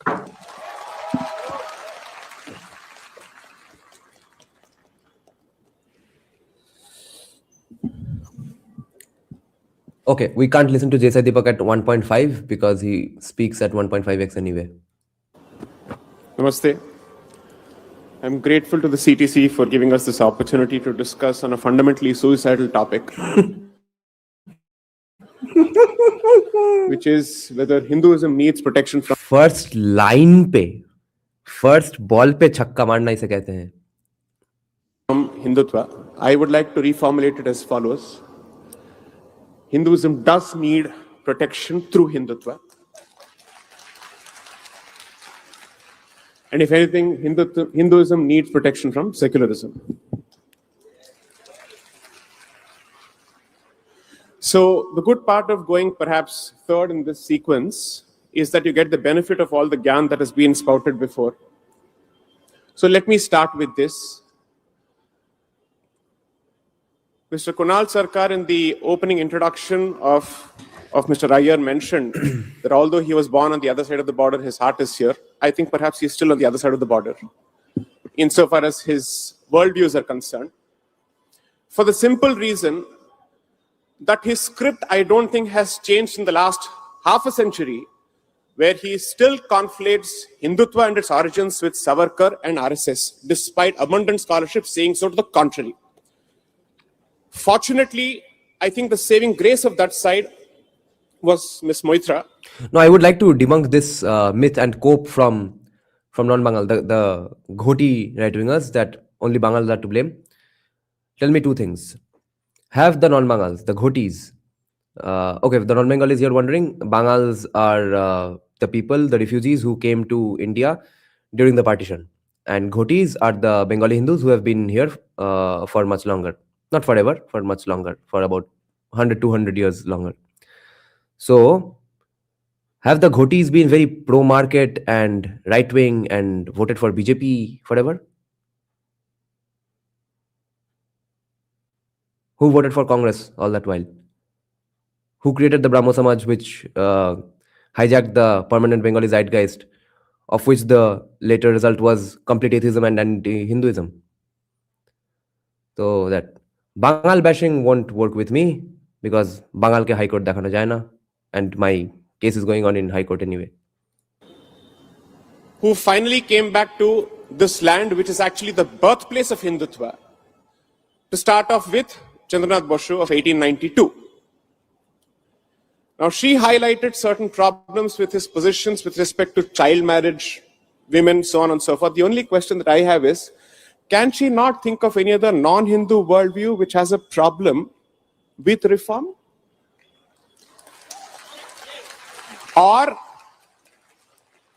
which continues to justify child marriage and misogyny in the name of whatever? हाँ, तो गलती अकेले Bengal's का कैसे हुआ? सारे बंगालियों का है. I would prefer that my head is still stuck to its torso. Oh, I did mention the point in the beginning though, that why does West Bengal leave everyone behind in child marriage? So I leave it at that. No, why would be just Ghotis to blame? All Bengalis are to be blamed. This is the problem. So I will split my submission in 3 parts, or perhaps 2 parts, given the paucity of time, because this is not enough, but I'll do my best to actually keep it as short as possible, thanks to the training of the Supreme Court, so keep pace with me. This is the birthplace of Hindutva because colonial power was established in Calcutta. And therefore, starting from the Brahmo movement, with the establishment of the Calcutta Unitarian Committee, with Dwarkanath Tagore, William Adams, and Sri Ram Mohan Roy, not Raja Ram Mohan Roy, because that was a How many Bangals were there in 1946? Sikar? Google epithet. There was a problem between 1830s and 1860s when they realized that in the hope of succeeding and becoming a part of the colonial establishment, they had no other option but to ape and mimic the ways of the British man. Between 1860s and perhaps 1909 is when the history of Hindutva begins, not in Maharashtra, not with respect to Savarkar, because when this starts or when this history happens, Savarkar, I think, was born in 1888. And the foundations of Hindutva were established between 1866 and 1909. Starting from the imagery of Bharat Mata that was actually put out in the form of a play or a novel in 1866 by someone who wrote under the pseudonym Krishna. Yes, and who lived in Kolkata? Sikar, Ghotis or Bangals? Veda Vyasa, it actually turned out to be Mr. Sudeep Mukhopadhyay, who basically came out with the imagery of Bharat Mata till 1909, which is when the Uttarpara speech of that inconvenient person was delivered, which is Sri Aurobindo. Everybody spoke of Chandranath Basu to Savarkar except Aurobindo, because Aurobindo sticks out as an inconvenient person for those people who are opponents of him. By the way, guys, among many other things, Desai Deepak has to be credited with rejuvenating the image of Sri Aurobindo as a radical nationalist, a truly effective radical nationalist, as opposed to the moderates, and a very Hindutvadi guy. Sri Aurobindo's seemingly Hindutvadi comments, quotes have been circulating much before Desai Deepak wrote in India, Bharat, Pakistan as well. But it was because of the book India, Bharat, Pakistan, I for the first time came to know that Sri Aurobindo, as opposed to the impression I got from my school education, that Sri Aurobindo was not a random bomb-throwing revolutionary who one fine morning just gave up after a beating in jail, that yeah, चलो छोड़ छाड़ के हम तो फकीर आदमी है, झोला लेके निकल पड़ते हैं, सन्यासी बन जाते हैं. That is the impression we get as Bengalis, and that was not the case. It was later reiterated and harped upon and emphasized by Sanjeev Sanyal in his book The Revolutionaries. But it was first brought out, I think, in Indian public mainstream zeitgeist, if at all people read the India, Bharat, Pakistan, which is a huge book. A lot of people didn't read it, but at least for me, it was India, Bharat, Pakistan, and I don't think any book has done that before that. Hindutva, because I haven't found a more vociferous. Okay, Sikar. And who denied Bhater Pan to Bangals after the Bangals came here? Where was Hindu Brotherhood then? Why wasn't it justified to see them as an outgroup as well? Because that generation did see Muslims as an outgroup as well. Their later generations who were part of the Communist Party, because the Communist Party was helping them out as refugees, definitely became communists. But what about the first generation of Bangals? Ferocious and vehement proponent of Hindutva than Sri Aurobindo. In fact, he saw himself as an intellectual descendant of Swami Vivekananda because he believed that the very same Shakta spirit percolated into him. And this is what he had to say as far as Sanatana Dharma, nationalism, and Bharat is concerned. And this I would like to share with the audience. Just give me a No, but the people who suffered in 47 are not the same people who suffered in 71, 1950, 1960, 1970. It was different people and different generations. On the other hand, the people who suffered in 46 also knew of those things, just like the people who suffered either in 47 and came to India just knew of those things. Right? So everyone suffered one atrocity and came to know about the other things in newspapers. And then घोटियों ने क्या उखाड़ लिया और कौन सा Hindu brotherhood दिखाया और क्या पॉलिटिकल आइडियोलॉजी मेंटेन किया. Okay? What? Moment, and I think this should help. This is from Uttarpara speech. These are the last few lines of his Uttarpara speech. I'll quickly go on to the next point after this.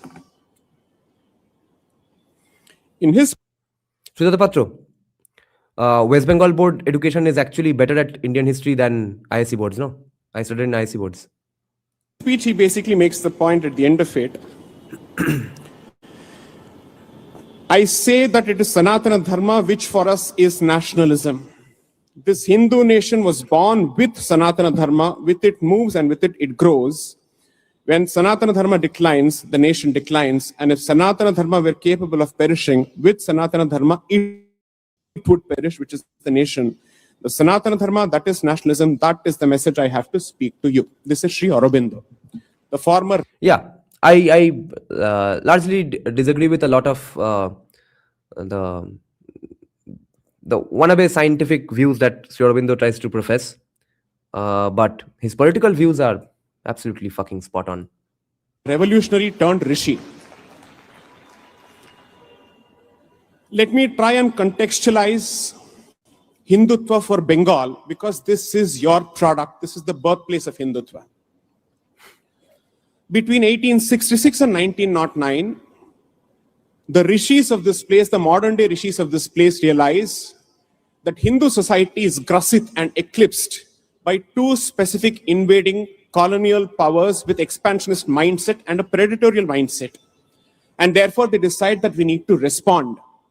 And that response also then reverse percolates into Brahmoism, because by 1867, they realize that Brahmoism is taking people away from Hindu Dharma and it is becoming a Western mimicry and is refashioning Hinduism through a Western lens. And then Keshav Chandra Sen gets kicked out. And therefore, response starts. And guess who starts with the response? Rabindranath Debendranath Tagore starts the Hindu Mela, which subsequently becomes the Jatiya Mela around 1867. Which is why, if you were to take a look at the views of Sri Raja Ram Mohan Roy, Dwarkanath Tagore, you will see a stark difference between their positions to Debendranath Tagore and then to Rabindranath Tagore, by which time Rabindranath Tagore had recrafted what he called Hindu Brahmoism, because he wanted to take it away from Protestant Christian roots and bring it back to Hindu Dharma. This was the response. Yes. And then comes, according to me, the patron saint of nationalism, Swami Vivekananda. I'm happy that Sri Iyer spoke of his speech, which was delivered in 1893 at the Parliament of Religions in Chicago. And tomorrow being that great soul's birth anniversary, I would request people to actually go through that speech, because in that speech, Swami Vivekananda does not leave the opportunity to talk about the brutality and savagery that we have suffered at the hands of Islamic invasions. He says so in 1893 in Chicago. So we are constantly pitted in these kind of binaries. Hindutva and Hinduism are not binaries. Where does this word come from? I'm happy that Ms. Maitra actually mentioned Shakuntala Tattva and all other works of Sri Chandranath Bashu. So when he was writing these series of tattvas, he also came out with Hindutva, because Hindutva, according to him, was a portmanteau of Hinduism or Hindu Dharma and Tattva, and therefore Hindutva. I agree entirely with Swapanda that Hinduism is a 19th century construct, because it was refashioned by the British on convenient lines. Until then, the word used for it was Sanatana Dharma.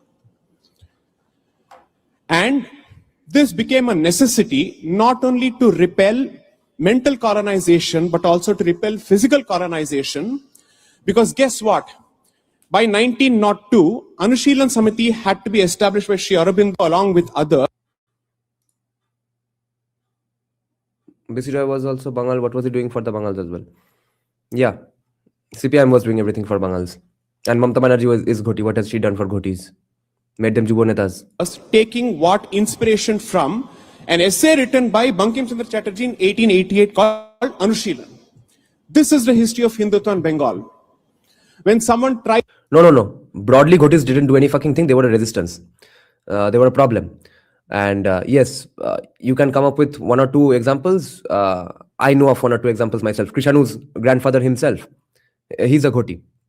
His grandfather himself used to form gangs and make sure that Bangals get to settle down in the in those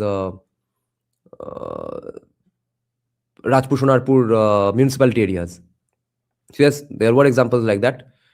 But Ghotis broadly, and especially the Ghotis of Kolkata, is to tell you that this is a North Namta is Bangal. I've heard she is Ghoti. So we haven't had any Ghoti chief ministers. If yes, what have they done for Ghotis?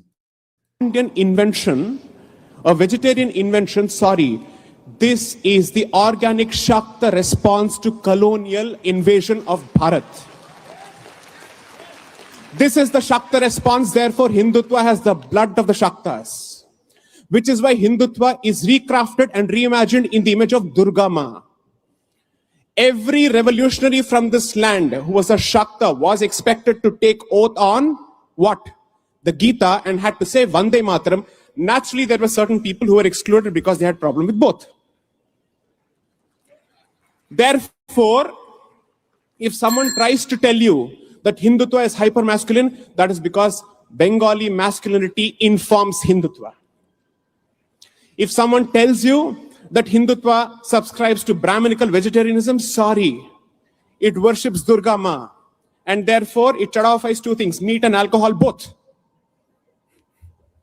3, wake up and smell the coffee, because this is not the subject of wine tasting discussions, because the neighboring country is doing. Yes, again, there are countless Ghoti BBKs also with the Palestine flag. And you can't say that, no, Bengal suffered more. Bangals broadly as a group identity suffered more, but not each and every Bengal, not each and every Bengal family.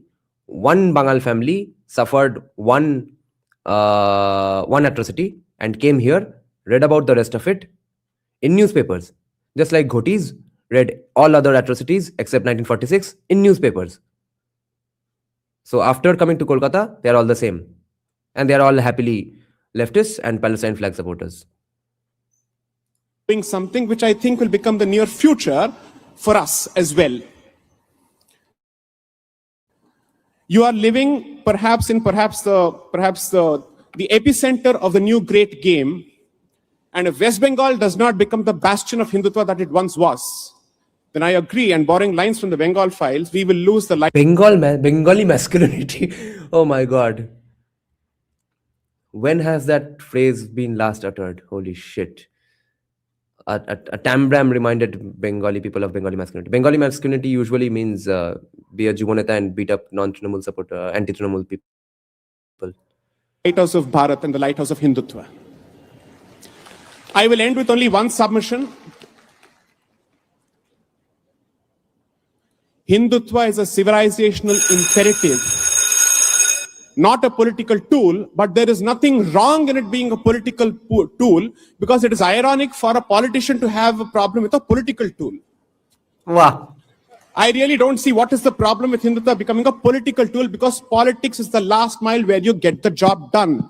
But it is fundamentally a civilizational movement which has emanated from the society. Savarkar wrote only in 1922, which was published in 1923.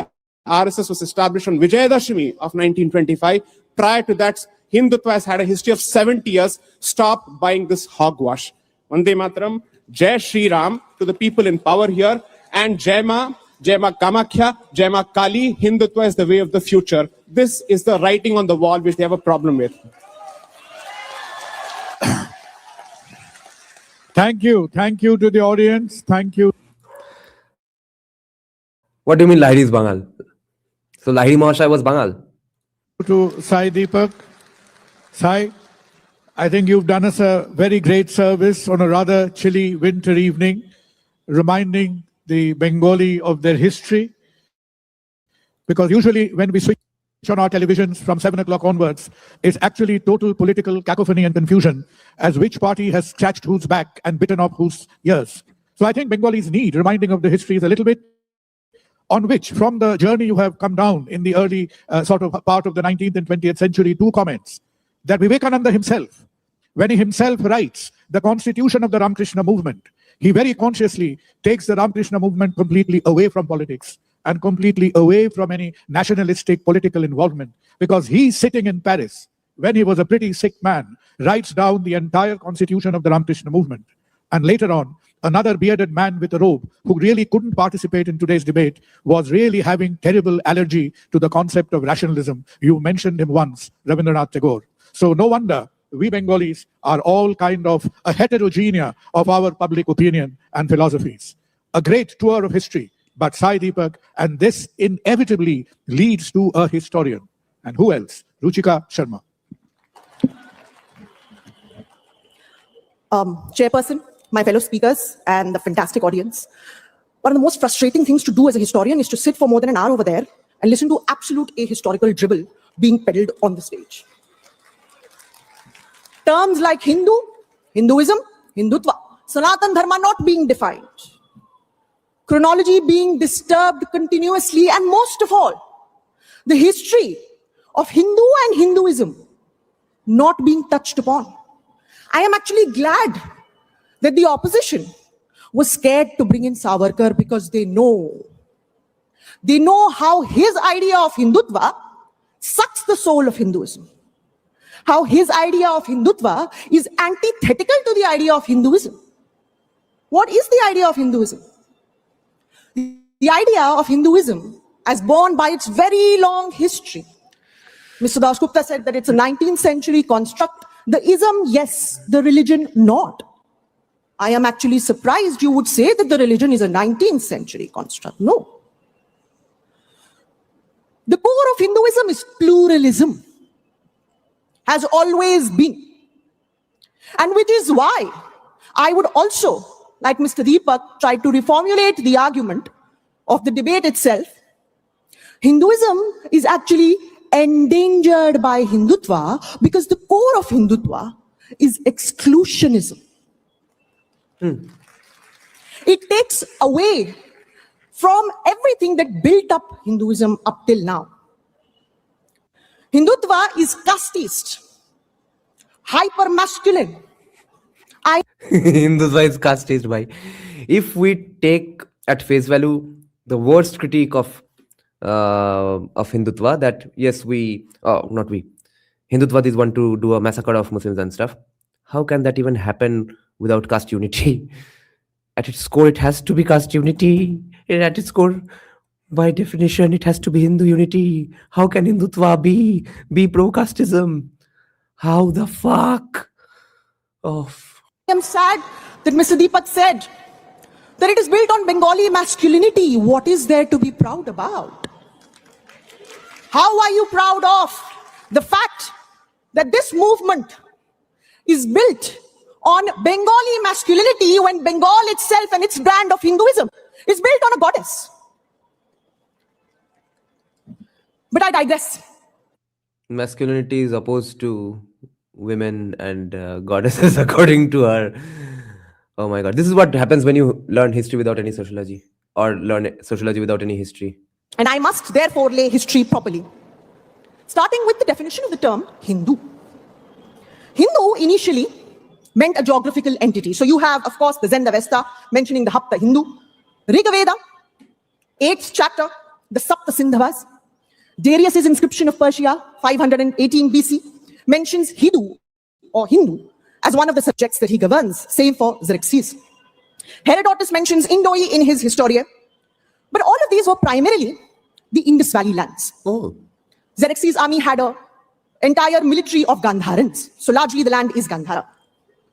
The first time the subcontinent as a whole is regarded as one entity is by the Arabs. And why is that land completely Muslim now? Isn't that called settler colonialism, Richka? Should we talk like her? What accent is this? Is this also a South Delhi accent?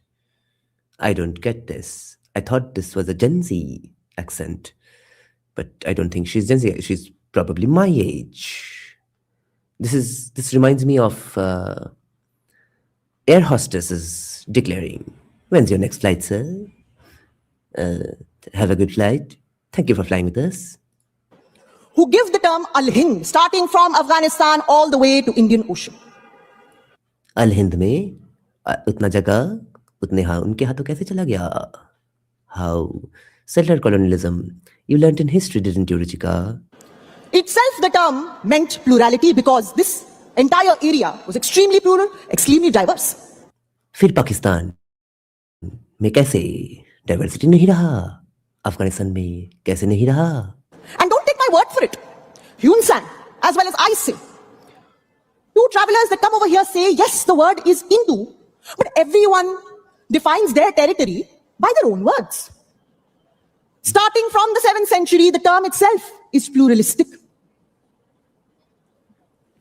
A 16th century work, and before that, Al-Baruni. 16th century work being Dabistani Mazahib, and before that, Al-Baruni's, of course, Kitab al-Hind. Both of which say that Hinduism in itself, or the religion of the non-Muslims of Hind, is... Holy shit, we're listening to this in 1.5x. Imagine this in 1x. in a sense, pluralistic. It is not defined by a single framework. And this is my problem with the opposition. They do not know Let's see. how Hinduism has been formed. It has been formed by the worship of the likes of the goddess Pampa. Okay, no, one. Pampa was a local cult deity, assimilated into the Shaiva fold as a form of Shakti. By the worship of Jagannath, again a local cult deity, assimilated into Vaishnavism. By the likes of the worship of Krishna, whose assimilation with a local cowherd deity called Gopal made him extremely popular. But also included the worship of a very fantastic personality called Peer Baba Haji Ratan Nath, a Nath Panthi and a Sufi saint. His shrine is still there in Peshawar, dedicated to Shiv. Outside is Peer Baba's mazar. He is the Haji Ratan Nath of the same Nath Panthis, of which Adityanath, the CM of UP, boasts himself to be from. It is extremely sad that from there, we've come to this. And it's absolutely interesting that Hinduism took from Mahayana Buddhism the art of temple making, the art of idol making. From Jainism, the concepts of Ashtadikpala, the 8 guardian deities of temple. So, Sanskritization used to be a criticism. Now, Sanskritization is a compliment because Hinduism is so awesome, but Hindutva is not. This is the same as Atal Bihari Vajpayee was great, Narendra Modi is not. And pretty soon it's going to be Narendra Modi was great, Amit Shah is not. Then it's going to be Amit Shah was great, Yogi Adityanath is not. ऐसा ही है. William Sleeman, in 1849, when he's going through Bahrain, says Hindus and Muslims revered the shrine of Sayyid Salar. Neither of them required their religion to be changed. They could just worship whoever they wanted to worship. Salar. Mariamma was, of course, the Christian Mary. Interestingly, all of this was rubbished when the British came into being. I am glad Mr. Deepak said that Hindutva was born here because colonialism was born here. Yes, Hindutva takes a lot from colonialism. Most of all, its definition of Hinduism. When the English came here, they defined Hinduism negatively, not positively. Not as how I am defining it, as a pluralist entity. They defined it as non-Muslim, non-Christian. And that is exactly how Hindutva also defines Hinduism. Hinduism's inclusion was something which was preserved by the likes of Gandhi and Aurobindo Ghosh. Aurobindo Ghosh is being grossly misrepresented by Mr. Deepak over here. How? Do you know how Aurobindo Ghosh defines Sanatan Dharma? A universal creed that allows for all kinds of thoughts, cultures, and religions to exist. Yeah, that's why schools run by Aurobindo Institute don't give holidays on Eid. It is not, in any sense, exclusionary. It is not under any kind of threat.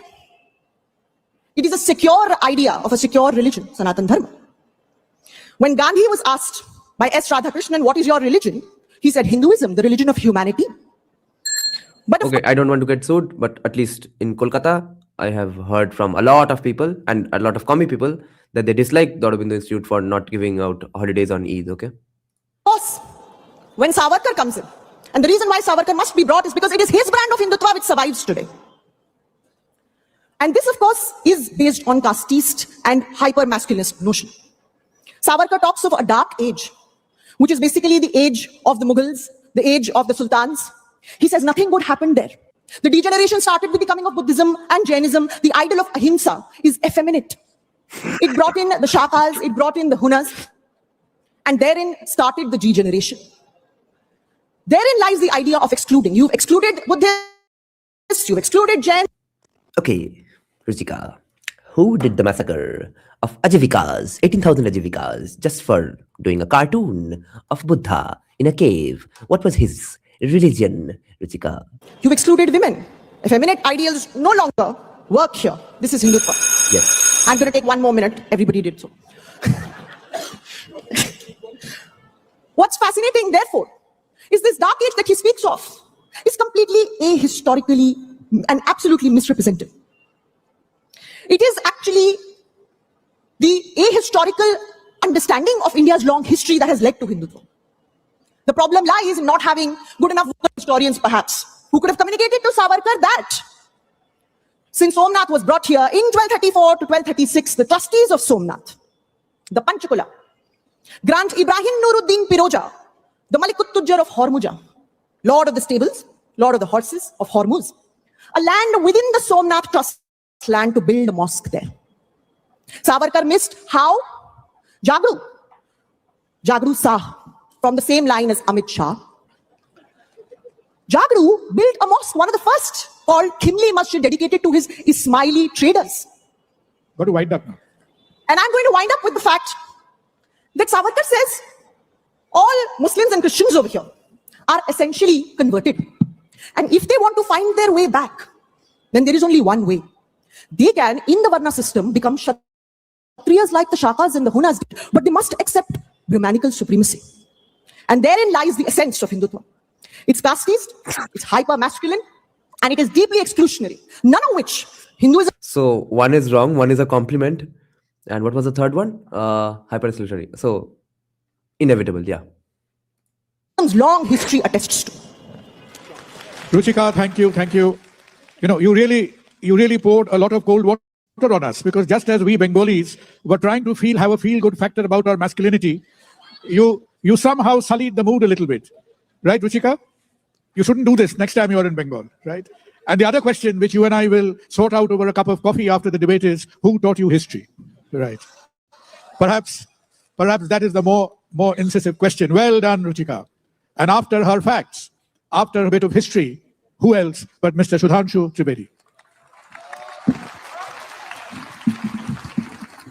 Distinguished dignitaries at the dais and in front. Today we are debating.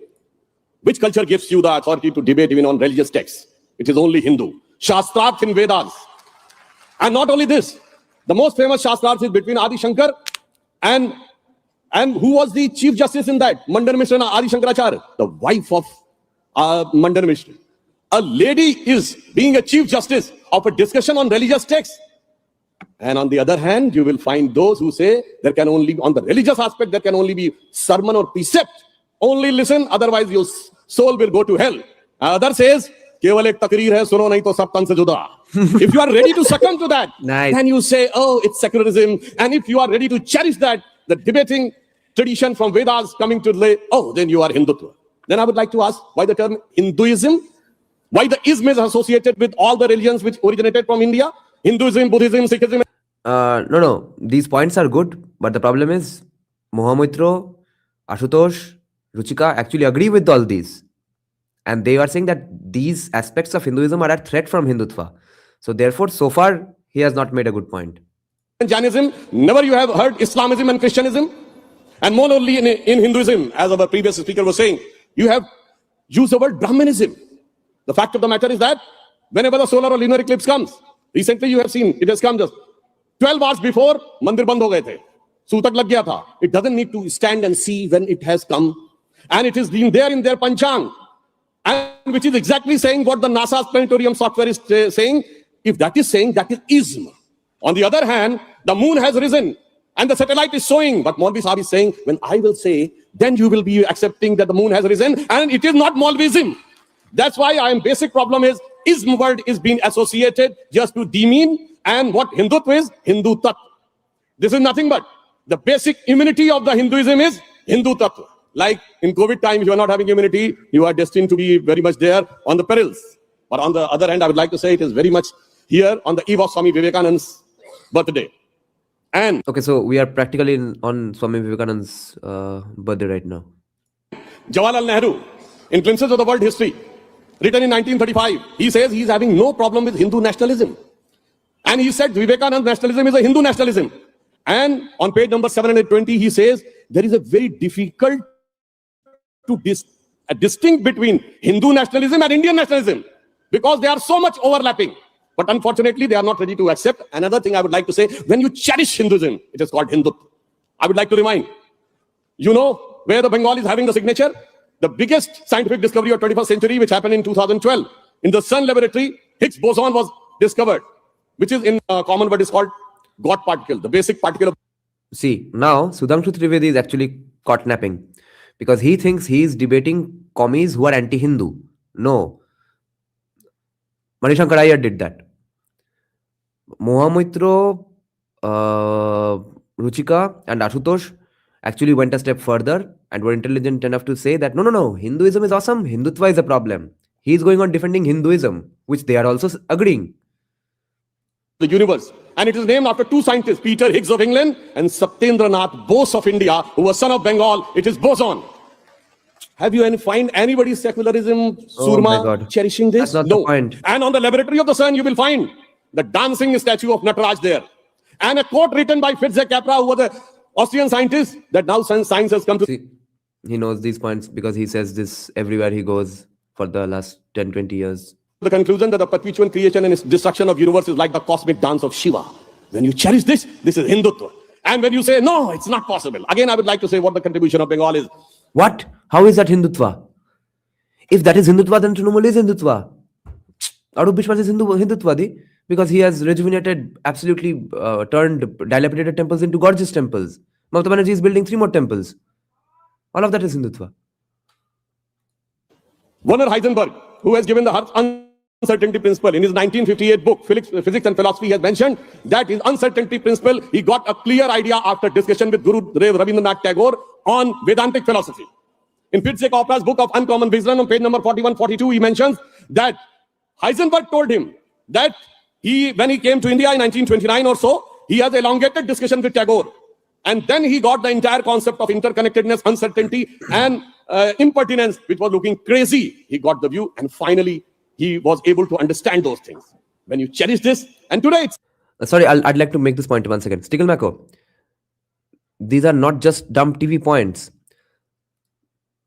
He does not have neon just one weapon. The problem is, he's debating completely an imaginary opponent which does not exist in front of him.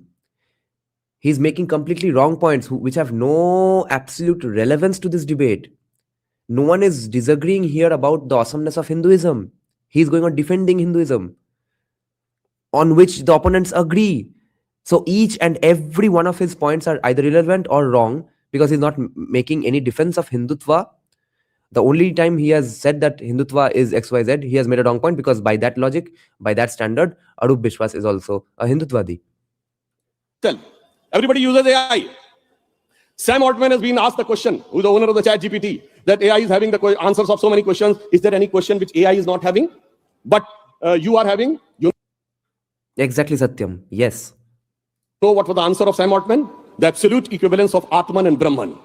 This AI is not knowing, but Sam Altman is knowing. And if somebody is having such a colonial hangover of Macaulay and Marx, they will jump in. Oh, when did he has said on 27th of December 2022 at 4 a.m. The tweet of Sam Altman is there. Absolute equivalence of Atman and Brahma. जो शंकराचार्य ने कहा जीवो ब्रह्म ना परा.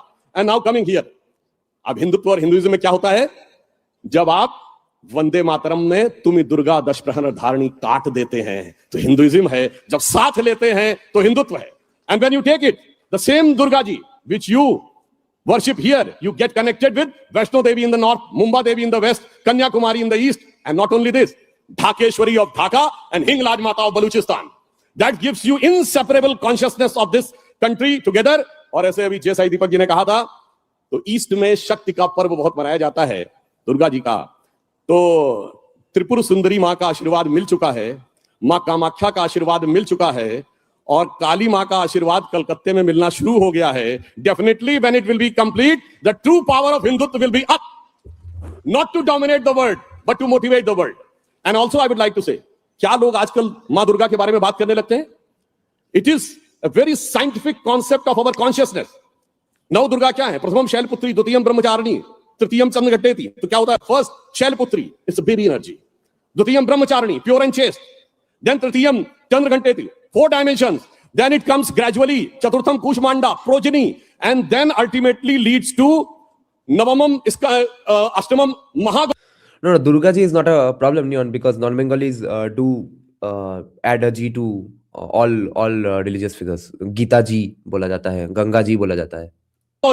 और दशमम Siddhidatri means this is a gradual evolution of energy from inside to entire universe. When you cherish this, then you say, oh, you are Hindutvadi. And when you say, no, so many other comments which I do not want to make it here, then you are say, oh, you are a very secularist and rational person. And one thing I would also like to add, what Hindutva is, you have just seen Kumbh Mela. 66 crore people came. 50 lakh foreigners came who were not from Hindu Dharma. They came here with full devotion, taken a dip. Can you say, tell me anybody else in any religious, any non-Christian wants to go Vatican for religious purpose? Any Muslim wants to go Hajj for religious purpose? No. तो Christmas celebration तो हिंदू कर रहे हैं, तो वो ये point भी तो नहीं चलता है. And if he asks, the first condition is get it converted. And that's why Rabindranath Tagore ji has mentioned that the problem with the other two religions, Christianity and Islam, is that they are not just satisfied to worship in their own. They want to convert other and destroy other. And this he has mentioned in Vishwa. No, Satyam. I've heard countless non-Bengali right-wingers say Gita ji, Ganga ji. Bharati, 1982, Tagore's original work, volume 24, page number 375. Another thing which he wants to say, Dr. Ambedkar has said, there were so many hue and cries being made कि भाई Dr. Ambedkar Buddhist बन गए थे, but why he didn't convert to Christianity and Islam? Because he said, if I will convert to Christianity and Islam, the depressed classes may also follow and they may get denationalized. It is Ambedkar's writing and speeches published by government, volume 17, part 1, page number 241. And last I would like to say, what is Hinduism?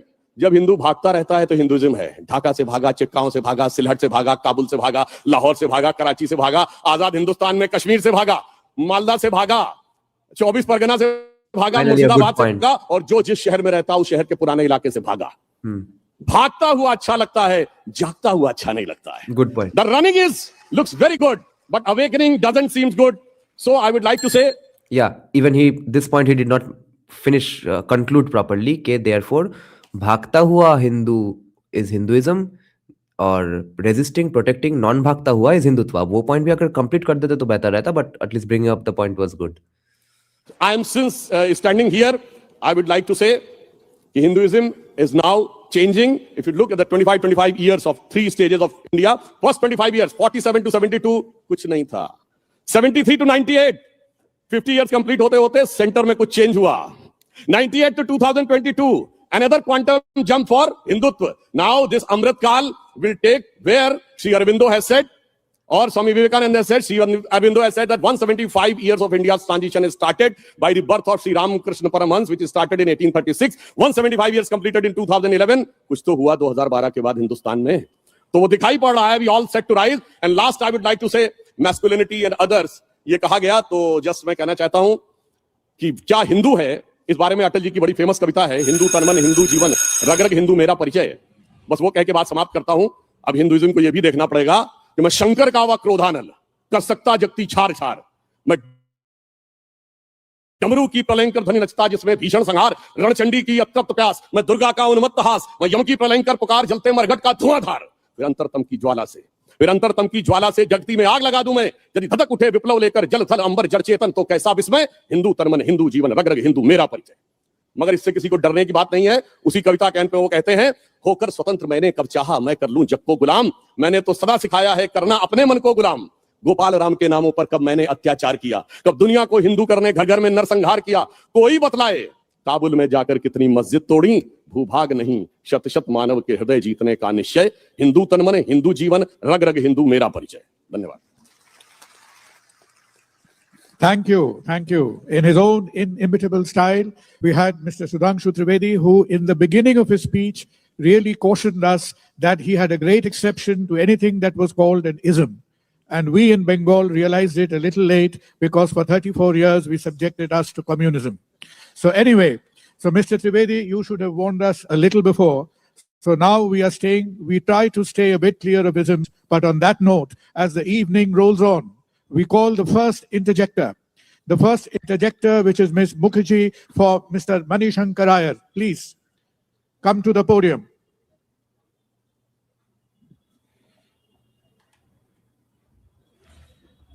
You need to walk up to the podium a bit. Yes, what's your question for Mr. Iyer?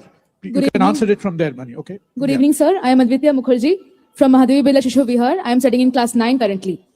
So I would like to ask you, is Congress failing to provide effective leadership to the liberal wing of Indian politics?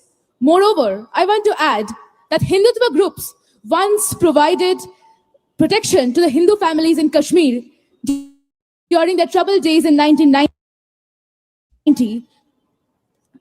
So your question was primarily that Mr. Iyer had a liberal point of view, but is that liberal point of view getting political leadership or not? Okay, yes. Mani, that's it. Yeah. Frankly, I haven't followed the question, but the interpretation that you've given to it is, do I, as a liberal, I feel as sorrowful as the lady Anjamita did about the Hindus who've been killed in Bangladesh. But at the same time, I feel horrified that here in India, we have Muslims called Akhlaq, called Pahalwan, called Junaid, who have been killed. Why don't you mention them? Why is the fault always on the other side? Liberalism does not mean appeasement. Liberalism means recognizing evil, whether it is done by a Hindu or it's done by somebody else, whether it is done by a foreigner or whether it is done in India. Liberalism means that we accept whatever is available and we reject nothing. Mani, probably, I don't even reject Mr. Trivedi. If I just interrupt, probably what the young lady meant was, like the concepts of Hindutva today has got a political thrust behind it. Yes. Has the liberal ideas got a political thrust behind it today? We had a very strong political thrust behind the ideas of liberalism, which were largely attributable to Mahatma Gandhi and to Jawaharlal Nehru. Over time, the other side has taken over. But even today, the Hindutva forces are unable to get very much more than 1/3 of the votes cast, given a few points here or there. 2/3 of the electorate have never accepted the political philosophy of Hindutva, and therefore the liberal idea survives. Whether liberal parties do or not is quite a different matter. Thank you, Mani. Thank you, Advait. I think we'll cut it at that. Thanks. Thank you. Well done. Question coming up for Shopanda. Question for Mr. Shopan Dashgupta from Abhishekta Ghosh.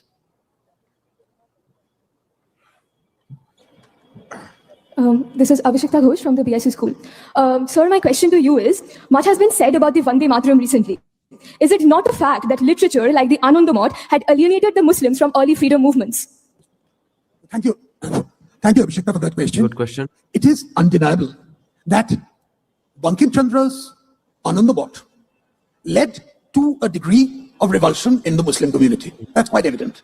Whether Bankim Chandra intended it to give it an anti-Muslim slur, or whether anything to do with the Mughals, any opposition to the Mughals should offend Muslims automatically is a matter of some bewilderment to me. The point remains that India lost its sovereignty. We recognize that 1757 was a very crucial year for that. But it's also very crucial to recognize that really the loss of sovereignty began almost in the 1256 or so, when the Delhi Sultanate really took over. That is when Indians ceased to have any role in decision-making over themselves. And that continued till that very late. If that association of Turkish, Persian, Afghan kings offends the Muslim community in India, who are principally of Indian origin, then I think there is something wrong. I mean, just to add on to it, would you look at it the other way? That could our initial approach to the freedom movement been a little bit more inclusive? Whether that's a counterfactual question, whether it could be more. The point is, the opposition to the partition of Bengal, which is really what started off the whole thing, has been called socially reactionary by Jawaharlal Nehru. they all thought that this was not the way to do it. Whether they believed that Bengal should be partitioned or not is another matter. The fact is that after 1905, the same partition was very easily repeated in 1947, quite ironically. And, there is one thing about response. If you recall the last scene of Shatranj Ke Khiladi, it's a very telling one. You can say, the Hindus can go around and say, look, we have the loftiest philosophy. We have the Upanishads. We have invented much of mathematics. Our metallurgy is unparalleled. Our heritage cannot be disputed. And we are noble. And these people are vile. At the same time, what happens? They play on, they decide which grandmaster's chess moves to move. And on the background, the red coats keep coming. Thank you. That is precisely what is happening. Thank you, They Shapunda. look the other way, they win the battles. Thank you, Shapunda. A few Bengalis have been mentioned this evening. Satyajit Ray was left out. He now finds a mention. How could in an evening in Kolkata Satyajit Ray not be figured? We have Anaya Raha coming up to question Mohua Moitro. Anaya. Namaskar and good evening. I'm Anaya Raha of Lamartine for Girls Class 8. My question to you is minority appeasement causing increasing religious polarization?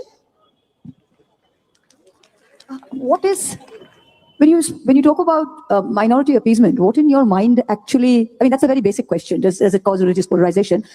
What is minority, what in your mind is appeasement? When you're living in a secular constitutional democracy where every single citizen has equality before the law and equal rights, what is guaranteeing equal rights for all? Appeasement. When you have all across the world, whether you're looking at South Africa or you're looking at America or you're looking at Europe post the Second World War, historical wrongs, any civilized government has come in and tried to correct historical wrongs, whether you had black economic empowerment in South Africa, and you come out with just say the Satya report in India, or anything which is proven that a certain section of the population of post-independence India hasn't probably done well as the others, is any government trying to correct that with equal opportunity for all, called appeasement? That is my problem. That is my... What historical wrongs have been done against Muslims? What the fuck? Phasgai, yes. She again dug a hole. Fundamental question to you. So my almost as if picked out of a Hindutva playbook. I disagree with the very term appeasement. I would say that you have to give me an exact example of appeasement. Yeah, the question was bad anyway. Because to me, whenever we are trying anything to guarantee equal rights of people in this country and not make any section of society subordinate to the other, we're accused of being appeasing. So I have a problem with that, actually. So no, if you were appeasing people, sure, it would be something. But if you're trying to tell me that, calling someone a terrorist just because he's a Muslim and sort of taking a whole section of society and deeming them as terrorists or more likely to commit terrorist acts and treating them a certain way is calling appeasement, I disagree. Thank you. I think the point was made. I think the question is not just Anaya's, but probably 3/4 of the discourse of the forthcoming elections will veer around this question. Thank you very much, Anaya. Well done. You had the courage to ask it. A question coming up for Ognimitra from Nilesh Ghosh. Nilesh, you ready? A very good evening, ladies and gentlemen. I'm Nilesh Ghosh from Redda High School. And my question refers to you, Ms. Mukherjee, having spoken at length about atrocities committed... Ms. Paul, Ms. Ognimitra Paul. My apologies, Ms. Paul, on having spoken at length about atrocities committed against Hindus on both sides of Bengal and about how Hindutva is a better alternative. Then why do you think the Hindu nationalist bloc has yet been consistently unable to gain popular support for their ideologies on this side of Bengal, which I might remind you is still majorly populated... Rigging and political violence, end of story. ...by Hindus? Sorry, can you repeat the second part? Ognimitra, what he's saying is that you refer to the problems on either side. Yes. So this part of Bengal, even statistically, we are 65%, whatever, 70% Hindu majority, but still you are not able to sell your ideology well enough to us. Why is that so? Why you are a salesman? Thank you for your question. We received 38% vote. We became 277 in 2021 election. And 38,000 votes have been deleted in my assembly, 58 lakh in entire Bengal after SIR. So you can understand how the present government has been winning elections from 2011 to 2024. 58 lakhs names have been deleted. So Mamata Banerjee and TMC has been, winning elections through these votes. Dead voters, duplicate voters, Rohingyas, Bangladeshi Musliman, shifted voters. How do you think from 2 to 77? Just give us half a minute. I think to your deletion, Mohu has a... Okay, fair enough. So I think we leave the But the present government, in terms TMC of government, in terms of your ideology, it is not that people we haven't able to reach the people of Bengal.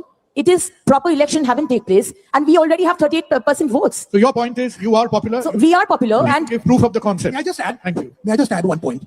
The BJP received 38% of the popular vote, but the BJP also received 52% or 53% of the Hindu vote. Anyway, You know, we'll wait for the next election. Your point is taken. I think we travel that far into politics and no further. Thank you. Indeed, sir. Thank you, Adwaita. Thank you. From that side, we have a question coming up now from Ashutosh, from Sharonya Chakraborty. Sharonya? Sharonya, Hello. Be quick. Good evening, everyone. My name is Sharonya Chakraborty, and I am from Delhi Public School, Newtown. Sir, my question to you is that as a product of the Anna Hazare movement, do you See, all the students asking the questions are also Brahmins, Vaidyas, and Kaistas.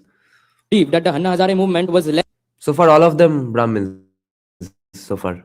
as an anti-corruption movement, but more as a political catalyst that led to the growth of Hindutva in Indian politics? Holy shit, this guy sounds like our viewer Shayok Roy. Fuck. Thank you. I completely agree with you. So that I completely agree with you. See, अब कह देंगे political होगा, but BJP में इतनी ताकत नहीं थी कि 2014 में अपने बल पे सरकार में आ जाते. They needed an Anna movement. They needed an Anna movement. You know what? Let me tell you. I was told. I think rather than the BJP, I think Yeah, Kaista Ghosh.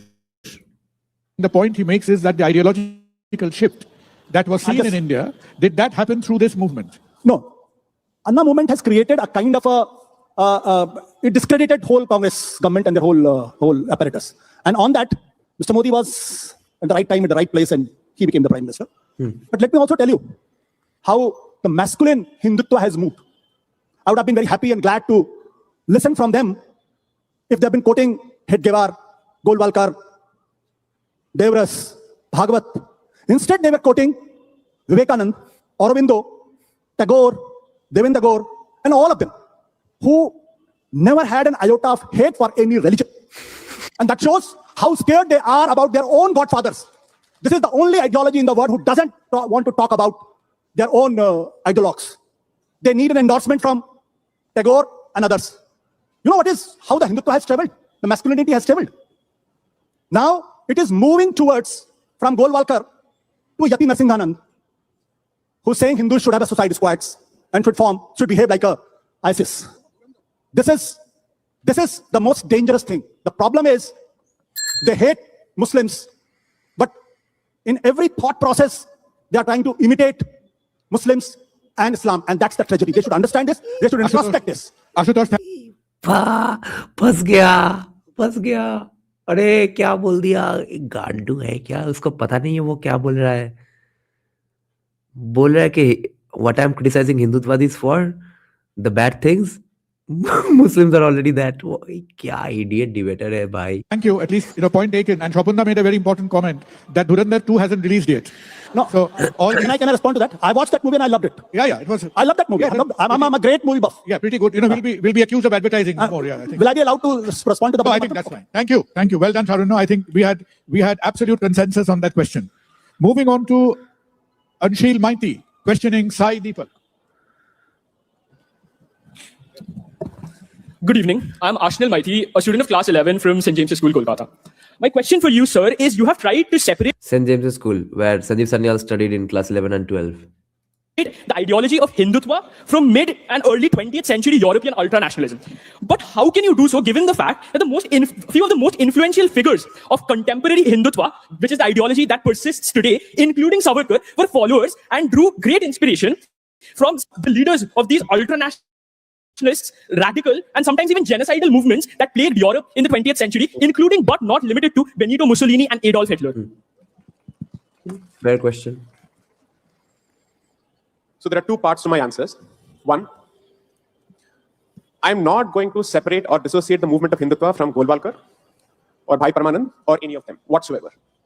The idea was to basically submit that the history of Hindutva does not start from 1922. That's the basic submission.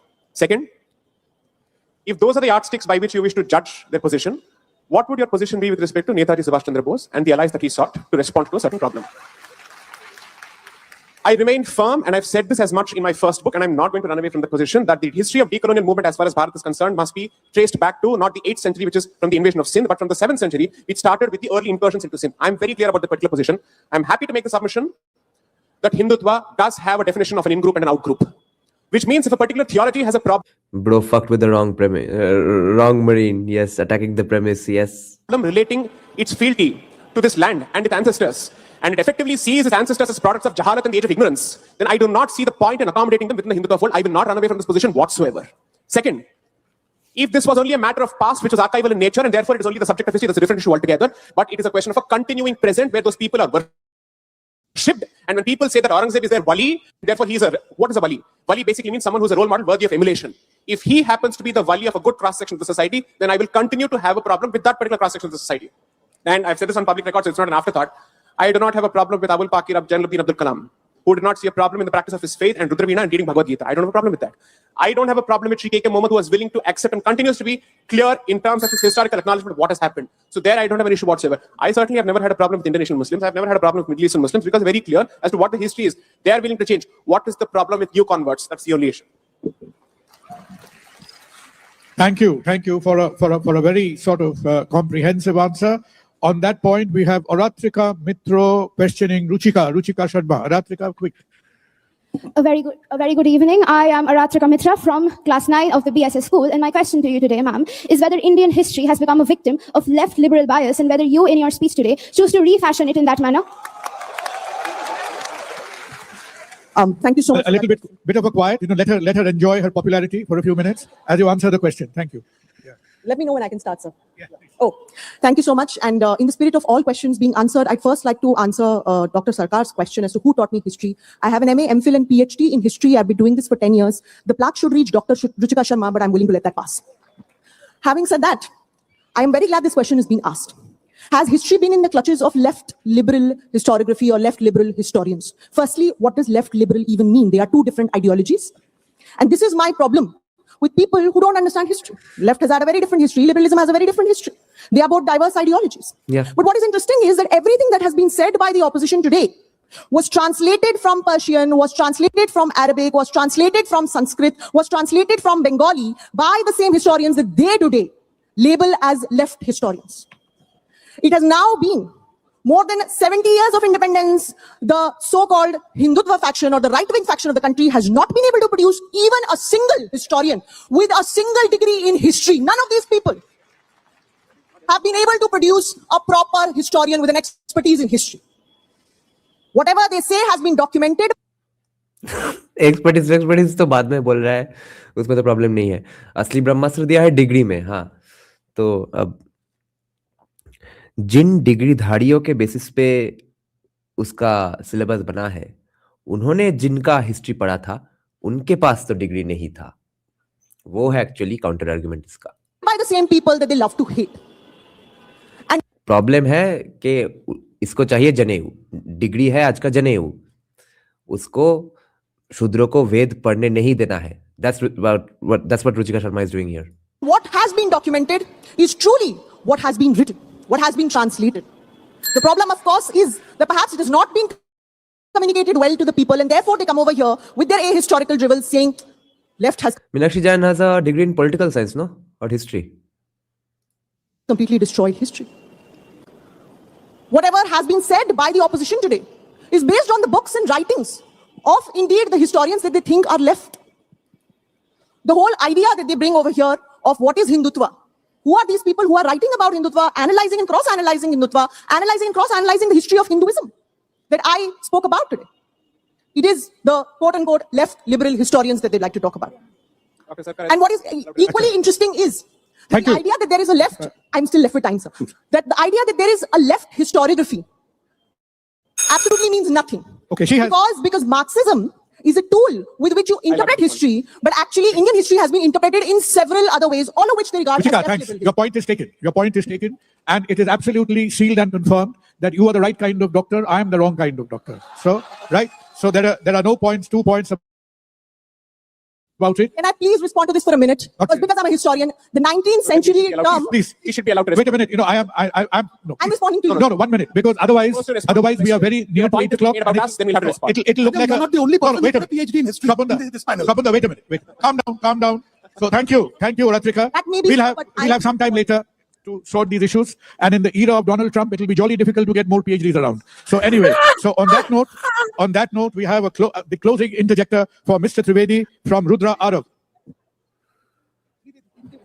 Good evening, Calcutta. This is Rudra Arav, class 11 from Delhi Public School, Newtown. The RSS and Hindu Mahasabha remained aloof from the Indian freedom struggle, but still promoted communal rights as the Great Calcutta Killing of 1946, thus fostering a divide and rule policy, especially in Bengal. So, Sudhanshu sir, can you please justify how RSS acts and the hyper-masculine nature which RSS projects? As far as the freedom movement is concerned, after the Gandhi Impact of 4th of March 19 Congress, there was no freedom movement at all. From 1933, 34, 35, 36, 38, 39, rather than they joined the Congress government in 1937 Provincial Assemblies election, 1941 Provincial Assemblies election, and moreover this, sir, I would... इन चीजों में सुधांशु त्रिवेदी को challenge नहीं करो भाई. अरे भाई चलने दीजिए. Or not only this, and moreover, RSS was just 6 years of old. Yes, the question is asked to us because our forefathers were RSS. But who are the forefathers of Congress? Ellen Octavian Hume, the secretary of the British government. And for first 25 years, the various president of the Congress party were William Wedderburn, Alfred Robe, George Yule. Even till 1910, the president of Congress was William Wedderburn, secretary of the British government, when Savarkar got 2 lives of imprisonment.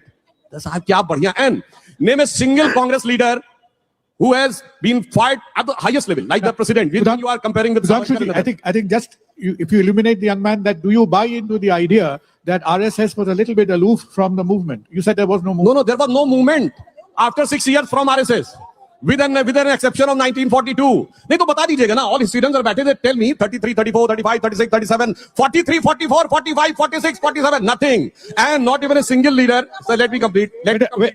No, सुनिए sir. When you compare with Savarkar's Kala Pani, can you name a single Congress level national president level leader who has been to Kala Pani? No. Who has been to face the bullet? No. Who has been? Hello. Out of 598 people in Kalapani between 1908 and 1938, 68% were from Bengal. No, you let me. I think as a matter of as a matter of fact, you're absolutely. I think there was no freedom movement. Oh, wait a minute. There was no freedom movement. Prove me wrong. And give the dates of 30 to 47. Give us a minute, please. No. I think. Can I complete? As there was you will. So I should Your point was taken. There were 298. Yeah, fair enough, please. I apologize. I had no point. There was no freedom movement. I'm very sorry. I'm very sorry. There was no point. There was no freedom movement. We are in absolute error. We mend our ways. Sorry. Please, I request. Please finish. Quit India movement. I can't believe they've completely wiped away that history. Ruchika, please let him finish. You had your time. Let him, please, sir. And the only movement quoted was civil disobedience, Savinay Avagya, and they were fighting the freedom fight. Civil disobedience is freedom fight, and those who are fighting, facing the bullets, it was not the freedom fight. तो मैं last में सिर्फ ये कहना, और अगर मुझे गलत साबित करना है तो डेट्स बता दीजिएगा, बट लास्ट में मैं कहना चाहूंगा, जो फांसी चढ़े नहीं, जो गोली खाए नहीं, जो काला पानी गए नहीं, लाला लाजपत राय के अलावा किसी को लाठियां भी नहीं पड़ी उस लेवल पे, उन्हीं को सारा क्रेडिट मिल गया. जिसे एक लाइन में कहूंगा कि नौरंगी सियासत दौरा तो देखिए कि मंजिल मिली उन्हीं को जो शरीके सफर न थे. Well, we take your point of view. I think with the evening. No, please. You will later on, not now. You will not now. I think we are moving towards the last 10-15 minutes of this debate, and on that point, we've heard a lot of vociferous, passionate points and counterpoints, and this is the time when we bring in our discussants to give us their synopsis. And can I request you to stick within 6 minutes, because as the temperature goes down, so does the blood sugar. Please, Prashanjit Basu, 6 minutes is the time. We'll give it to you, please.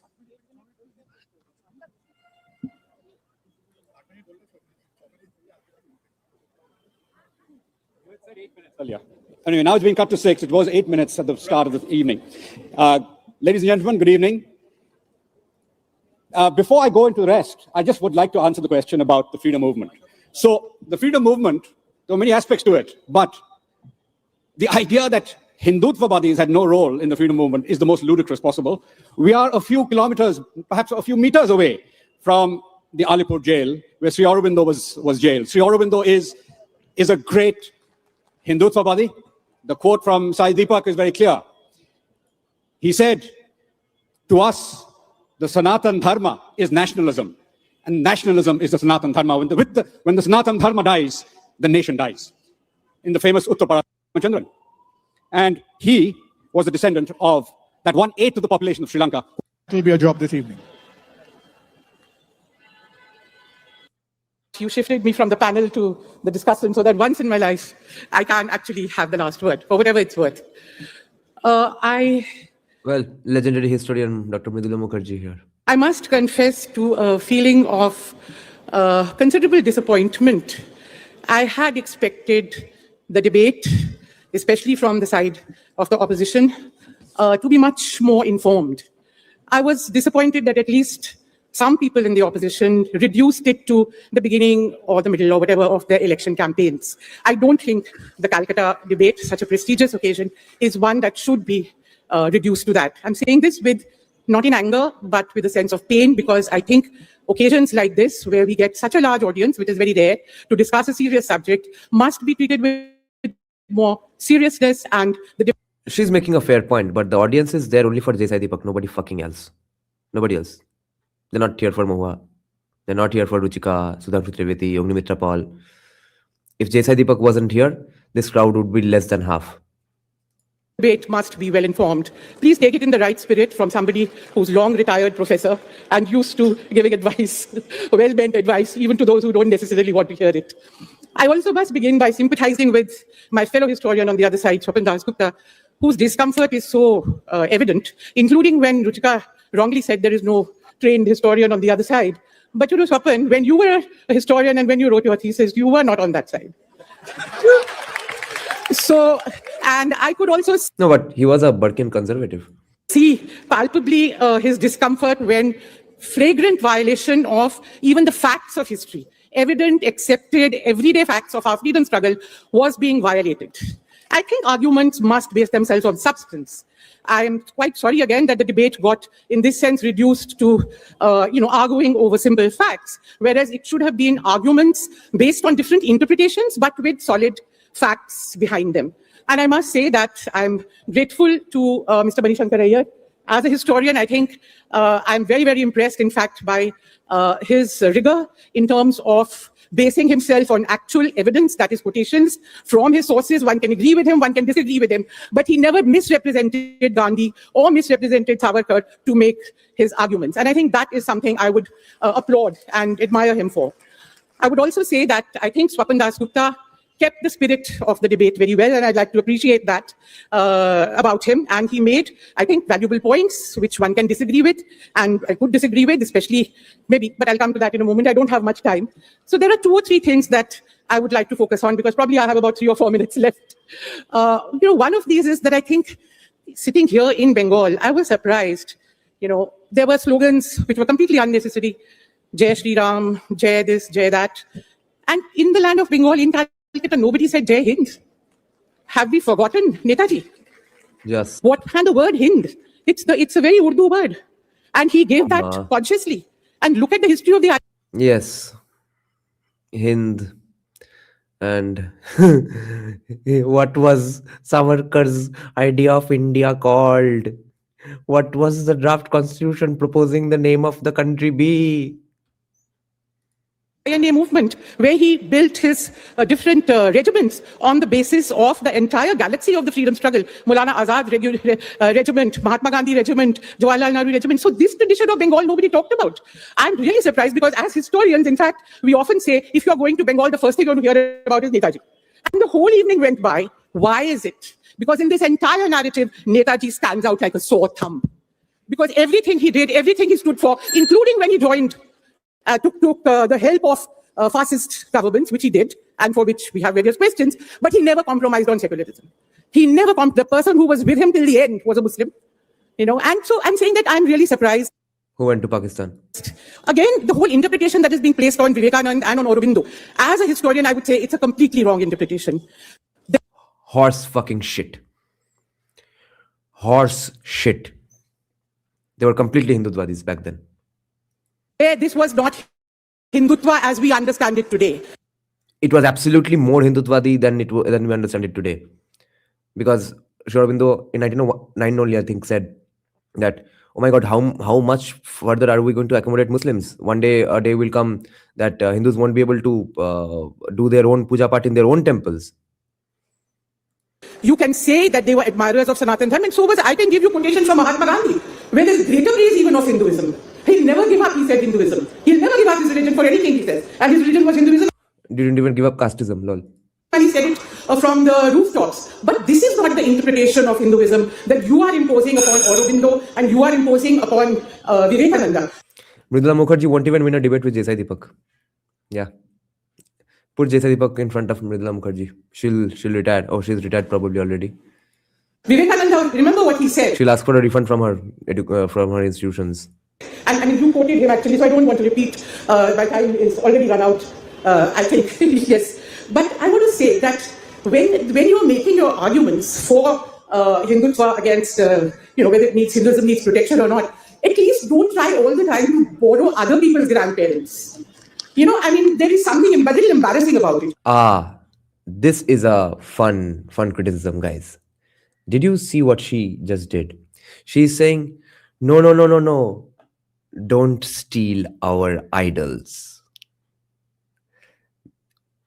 उस बात से इन लोगों की सबसे ज्यादा गांड जली है.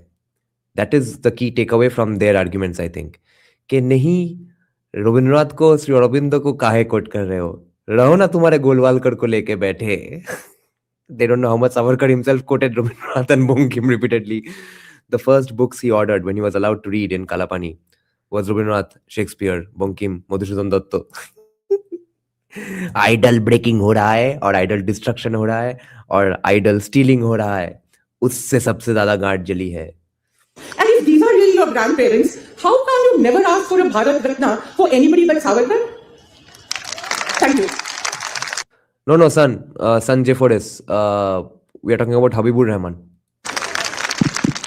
Thank you, Mridula. Very comprehensive remarks, and probably that will meet with agreement and disagreement of a similar nature. Members of the House, ladies and gentlemen, you've been a wonderful audience, and as the temperature dips, showed us the blood sugar. We have to get to the final part of the debate. That you, the members of the House, sitting through it this evening, which way were you swayed? Mr. Chairman, in the words of Swami Vivekananda in Chicago in 1893, brothers and sisters, Happy New Year. So Hinduism is a great spiritual religion. Hindutva is a political tract. Yes. Hindutva came only in 1923. For thousands of years before Hindutva, Hinduism faced trial and tribulation, and yet survived. And lost land and population. Indeed flourished with no need of Hindutva protection. It didn't. For example, it shrank. The first census in 1872 found, after what Hindutvists call a millennium of slavery, that less than a quarter of India's population had embraced Islam. Hinduism is resilient, self-sufficient, in no need of protection. It is entirely capable of protecting itself. Hindutva is not the protector of Hinduism. Hindutva is the perverter of Hinduism. It Semiticizes. Maybe. But so what? The Sanatan Dharma, based on an... Oh, this is from the beginning. Oh, fuck. Imported idea of territorial nationalism as established by Savarkar's biography of Joseph Mazzini. Oh my God, we are watching this on loop. Fuck. No. Ye hum nahi kar sakte. Okay then. Thanks a lot, guys. See you all soon. Bye-bye. Yeah, this was fun. As I predicted, this was a rigged premise, rigged debate, and Desai Deepak was going to be the only attraction here. I was right. The surprise discovery definitely was Mohamedro. It's good that I know this now. Thank you, guys. Good. যদি সবাই ফিরে যায় ওরে ওরে ও ভাগা সবাই ফিরে যায় যদি গহন পথে যাওয়ার কালে কেউ ফিরে না যায় তবে পথের কাটা তুই রক্ত মাখা চরণ তলে একলা দলরে তুই রক্ত মাখা চরণ তলে একলা দলরে যদি তোর ডাক শুনে কেউ না তবে একলা চলো রে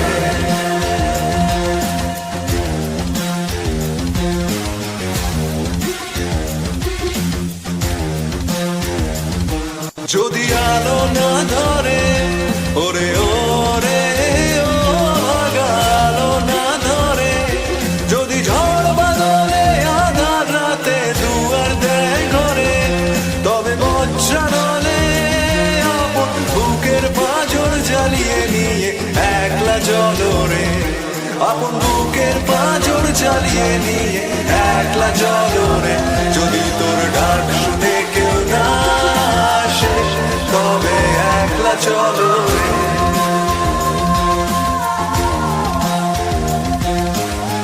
একলা চলো, একলা চলো, একলা চলো, একলা চলো।